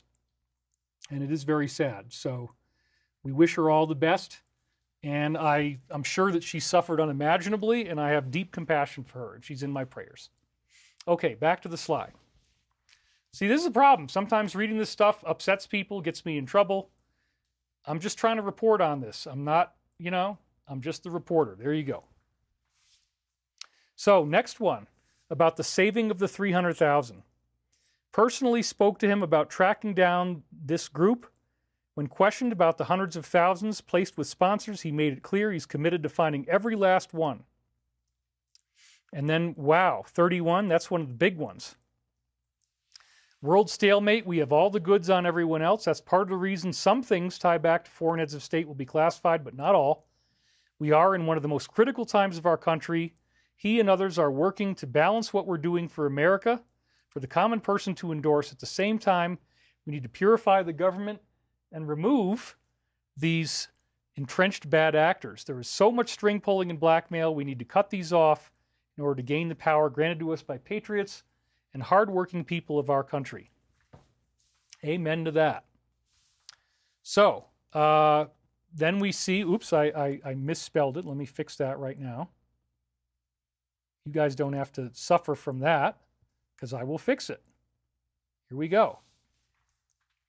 The next one says he is correct about Lyme disease and what its real purpose was. I've known some people who got Lyme disease. It is really freaking nasty, man. So all I can say is it totally makes sense what we're reading here. He is correct that it was created at a lab on Plum Island just off of Connecticut's coast. Mysterious tick-borne disease began spreading across this area in the late 60s, coinciding with this facility. It didn't become a significant issue until the mid-70s, but these are three highly virulent things, and it started emerging right near where this was all happening. 1 million views, 139 seconds, and it says, a list of Republicans in the House and the Senate who have announced they will not seek re-election. Why is this relevant? So again, I think that historical data will probably come out in these documents that are going to be dumped on Friday. People are going to be really, really pissed off when they find out that this stuff was done deliberately. And then we had the one I showed you at the beginning, so we don't need to read it again, that it is expanding. 30,000 more people are coming in. And then he winks his eye and says, hopefully they're going to send some of these clients in that direction. So then we have 61 seconds. Please refer back and collect my crumbs. We've anticipated, again they say this, Twitter and other social media blackouts. If this doesn't signal what I've been saying, I don't know what will. So once again, they did it twice. Get ready for the internet not to work. And that could happen anytime. Might even be this week. So again, I'm on the edge of my seat. And what are they doing? They're doing all this crazy stuff to try to block it or try to threaten people. And that included this collision with the helicopter. It's confirmed that the airliner collided, and there's now a heavy police presence with first responders. We already know this. 39 seconds. Again, we go through this whole stuff about North Korea and that they were ultimately not responsible for what was happening to them, that they were being fed this stuff, and that it could lead to miniaturized delivery within the U.S. So maybe that's what they had on board. The second one that crashed was a miniaturized something or other. I think that could be what they're referring to here. So anyway, it's very, very interesting. The next one is that the collision just so happens to occur over runway number 33. Imagine that. It was cleared to land. Authorities warned of incoming traffic shortly before the collision. 3 soldiers were aboard the helicopter, but there were no senior U.S. officials. So they didn't actually clip anybody except for soldiers, but this was definitely intended to send a strong message. It's like somebody pulling out a gun in front of you and then talking like they're not doing it. That's a very threatening move. The helicopter was found upside down, nearly fully submerged, and it was first tracked near the CIA headquarters. Imagine that. Video footage appears to show the helicopter flew directly into the plane, and it occurred over the river approach in D.C. to runway 33. Yes, 33. And so we have 3 different videos, and I've got all the corresponding posts for those.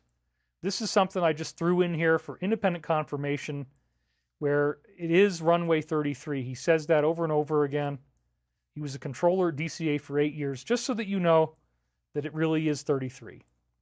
So this is the first one that we get is the classic post number 32, which we just read already. And now they're saying, again, maybe one day, but it cannot go slow. The initial wave will be fast and meaningful. Are you excited? I know I'm excited, man. This is just crazy that we're getting so close to the end here, and I love it. Because I don't want this to go on. I want to get to the point where we get to the truth. In post 29, some things must remain classified to the end. North Korea is not being run by Kim. He's an actor. Who is the director? If you learned it, it would sound so outrageous, everyone would riot, revolt, and reject. Again, why? Because the enemies are being armed, and we read that thing about the national councils, countries that you would think are opposed, are actually secretly working in the same organization. We pray every single day for God's guidance and direction as we are truly up against pure evil. And they are, doing what they have to do to create these satanic situations. But everything is being dismantled by the Alliance. Then we have post number 9, which is again talking about how they rely on the mainstream media to keep their narrative going, but this technology, like what I'm using today, is entrenching on their controls. They are desperately trying to censor, but this will fail. At some point, the Great Awakening will occur, where false local and national leaders will be revealed as corrupt and paid off to keep their people poor and in need. Can you imagine how pissed off people are going to be once this becomes publicly known? It's coming, folks. Next, they show an alternate angle of the collision, and the Black Hawk appears nearly engulfed in darkness, and they say it was on a training flight. And then we got post number 14, which is another really, really long one that we've read so many times, so I'm just going to kind of blow through it because we've seen it every week. Again, what must be completed for military intelligence to engage other agencies? And there's some juicy stuff in here, you guys, though. What must occur for civilian trials to occur? Well, this is, again, going to come through military law. That's what's so important. Was he asked to run for president? Yes, we know this. And he knows where the bodies are buried, and he has the goods on the bad actors, most of them. And then it says here, again, all this stuff about the Muslims and how they factor in, and domestic organizations being violent. That's a big problem. The authority that he has over the Marines, and he was asked to run for president with assurances made that tampering would be stopped. The military is helping him. Then he weighs in personally on this collision and says that it was going straight at the airplane. Why didn't it move, knowing the plane's lights were blazing? And again, we had amazing time loops on this week. And we're now up to almost 4,800 people, so thank you all for being here. There's some great stuff here that we're going to get through, and we're doing it quick. So I'm going to hopefully get done within 5 hours. I think I can make it. He also challenges the control tower, saying, why didn't they direct the helicopter to avoid the collision? Well, we already know the answer, which is apparently autopilot. So sure enough, here it is. It was on a perfect routine line of approach. It was going straight for an extended period of time on a clear night. The lights were blazing. Why didn't it go up or down? Why didn't the control tower ask them what to do instead of asking if they saw the plane? This is a bad situation. It looks like it should have been prevented. Not good. Okay, then we have a post, and this is post 57. And again, it talks about the Muslim infiltration. So they keep making that point every single week. It's going to be a big deal once it comes out. Now, we read this at the beginning, so I don't need to do it again, about the remote piloting, the fusion of AI, sensors, and automation, allowing it to take off, navigate, and land autonomously, even in complex environments. And they demonstrated it just weeks before the election. Wow. So clearly the people inside were screaming. They couldn't stop it. They saw where it was going. And I don't want that to happen inside my car, which is why I'm only going to drive a 2006 or older. Because anything newer than that, it could happen. So if you got an old busted out vehicle, that's your best, safest bet if you're doing the kind of work I'm doing. If you got a newer vehicle than that, this could happen to you on the road, and it often does. And I was warned about this by all my top insiders. Post number 82. Things need to be solved to understand what is about to happen. And starting with Alice in Wonderland. So there again, every single week, Saudi, Saudi, Saudi, Saudi, Saudi, Saudi. So, okay, I get it. I'll keep reading it for you guys, even though it's very redundant. Senator Durbin disses this particular nominee. He will not support under any circumstances. And this person also blocked the release of various other logs, whereas this individual vowed to make them public. And then we got post number 28, which we already just read, so I don't have to do it twice. But again, the civilian infiltration, how much that's all going to come out in the new documents that we're going to see. And they have infiltrated everything in the alliance. Next, we see the helicopter did not have its normal black box. That's really strange, right? Why? What's up with that? Let's take a look at it here. You read it first. As a result, the investigators have to rely on external air traffic control, tower recordings, and videos of various angles to piece together what the hell happened. How convenient the black box was missing, right? That doesn't reek of anything strange at all, does it? And they say it was on a training flight. 21 seconds. He says, I've dumped some crumbs like this over the weekend, which started intense chilling. I know what that's like. At this point, we are far enough along you can paint the picture without jeopardizing the operation. Then we have another one of these trolling posts, comedy posts. His assistant was busted, which again, very sad. 11 and a half years in prison for what he tried to do. He flew to Britain with the plan in mind. This is a big deal. His former senior advisor. So do you think the senior advisor is anything related to what his boss? Yeah, probably so. He spent more than a month planning his trip and packed his suitcases with all different things. Indecent images were also found. So, oh my God. It looks like a very delicious hot dog. I'll just say that. It's probably yummy. 3.3 million views. Okay. And then this is the one, I already had it posted. Somebody had misinterpreted this. No, they're just reporting on the news. It does not mean that they support this individual. And you can see how I titled it. He ended his career. I think these comments are reprehensible. They are horrible. And I'm quite certain the Alliance feels the same way. But this one could be misinterpreted. So it's like, all right, well, I'll put it in the show, but I got to make my own disclaimer. You know, let's just be clear. They're not indicating they support this individual at all. So you completely misread that. He broke the internet today by claiming this individual was a good guy. He did his own research over public education indoctrination. Look, they don't believe this. You're not purifying anybody by getting rid of ordinary people. And he also suggested, so look, it's not what you think. This is not supportive. They've made many other posts where they're against dictators and all that kind of stuff. And so 4.5 million views on this one. This guy's completely ruined his life. It's a very stupid thing to say, I would never agree with this. I don't agree with this. And then that brings us to post number 53, which says, list out all those who have foundations. Why is this relevant? And then it says, the level of corruption in our country and most others is so severe, there is only one way. So that really shows what they mean. This is people being misled. This is a guy making misleading, evil statements that I don't agree with. They don't agree with it. And the only way they can root out this evil that tries to blame the people and tries to say that evil is good and good is evil and all this kind of stuff is through this scenario that they're getting ready to do. So I knew some people were going to have trouble with that, but there I explained it to you. Let's keep going. Then this individual clarifies, notice how I'm not using any pronouns, that this individual was not on the plane. So it says Joe just took to Facebook to clarify that he wasn't one of the pilots involved in the Black Hawk helicopter crash, unless, of course, this is the most elaborate psyop ever. So this individual said, some craziness has happened on the internet. I'm being named as one of the pilots. Please report any accounts or posts you see. It's insulting the victims and families of those lost. They deserve better than this BS from bots and trolls on the internet.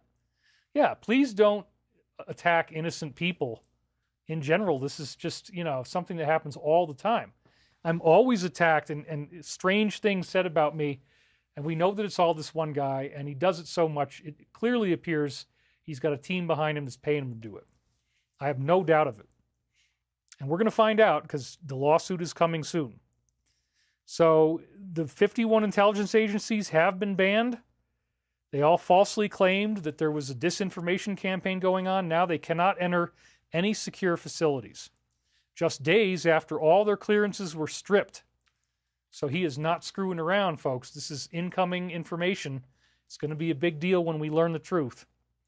And once again, we got post number 58, which I can't read any of it. As I say, this is the unreadable one, talking about the Muslims and their connections. So we already saw this, so they're giving me a freebie so we can keep moving fast.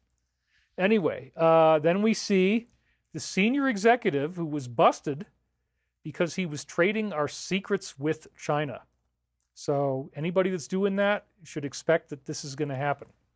He was a former senior advisor to the Federal Reserve, arrested for allegedly conspiring to steal trade secrets.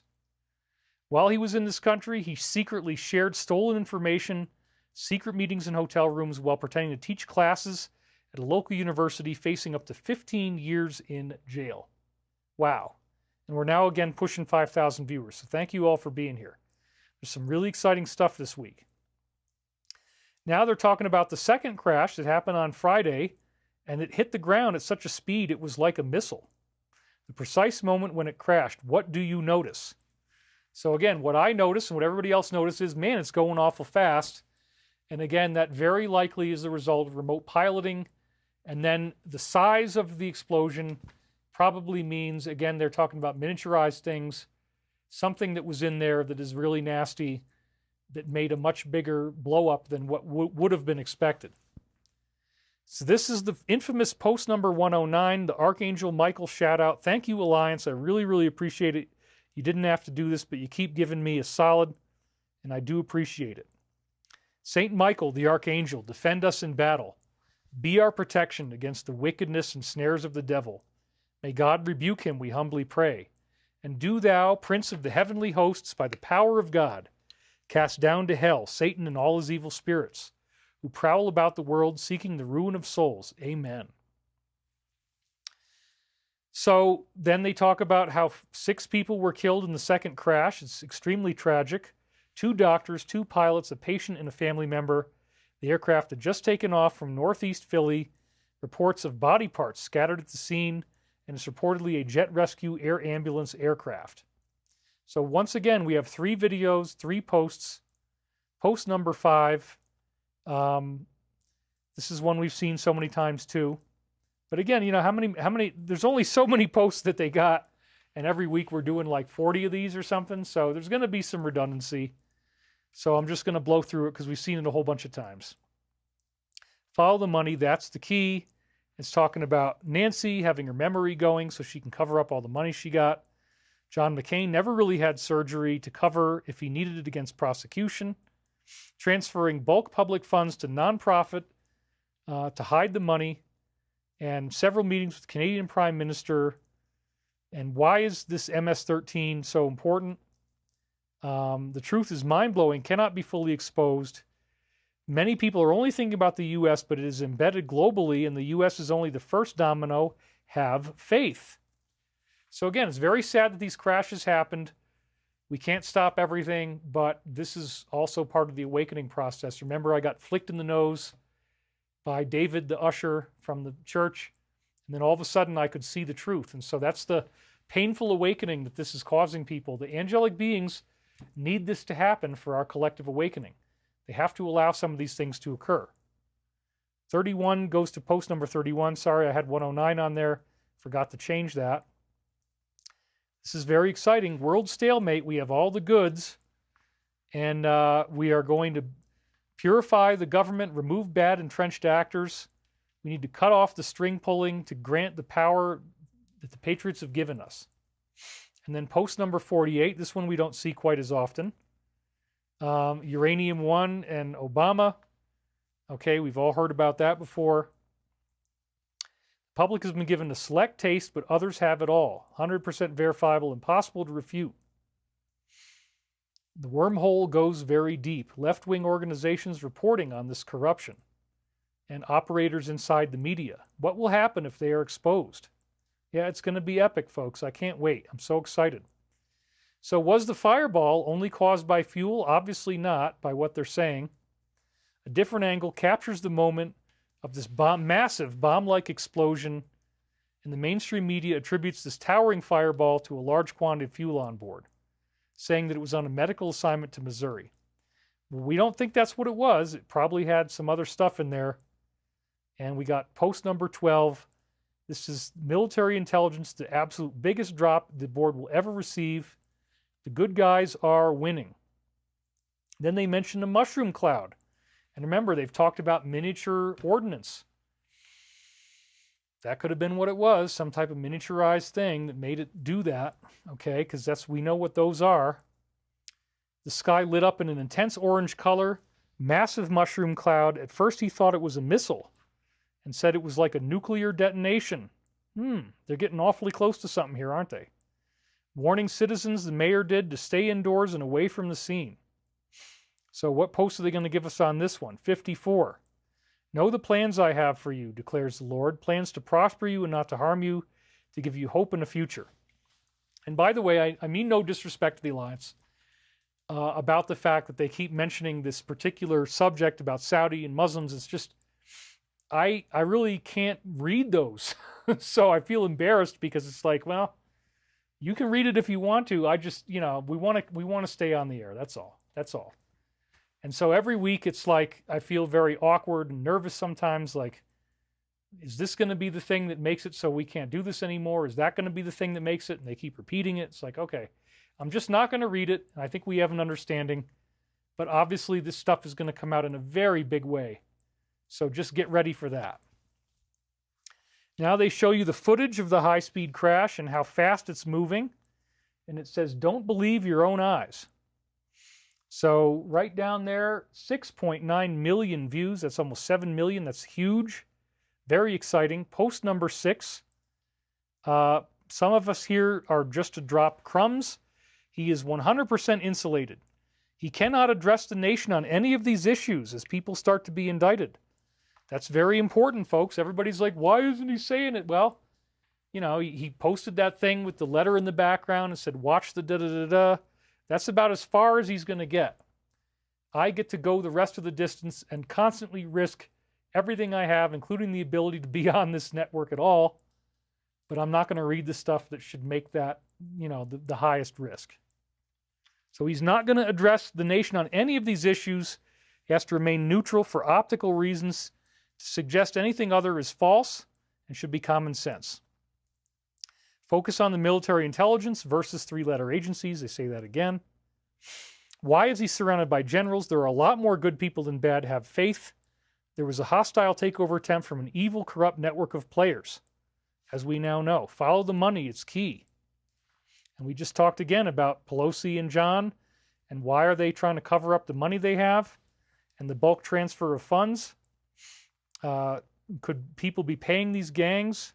The truth is mind-blowing. These people are evil. Then we had the one that I showed you at the beginning, showing that it was about continuity of government. So this was a direct threat to the alliance. Doomsday readiness to evacuate top U.S. officials in the event of a crisis. We're now almost exactly at 5,000 again, so we've gained back the 500 we lost. Thank you for being here. The Black Hawk was preparing for the role to transport leaders to secure locations if the capital were under attack. Continuity of government. So there you go. I mean, they were drilling for what they're about to do, and that they need to evacuate the right people at the right moment when this begins.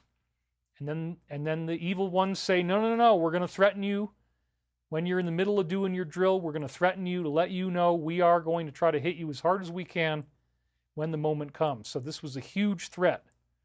And maybe they're not going to use airplanes. Maybe they have some other backup system. Who knows? But yeah, it is on like Donkey Kong, you guys. Wow. Post number 27. Not everything can be publicly disclosed. So much ties back to foreign heads of state. That's important. They got to keep governments in place. Much will be revealed, but we can't have it at a cost we can't recover from. Then they show you the circular crater from this crash, and it says extensive damage. Again, that doesn't look like normal jet fuel at all. Post number 72. And they interact with one of the fans. He says, wait, go back to the post about the families. Was one of them the Saudis?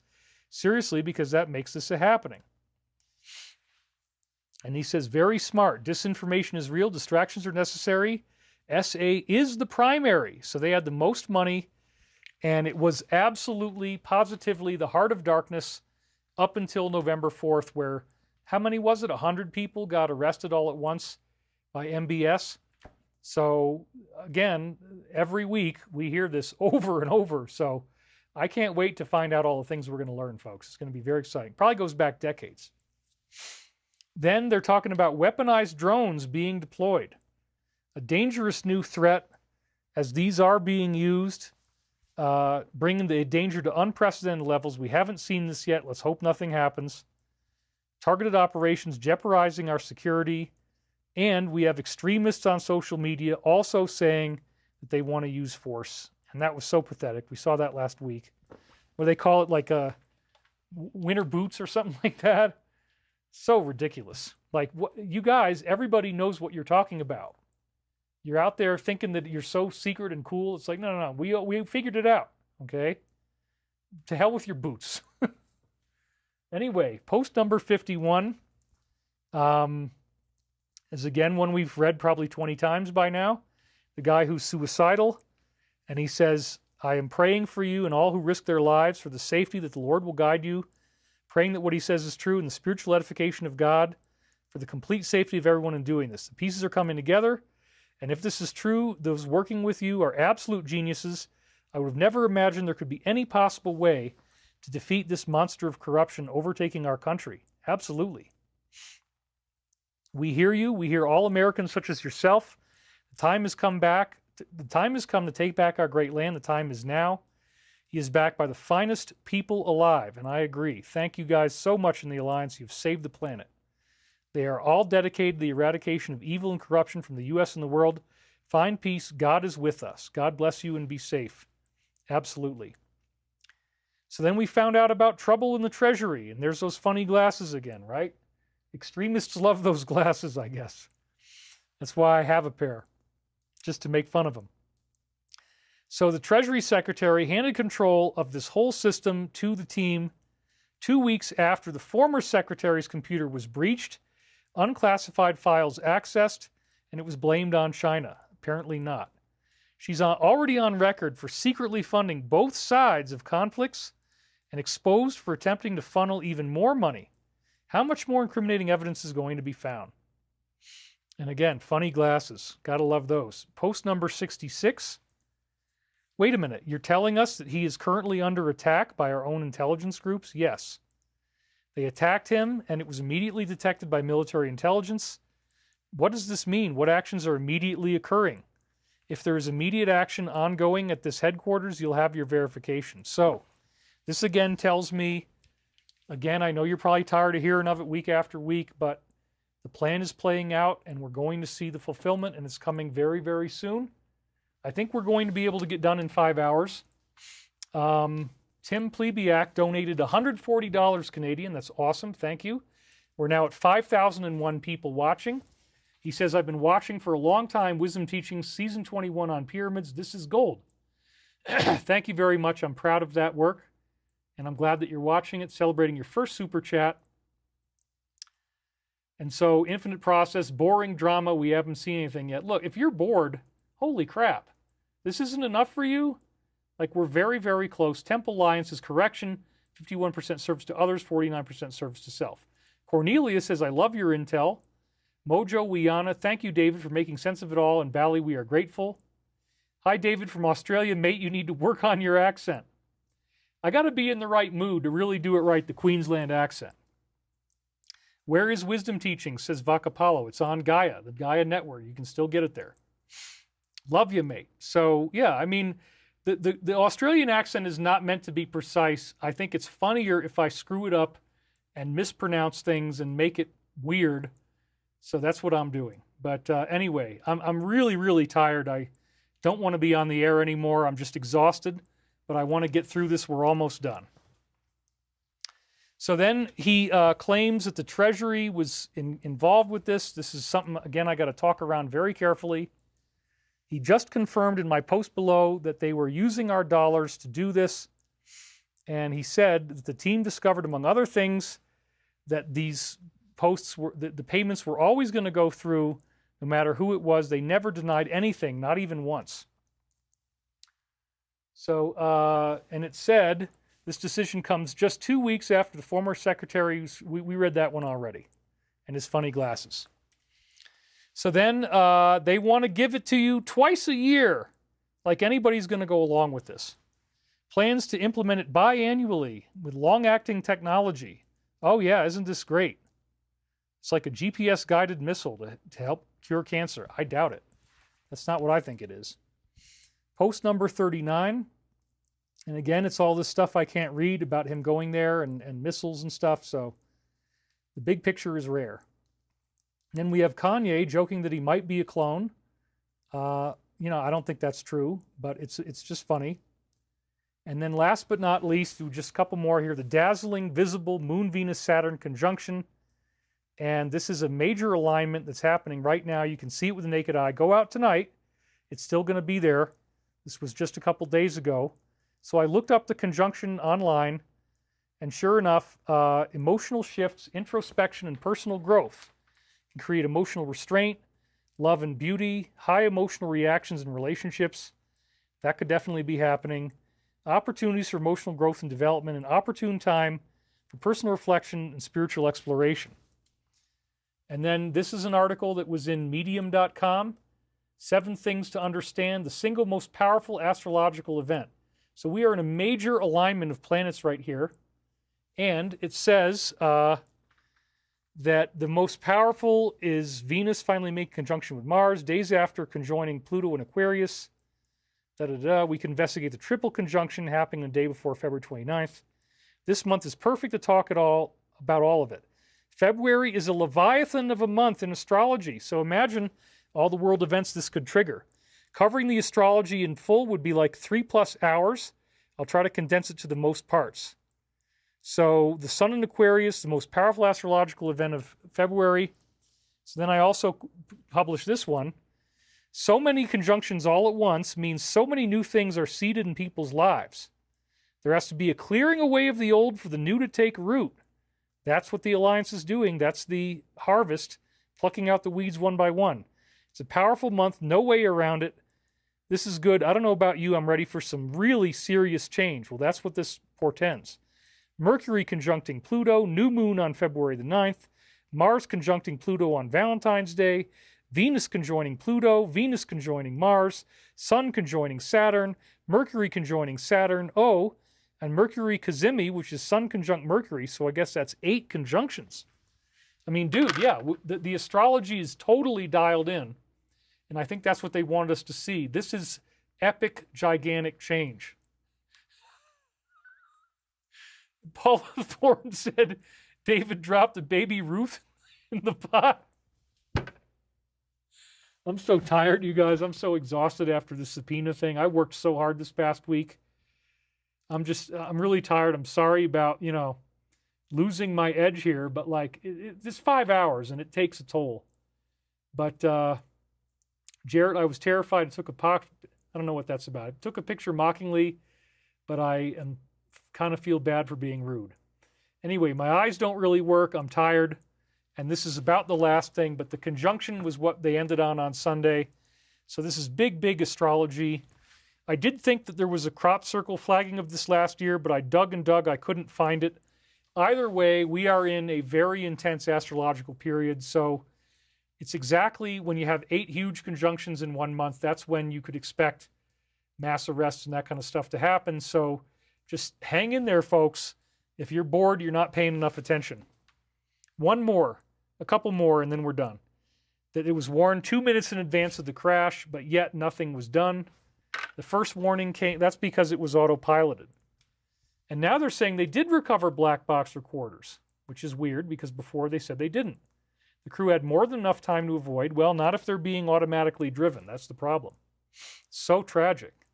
But again, they were threatening the continuity of government. So we're very close. 12 seconds. And again, the biggest inside drop we've ever received. The good guys are winning.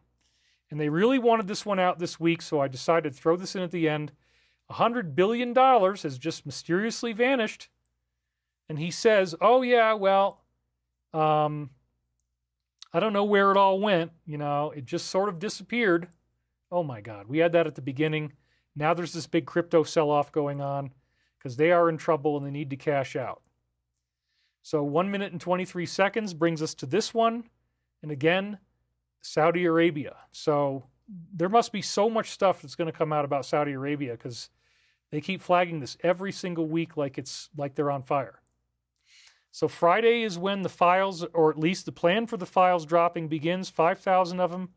That means anything is possible this week. We are in a time of extremely high danger and threat. And with that said, I'm going to read a few more of your comments. We're at the end here. I did not drop a baby Ruth in the toilet, you guys. I only took a leak.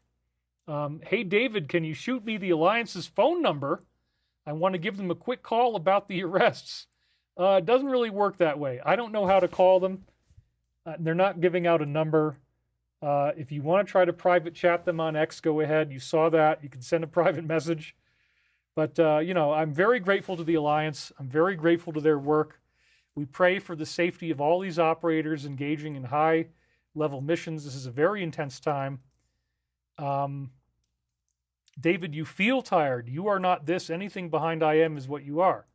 Hang tough, David. Eat some steak. Yeah, it was a very, very intense week. I couldn't really read them, but we surveyed 12,000 pages of discovery this past week. Giving up all your personal stuff to somebody who's openly telling you they want to incriminate you and find you guilty, and they're making these threats in writing like, we think that you did this, and we think that you tried to hurt us, and and now you have to give us all this stuff. It's been a very emotional week. I had 2 days of extremely bad wind. I did not sleep more than 4.5 hours last night. I think that's really why I feel like this. So again, the trolls are going to pick up on that. Oh, but who cares? I mean, I did it. I did the show. And so can you please give the discount code again for your course? Thank you, David. Yes, the discount code is Concrescence, CONCRESCENSE,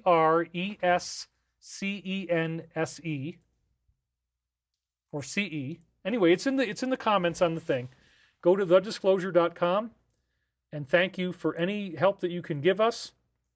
I'm very excited to be doing this today, despite the fact I had so little sleep. We had horrible wind. I couldn't have done it yesterday. But we're rocking 5,000 people. So without further ado, in the last few minutes here, we are going to do our global peace meditation, where always 400 of you defect and run away because you're cowards. Okay, whatever. Here we go.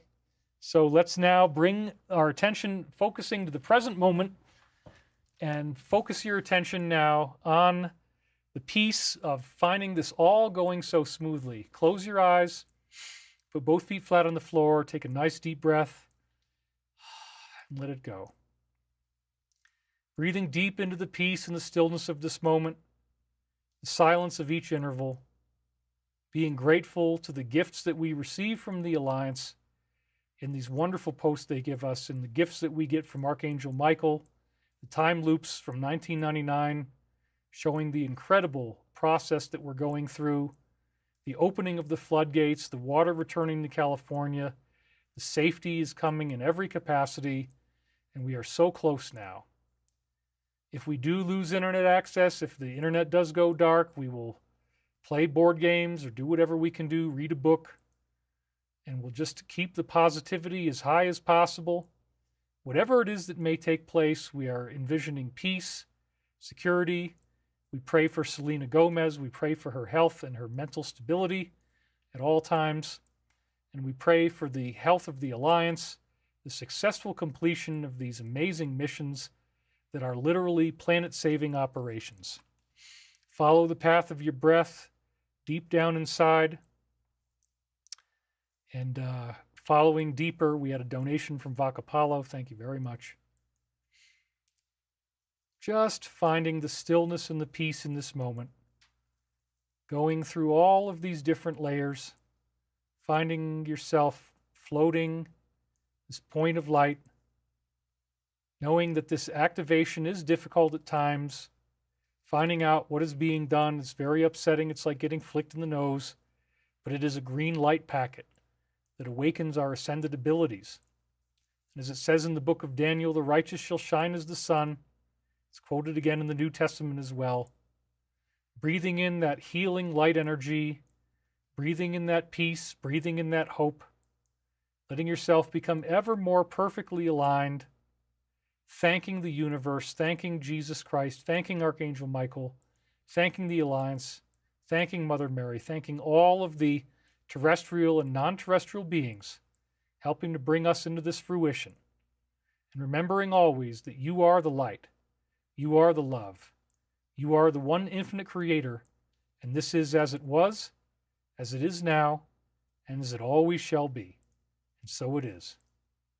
There, that wasn't so bad, was it? Well, we still ended up losing our classic 320 people. Okay, well, hey, Dave, shoot me the Alliance. You said it again. So, yeah, this is obviously a troll. So, okay, bye. We don't need that. Hi from Catalonia. Now we just get to read your comments. Thank you, David, for reminding us to always stay loving and kind. Keep praying, positive praise and forgiveness, thanking in advance all that is done in light and love. Canna Grandma, Canadian flag, thank you very much. And so it is. Serena Bella 111. Dolores Cornea says blessings. Kat Katie, that was beautiful. Thank you. Sunflame, that was perfect. Amy Reedy as Bjornson, yay. Thank you, David. Take a nap.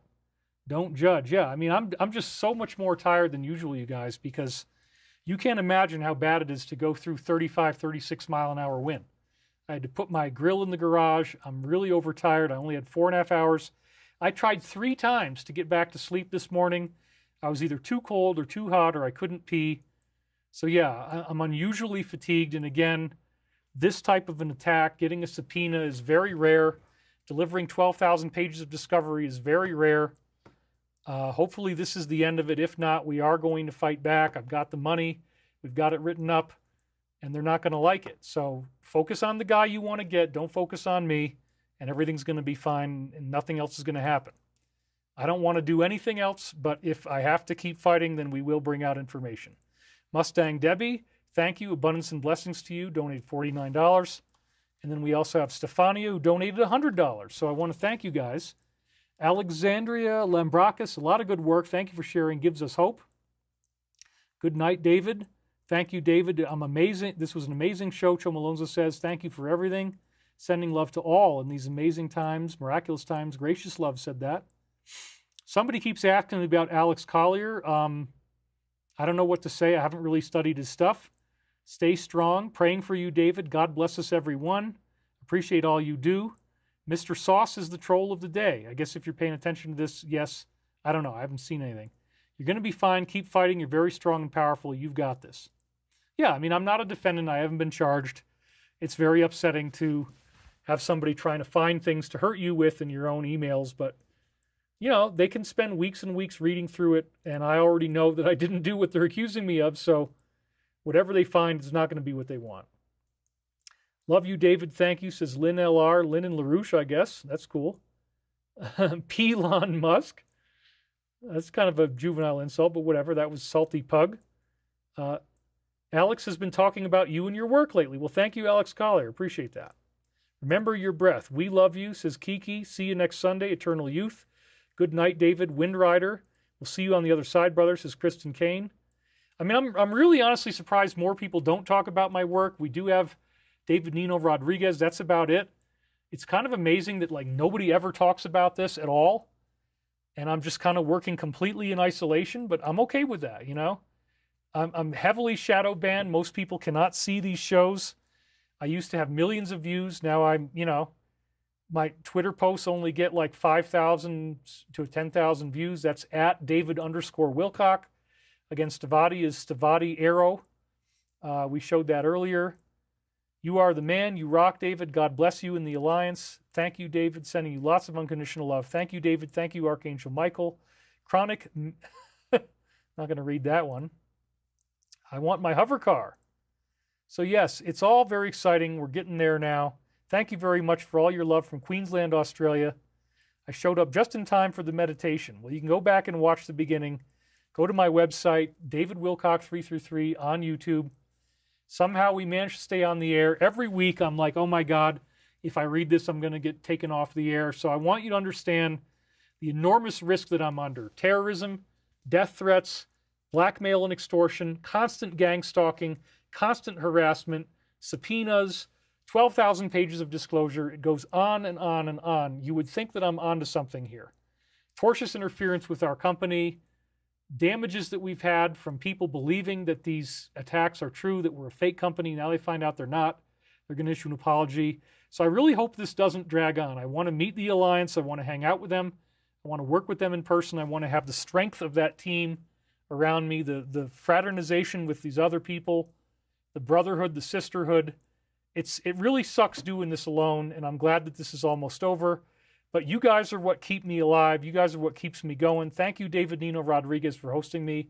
He's the only person who gives a crap about what I'm doing enough to invite me on the air. So anyway, we are here, and we're going to be here next week. Love Tramma, love Angry Daddy, love Uncle Colin, love Galen. Thank you, guys. We will see you on the flip side. Thanks for watching. I really appreciate it. Bye-bye for now, and I'll see you next Sunday, barring any crazy stuff like the downfall of the internet. And here we go. Thanks again. We'll see you next time.